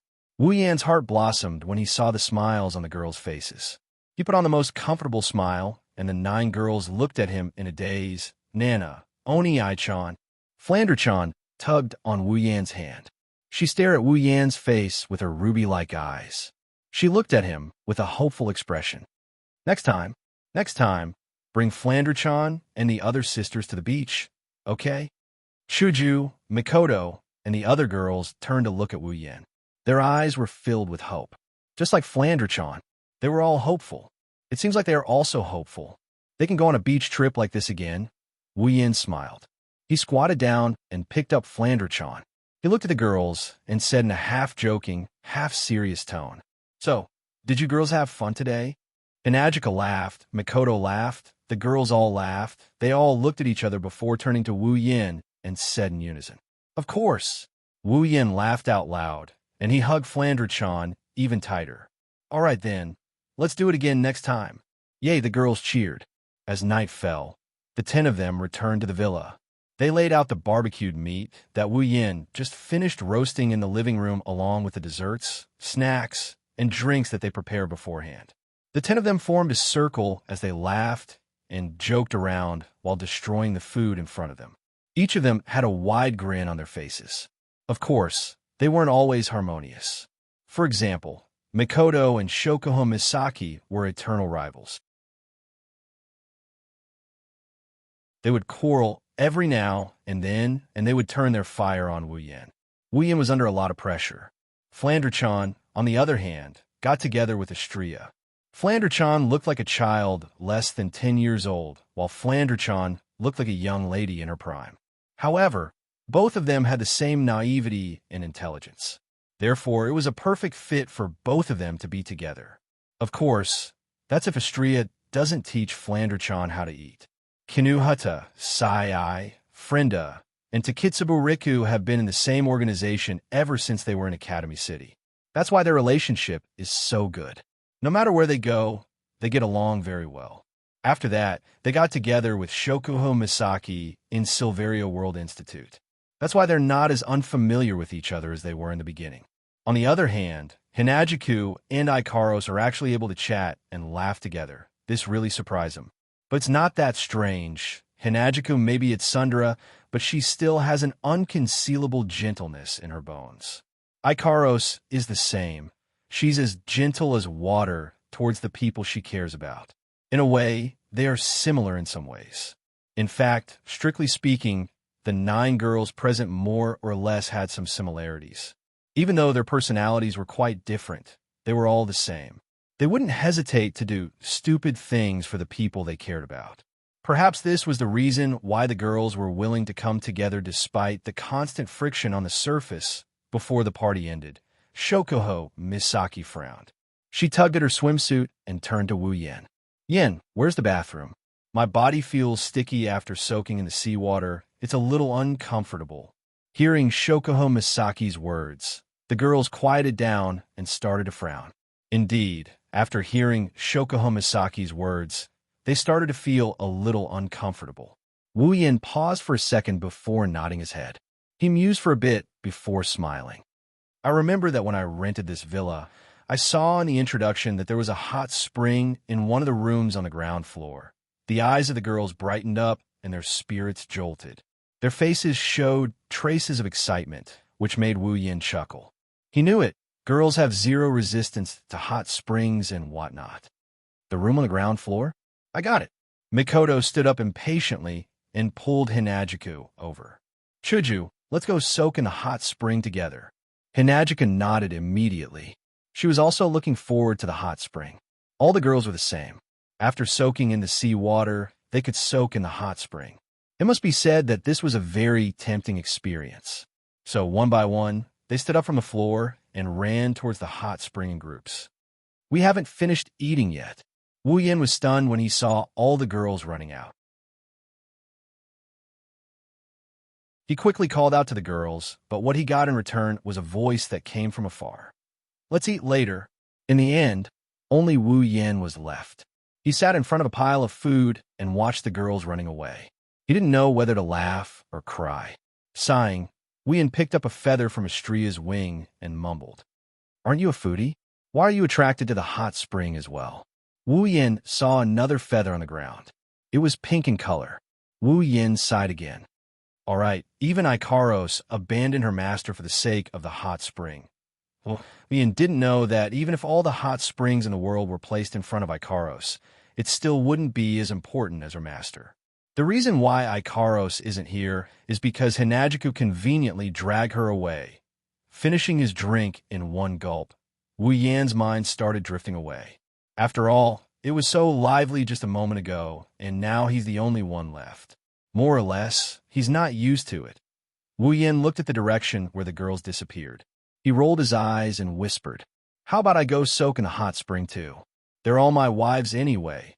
Wu Yan shook his head with a bitter smile. I'm afraid Mikoto will electrocute me the moment I enter, and everyone in the hot spring will be injured by the electric current. Wu Yan looked at the food on the ground. He rolled his eyes and smiled evilly. I can't get my hands on the hot spring, but I can get my hands on the food as well.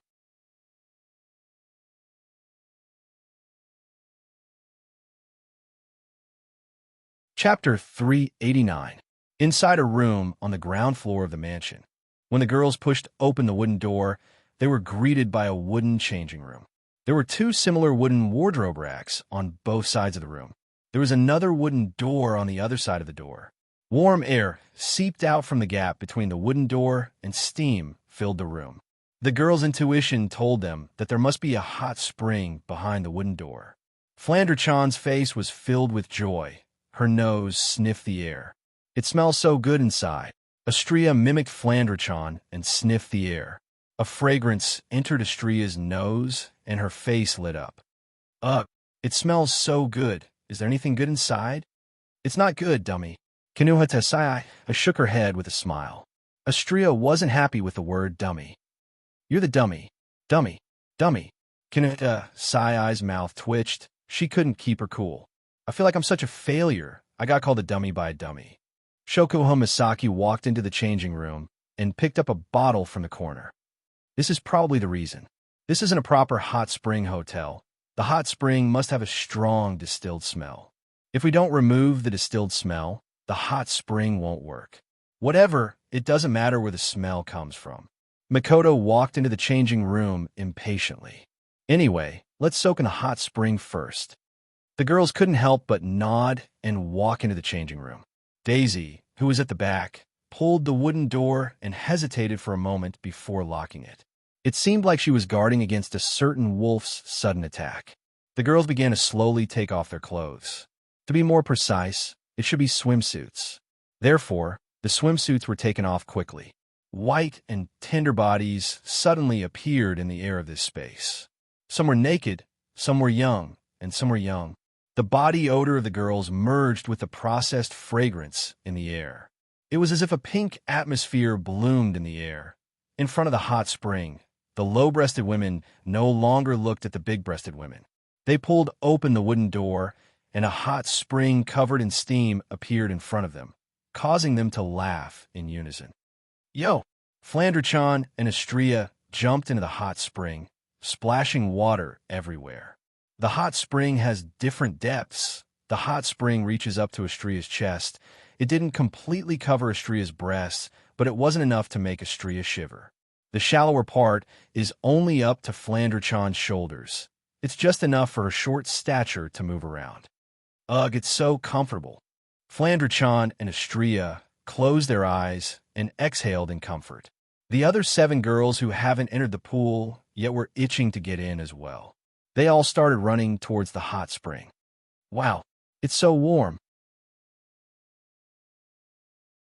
Kinuhata Sai slapped the surface of the water. She didn't care about her breasts.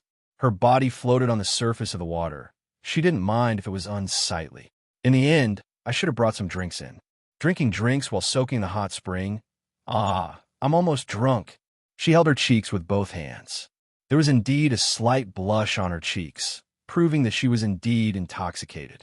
Shokuho Misaki chuckled as she splashed some water on herself. The water droplets slid down her delicate skin. It's a sight that would make anyone want to take a bite out of. Shokuho Misaki scanned the hot spring with her starry eyes. She stared straight at Astrea's body. She tapped her lips and said in a tone as if she was measuring something. Astrea-chan, did your boobs get bigger again? Is that so? Astrea flinched. She looked at her breasts that floated on the surface of the water. She blushed and shook her hands. No. Is that so? Shokuho Misaki looked at Astrea suspiciously. Her lips curled into a sly grin. She slowly moved to Astrea's side and grabbed Astrea's breasts with both hands. She started rubbing her breasts. Let me touch you. Don't. Astrea screamed. Her body trembled from Shokuho Misaki's touch. Her expression changed, and a seductive moan came out of her mouth. It looks like it really did get bigger. Shokuho Misaki muttered as she massaged Astrea's breasts into all sorts of shapes.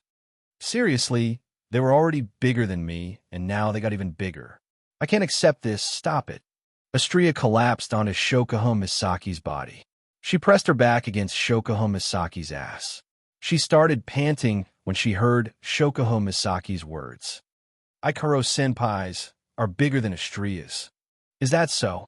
Shokuho Misaki turned to look at Ikaros. She saw Ikaros sitting quietly in a corner. Ikaros was stroking her wings. She seemed to be tidying them up. Her pair of wings bounced back and forth on the surface of the water, creating small ripples. Takitsubu Riku and Ikaros were sitting together with their eyes closed.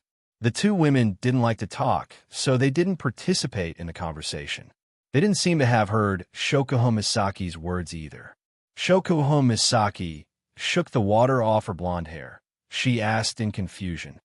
It looks similar to Astrea-chan's. Astrea raised her hand meekly. But Master said Ikaros-senpai's breasts are his favorite. Shokuho Misaki raised an eyebrow. She gave Ikaros a deep look. Ikaros blushed a little, not sure if it's because the hot spring is too comfortable or because she heard Astrea's words. Favorite. Shokuho Misaki narrowed her eyes. She looked at Ikaros' breasts for a second. Then, at her own breasts, she lowered her head. Shokuho Misaki humphed and said unwillingly, I won't lose either. That bastard doesn't care what size they are. As long as it's a girl, he'll like them. Admittedly, even if mind control doesn't work on Wu Yan, Jusama has a pretty good grasp of Wu Yan's intentions. In the other corner, Hinajiku and Mikoto looked at each other. They've been watching Shokuho Misaki's actions from start to finish. They turned their heads and looked at each other. Then they faced the wall and started drawing circles with their hands. Gosh, gosh, gosh. Chuju ne-san Mikoto, ne-san, what's wrong? Flandre-chan flapped her crystal pendant wings and came in front of Chuju and Mikoto. She looked at their back and asked in confusion. Hearing this, Hinajiku and Mikoto turned around and looked at Flandre-chan. Their eyes couldn't help but move to Flandre-chan's chest, and their expressions became much better.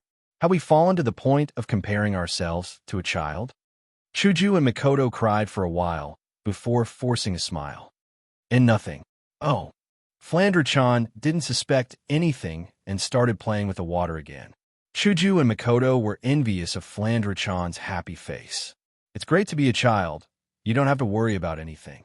Not far away, Kinuhita Sai and Frienda sighed when they saw the change in Chuju and Mikoto's expression. So flat breasts are also a rare resource. Why don't they understand? Frienda said slowly, as if she understood the truth of the world. It's not clear if she really understood the truth, or if she was just comforting herself.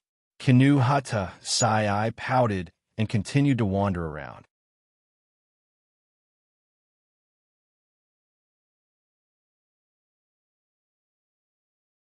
Chapter 390. Phew, this is so comfortable. A group of girls slowly walked out of the hot spring room, each holding a towel and wiping their bodies. The clothes they were wearing were no longer bathing suits with very little fabric, but bathrobes that they found inside. It had to be said that the owner of this villa had prepared everything. Aha, my body is so warm and fragrant.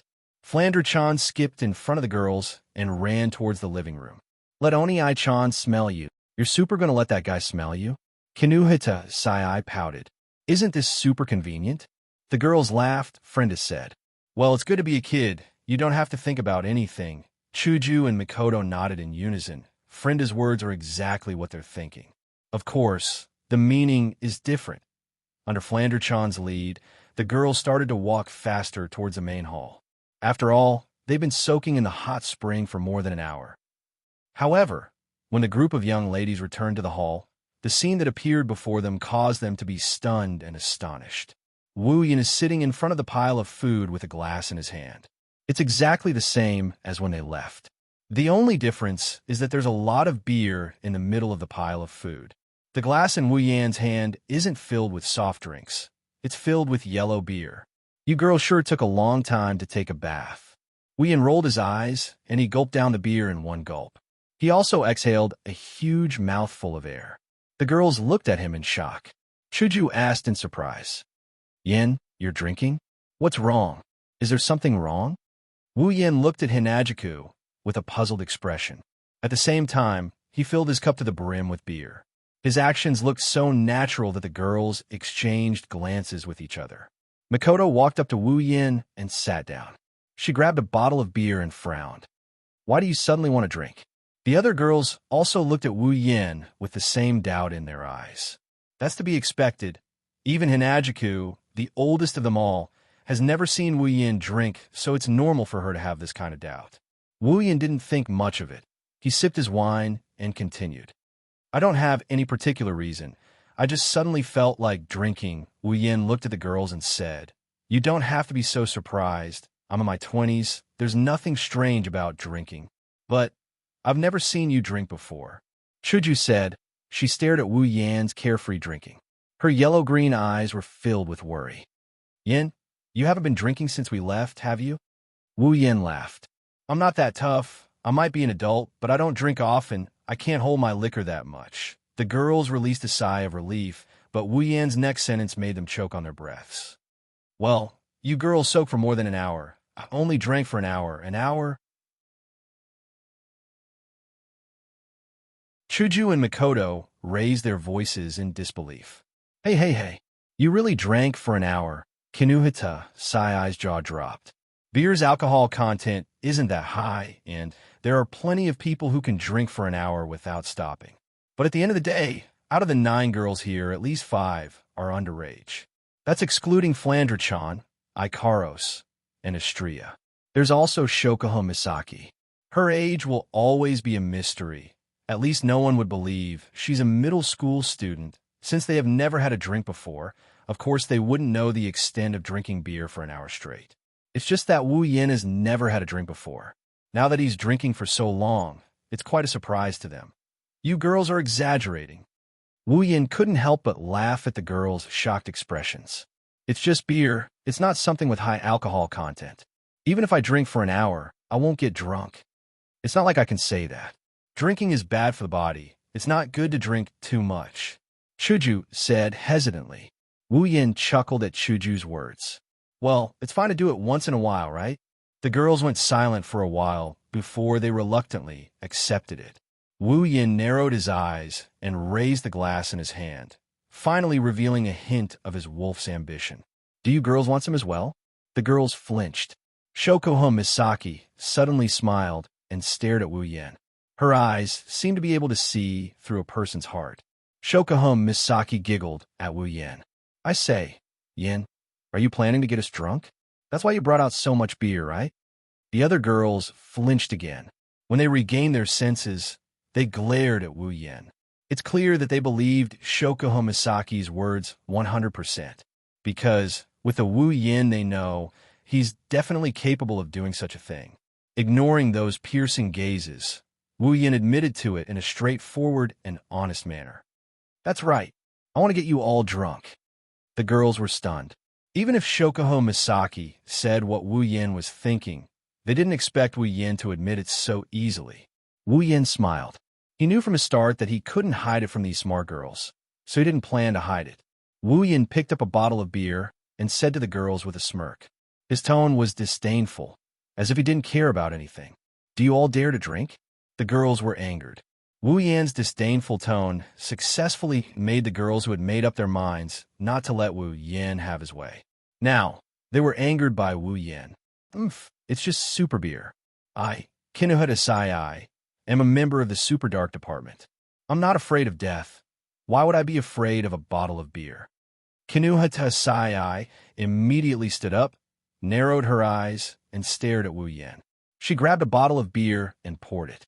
Makoto and Chuju were the same as Kinuhata Sai. These two girls are the ones who can't stand being provoked the most. Therefore, with Wu Yan's provocation, these two prideful girls stepped onto the path of no return. Let's drink then. Who's afraid of who? After saying that, the two girls picked up a bottle of beer and poured a little. They hesitated for a moment before squinting their eyes and gulping it down. Then, their eyes lit up and they started laughing. What the hell? This beer isn't as bad as I thought. In the end, it's just beer. How bad can it be? Shokoho Misaki narrowed her eyes and thought. Since Wu Yin is alone and she has so many people on her side, even if she gets drunk, as long as she can get Wu Yin drunk as well, they won't lose anything. With that in mind, Shoko Misaki also picked up a bottle of beer. Her eyes were filled with curiosity. She's curious about the taste of beer. In the end, Shoko Misaki has never drunk beer before. At this time, Ikaros, Astria, and Takitsubu Riku already started pouring beer. They weren't provoked by Wu Yin, they just drank because Wu Yin asked them to. In the end, they all drank it. Frenda's mouth twitched. She hugged Flanderchan, who also wanted to try the beer, and sighed. She reached for the bottle of beer.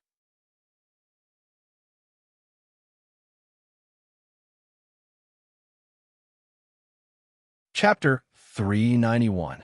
Ahem, it's not that bad, but it's not that good either. Beer. It smells bad, but it's a little choking. It tastes like bitter tea. Bitter tea? Bitter tea is way more bitter than this. I'd rather drink alcohol than drink bitter tea. Ugh, flan doesn't feel good.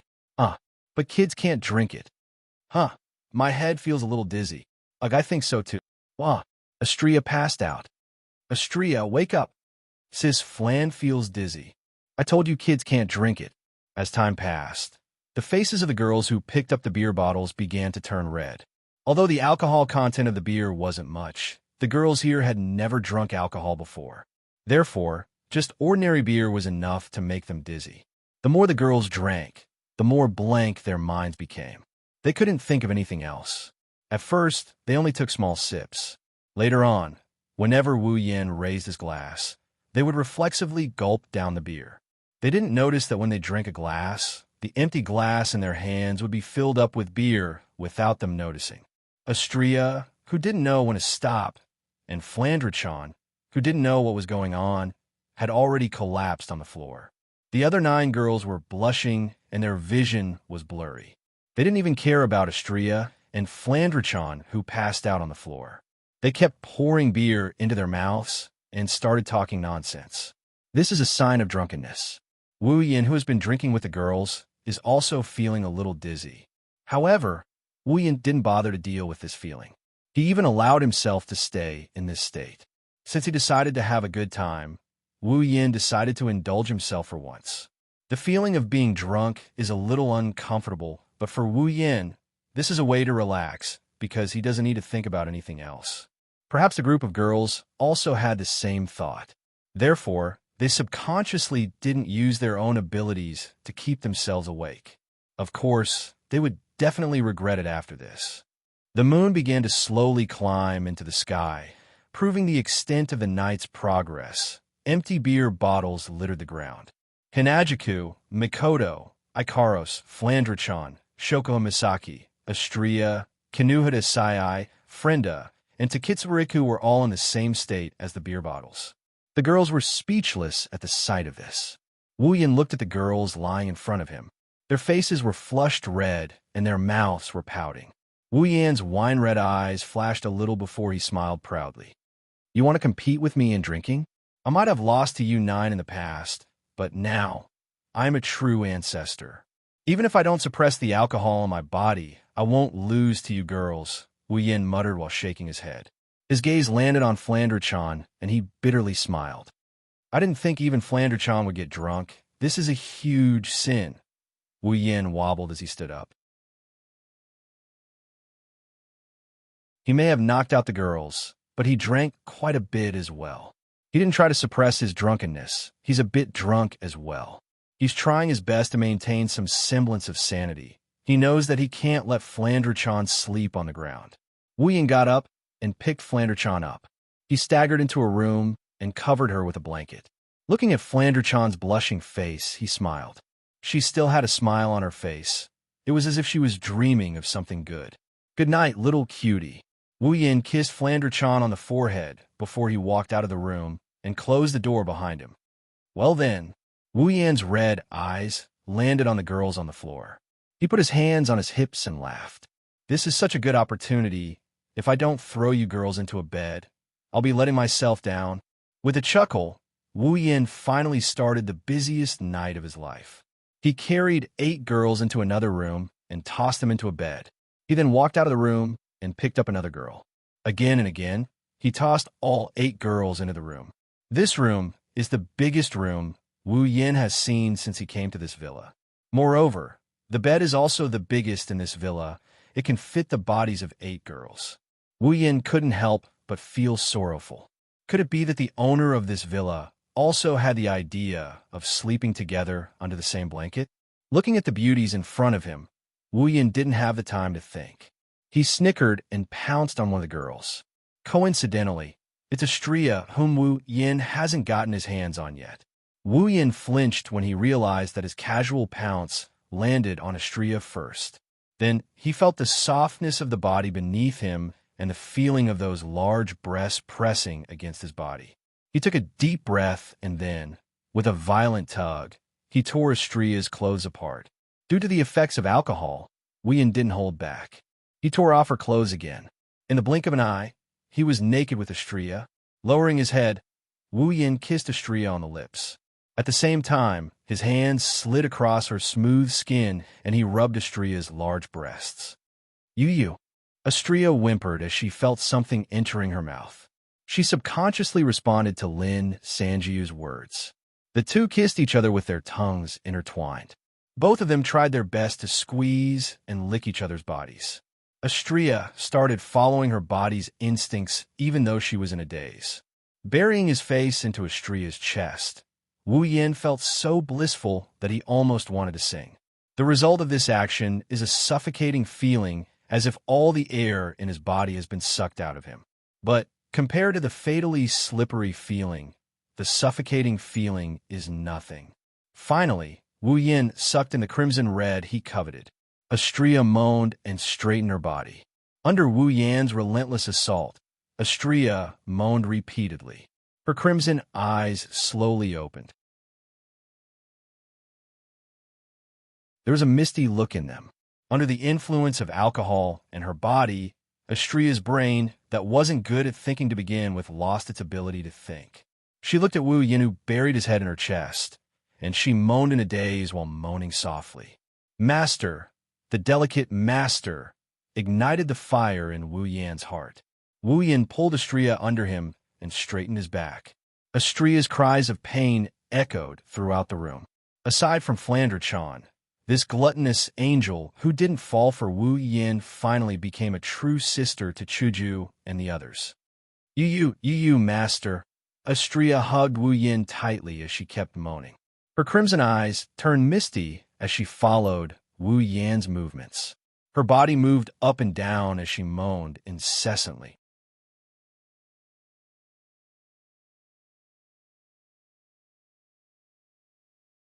Chapter 392. The silver moon quietly rotated, the frost quietly fell, the stars quietly emerged, and the curtain of night quietly flowed. Some drifting black clouds seemed to have reached some kind of consensus with the moon and the stars to mind their own business.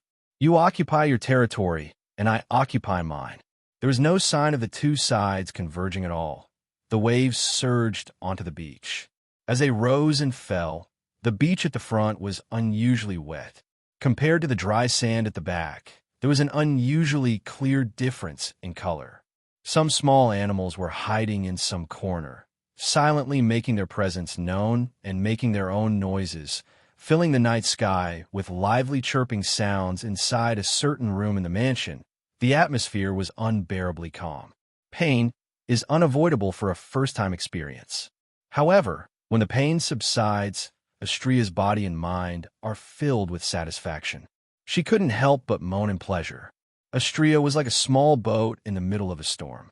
Her body shook violently as she groaned in pain. A strange smell lingered in the room. The center of the storm became even more violent. Astrea closed her eyes as she endured Wu Yan's thrusts. Waves after waves of unfamiliar sensations assaulted her. Astrea hugged Wu Yan's neck tightly as she opened her mouth and moaned seductively. Astrea couldn't hold back her desire. She didn't have any intention of suppressing it. She didn't care about the 7 sleeping girls beside her. She moaned as loudly as she could. Maybe it's because she hasn't regained her consciousness yet. Or maybe it's because this idiot doesn't know what it means to be reserved.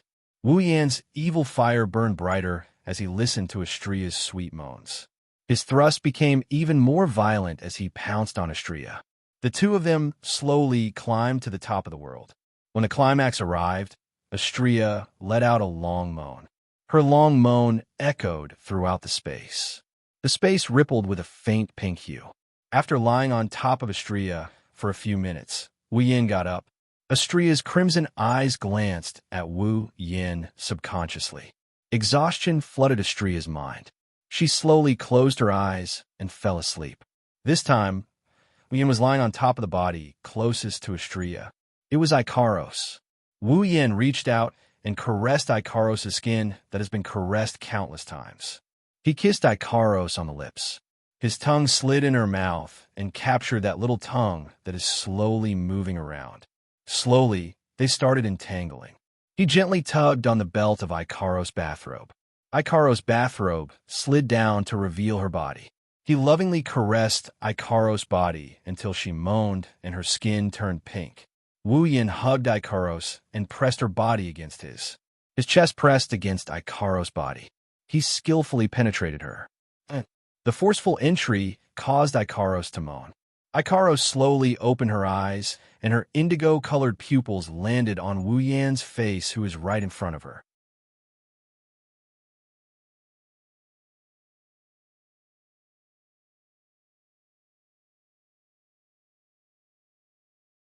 If Wu Yin gets his hands on her, she would be a lamb waiting to be slaughtered. She wouldn't be able to resist at all. Not to mention, Wu Yin isn't just controlling her. He's also tormenting her with all his might. Shokuho Misaki kept begging for mercy. Shokuho Misaki only had sex with Wu Yanhuan once. Now that she's about to have sex with him again, she was even more flustered than the first time. With her pride, sharing a man with another woman is already an unthinkable thing for her. Now that she's going to have to serve the same man, she couldn't accept the fact that she's going to have to serve the same man with him. But in the next moment, Wu Yin entered her forcefully again. Shokuho Misaki could only moan in pain.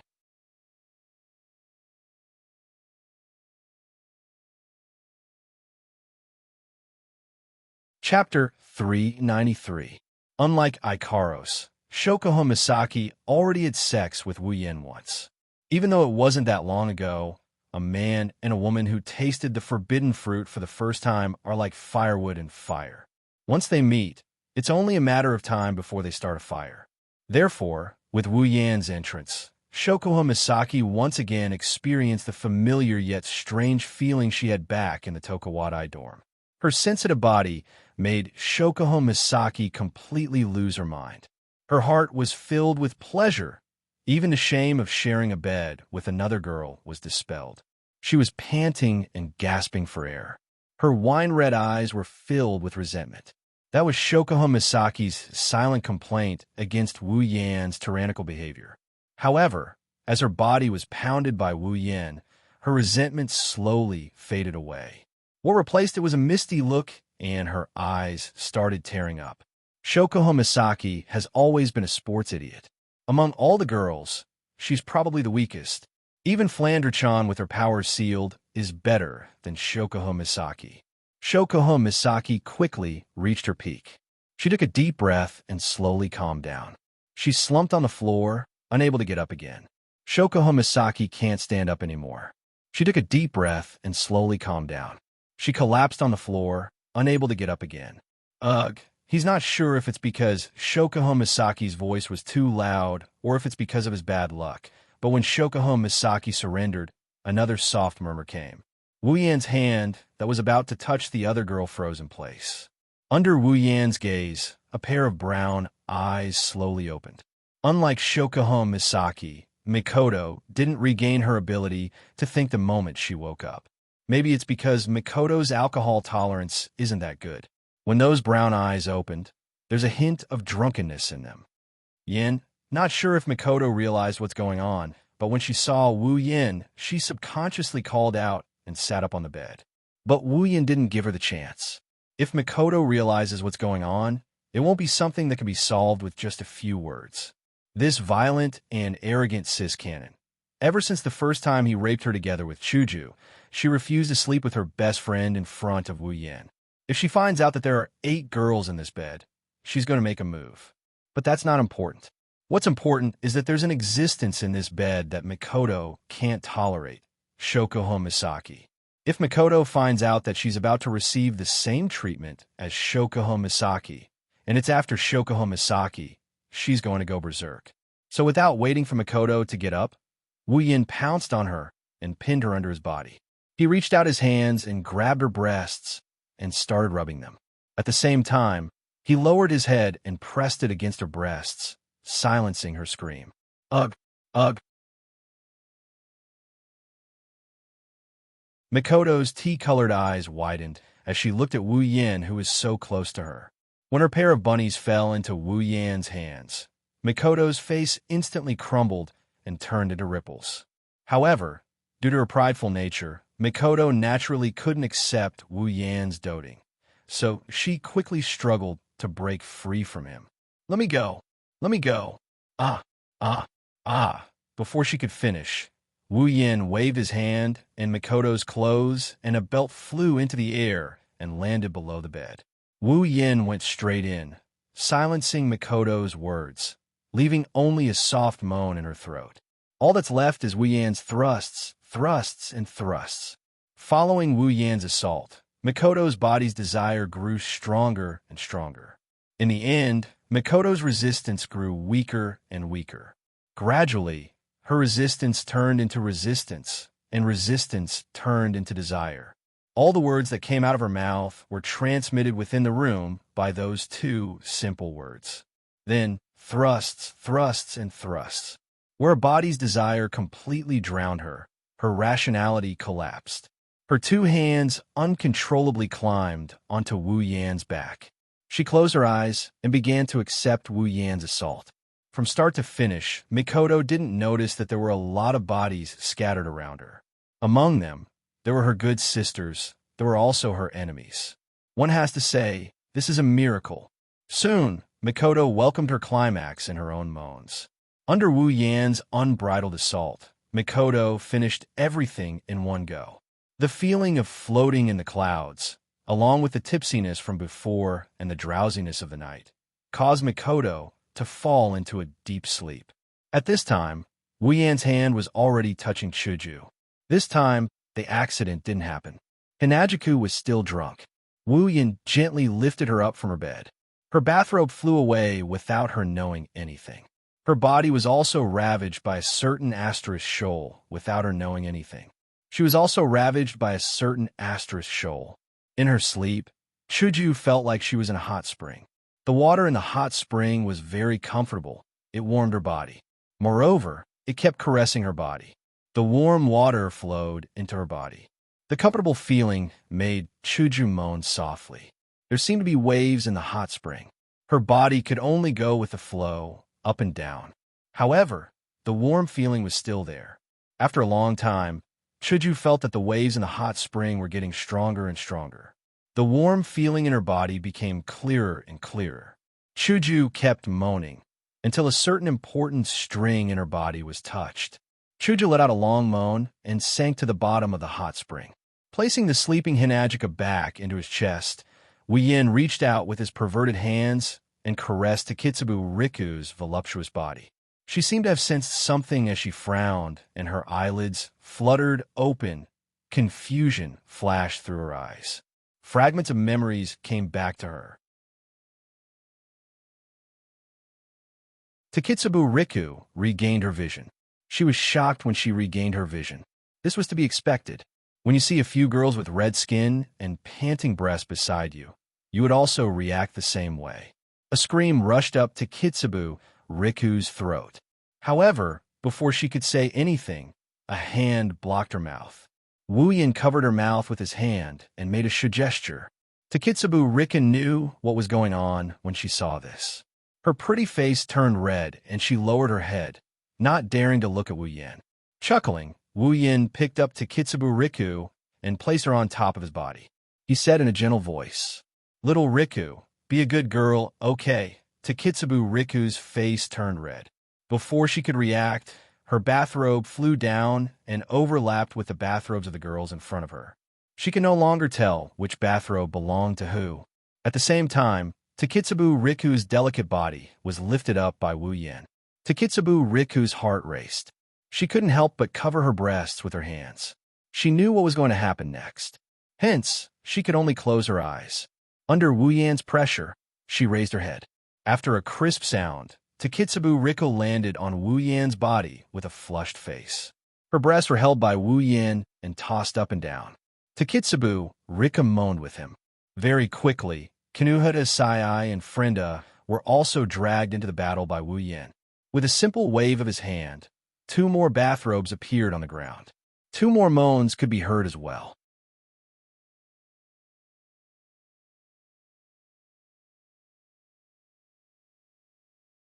Chapter 394. The sun slowly rose from the horizon. The night was chased away by the sudden appearance of the sun. The dark clouds on the horizon were suffused with specks of gold. The sky regained its luster. White clouds floated in from afar. Blue dotted the sky and the sea. Between the horizon and the sea, 2 different worlds on the same plane were dyed with the same shade of blue. When the sun shone on a villa by the beach, the peaceful scene in one of the rooms seemed to have been broken. The people who were asleep woke up. Wu Yan opened his eyes. The glaring sun shone on his eyelids. He wanted to raise his hand to block the sunlight, but he realized he couldn't raise his hand. In his wine-red eyes, the sleeping figures of Hinajiku and Mikoto appeared in his vision. Right now, the 2 of them are lying on his left and right respectively, each holding one of his arms. No wonder he couldn't raise his arms. He looked up and saw Hinajiku, Mikoto, Ikaros, Shokoho Misaki, Estrella, Kinuhida, Sai, Frenda, and Takitsubu Riku lying on the same bed as him. Wu Yin was shocked. Fragments of memories from last night slowly flowed into his mind. Wu Yin finally remembered what he did last night. A smile appeared on his face. Wu Yin almost laughed out loud. He finally realized his dream of having all of his wives sleep on the same bed. Of course, other than Flandre-chan, all of his summons are sleeping on the same bed as him. The sense of accomplishment is unimaginable. Of course, the summons here don't count as the Misaka sisters. Pride surged in his chest. He has never felt this proud before. This is a historical moment that could become a milestone in his life. Wu Yin tilted his head as he looked at the girls around him. Then, he said something that really deserves a beating. The Crystal Palace is endless. Comrade, you still have to work hard. Maybe even the heavens couldn't stand Wu Yan's pride. Under the infinite will of the universe, Chuju, Mikoto, Ikaros, Shokoho Misaki, Estrella, Kinuhida Sai, Frenda, and Takitsubu Riku all mumbled. Their eyelids started trembling. Wu Yan's smile froze, and his heart started pounding. Seeing that the girls are about to wake up, Wu Yan's warning bells started ringing, and he started screaming in his mind. After all, the so-called milestone in history was nothing more than him using alcohol in exchange for it. If he reminds the girls of what happened last night, Wu Yin would lose a layer of skin even if he doesn't die. Ikaros, Estrella, and Takitsubu Riku should be fine. These three women are extremely obedient to me, so there shouldn't be any problems. Kinuhata Sai and Frenda, on the other hand, will definitely feel embarrassed. But considering their combat prowess and everything that happened in the past, there shouldn't be any problems. However, the other three are different. Chuju and Mikoto will definitely throw away their hatchet without hesitation.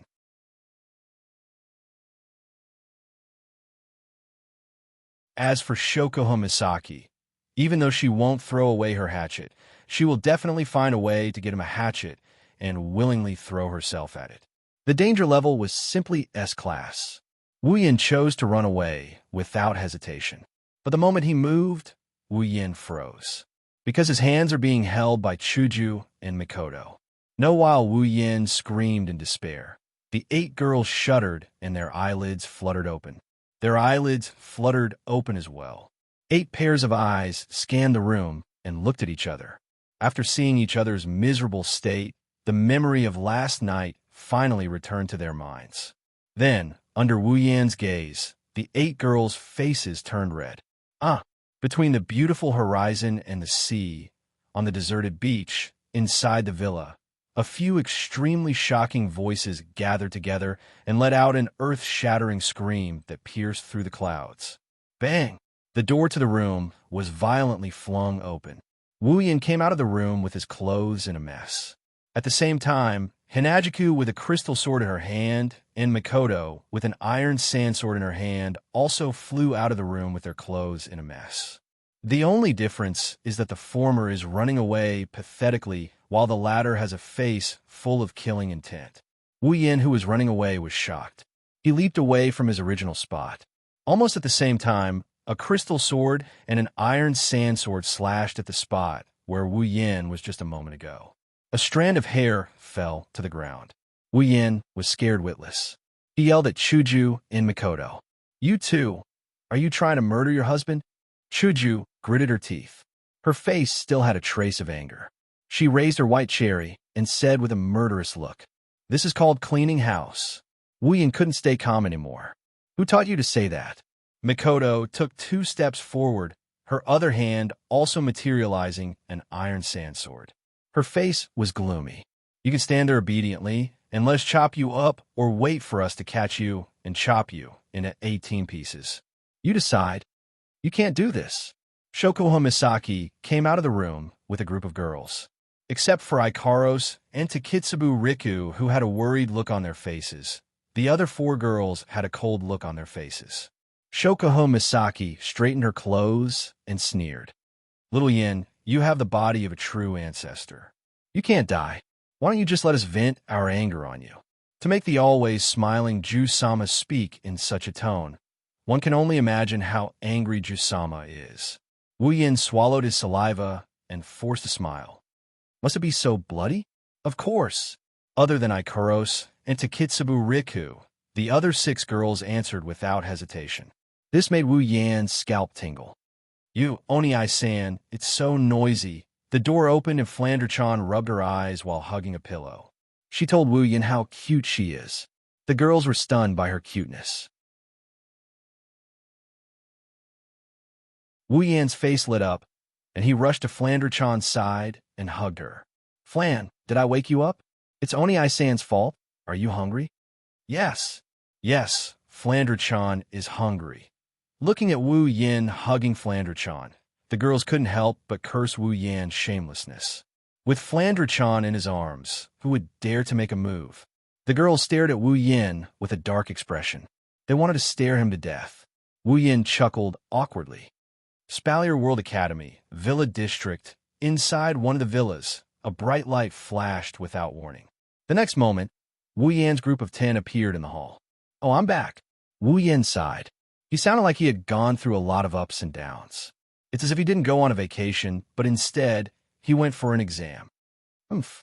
Shokuho Misaki snorted and walked out of Wu Yan's villa without looking back. Kinu Hatasai and Frenda had the same reaction. They snorted and followed behind Shokuho Misaki. Takitsubu Riku smiled apologetically and followed after them. Humph. Astria snorted and stuck her tongue out at Wu Yan. Master! Idiot! Idiot! Astria followed after him. Wu Yan felt a bit resentful. Looks like this time, he really got himself into a lot of trouble. Hinajiku and Mikoto didn't even look at him as they went back to their rooms and slammed the door shut. Looks like they're still in a fit of anger. Wu Yan shrunk his neck and smacked his lips. I should think about the upcoming academy competition.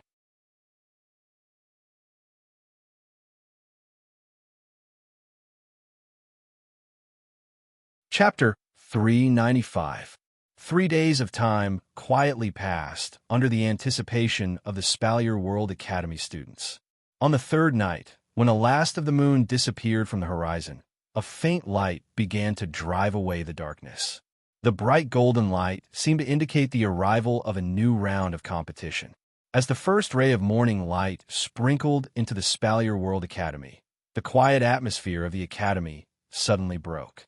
The lively atmosphere from a few days ago reappeared once again. It didn't diminish even after 3 days of rest. It's still as lively as ever. Today is the day of the competition between the top 10 of the academy. Now that the competition has progressed to this stage, it's basically entered the real competition stage. Every student is looking forward to the birth of the champion. Within an extremely short period of time, the spacious square had already become packed with people. Boiling noises continuously rang beside everyone's ears. The fiery atmosphere caused everyone who entered the square to feel a little affected. When Wu Yan's group arrived at the high platform, whether it's the stands or the high platform, it's already packed with people. Although 90 contestants have been eliminated after 2 rounds of elimination, they still participated in the competition. Therefore, the high platform prepared for the contestants is still open to those who failed to make the cut. As for the battle between the top 10, even if they can't participate, it's still good to be able to watch from the sidelines. Therefore, everyone brought their friends or subordinates along. As for the stands, maybe the audience didn't notice it, but the people on the high platform did. There's a lot of people in the stands, and they're all Spalier World Academy teachers. Obviously, the battle between the top 10 is enough to attract the attention of these arrogant teachers. When Wu Yan, Chuju, Mikoto, Ikaros, and Flandre-chan stepped onto the high platform, countless gazes began to fall on them. Wu Yan, Chuju, and Mikoto are undoubtedly the 3 dark horses of the academy competition.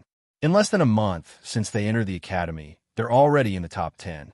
This kind of strength is enough to make the ordinary students feel shocked. Therefore, they attracted everyone's attention as soon as they stepped onto the stage. Wu Yan's group is already used to this kind of attention.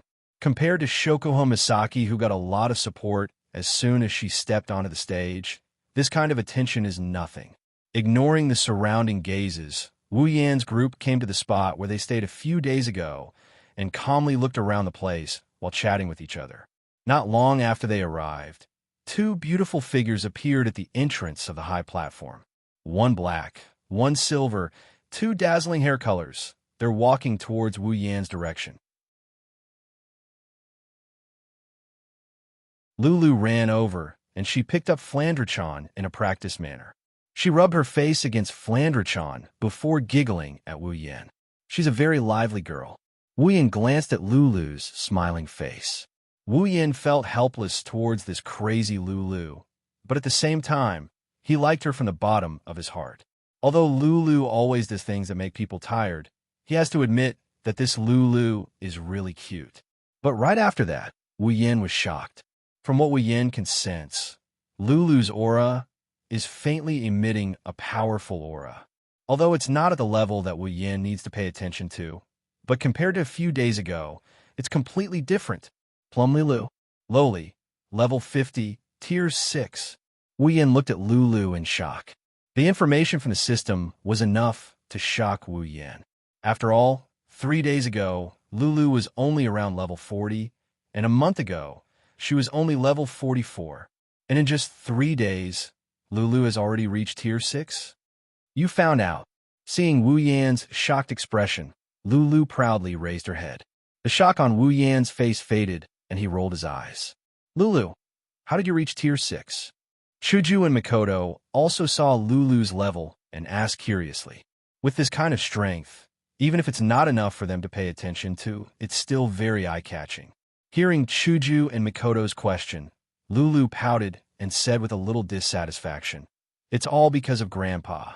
He said that it's about time for my strength to increase, but he forced me to drink some very strange colored potions. He's so annoying. Those potions are disgusting." Hearing this, Wu Yan and the others were speechless. This little girl really doesn't know how lucky she is. Potions that can increase one's strength. Who knows how many people can't even get their hands on them, even if they spend a lot of money. Now that the potion is delivered to her door, she's complaining that it's disgusting? If those who dream of getting their hands on a bottle of this potion heard this, they'll definitely vomit blood and die. They should really drag her out and shoot her for 10 minutes. Even Fei Fei couldn't stand it anymore and knocked on Lulu's head, causing Lulu to tear up. The old patriarch did this for your own good. It's fine if you're not grateful, but you're complaining. Lulu cried out a few times, feeling wronged. But it's really disgusting. The group of people helplessly rolled their eyes and no longer paid attention to this guy who was complaining about how happy he was. The group of people gathered together and began to chat, causing Lulu to yell out. Suddenly, the crowd started to stir. The group turned around and saw Shokuho Misaki and the others at the entrance of the stage. As the most dazzling stars of the academy, the commotion caused by them was naturally bigger than Wu Yan's. Shokuho Misaki glared at Wu Yan and walked away as if nothing happened. Wu Yan shrugged helplessly. It seems like she's still holding a grudge against him for sharing the same bed as her. After Shokuho Misaki entered, Sylph, Kaya, and Jaffer also entered the stage. The three of them exchanged glances with each other and quietly walked to one side. They began to focus their minds and calm their breathing. It seemed that even they had no choice but to take the competition for the top 10 seriously. With the flow of time, the number of people in the square also increased. The noise also increased and mixed together. When a couple of rushing air sounds appeared in the sky above the square, the noise that permeated the square finally slowly died down. Numerous gazes were thrown towards the special seats on the tall platform.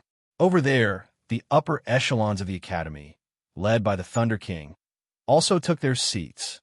Under everyone's gaze, Lei Wang slowly stood up and announced, "The third round of the academy tournament begins now." After 2 rounds of elimination, the top 10 contestants have finally been decided. According to the rules of the competition, the pairings for the battles will still be decided by random selection. As soon as he finished speaking, the Thunder Emperor placed a crystal ball in front of him and slowly raised it. At the same time, a projection was projected from the crystal ball. On it was the list of the top 10. The last 10 contestants will be randomly paired into 5 matches. The victors will be paired into 2 matches like the second round. The final contestant standing on the stage will be the champion of the tournament. Hearing the Thunder Emperor's words, the atmosphere in the arena immediately became a lot tenser. Everyone stared at the crystal ball on the special elevated platform in silence, their hearts faintly stirred. The final round of the Academy tournament is about to begin. The Thunder King chuckled softly. As if to whet everyone's appetite, he slowly opened the crystal ball and raised it in front of everyone. However, the smile on his face quickly disappeared and was replaced by a look of astonishment. When everyone saw the list of opponents on the crystal ball, they all had the same expression as the Thunder King. After the Thunder Sovereign recovered his wits, his gaze slowly shifted to a spot on the tall platform as he helplessly shook his head. The first match of the third round of the Academy tournament. Wu Yin versus Jaffer. The entire plaza was silent. You're tuning in to the Romance Rendezvous YouTube channel. We're so grateful for your support, and don't forget to subscribe to join us on this incredible journey through captivating stories. Your generosity through donations truly makes a world of difference, as it's the primary source of revenue that allows me to expand and enhance this channel for you. Thank you from the bottom of my heart for being a part of this adventure.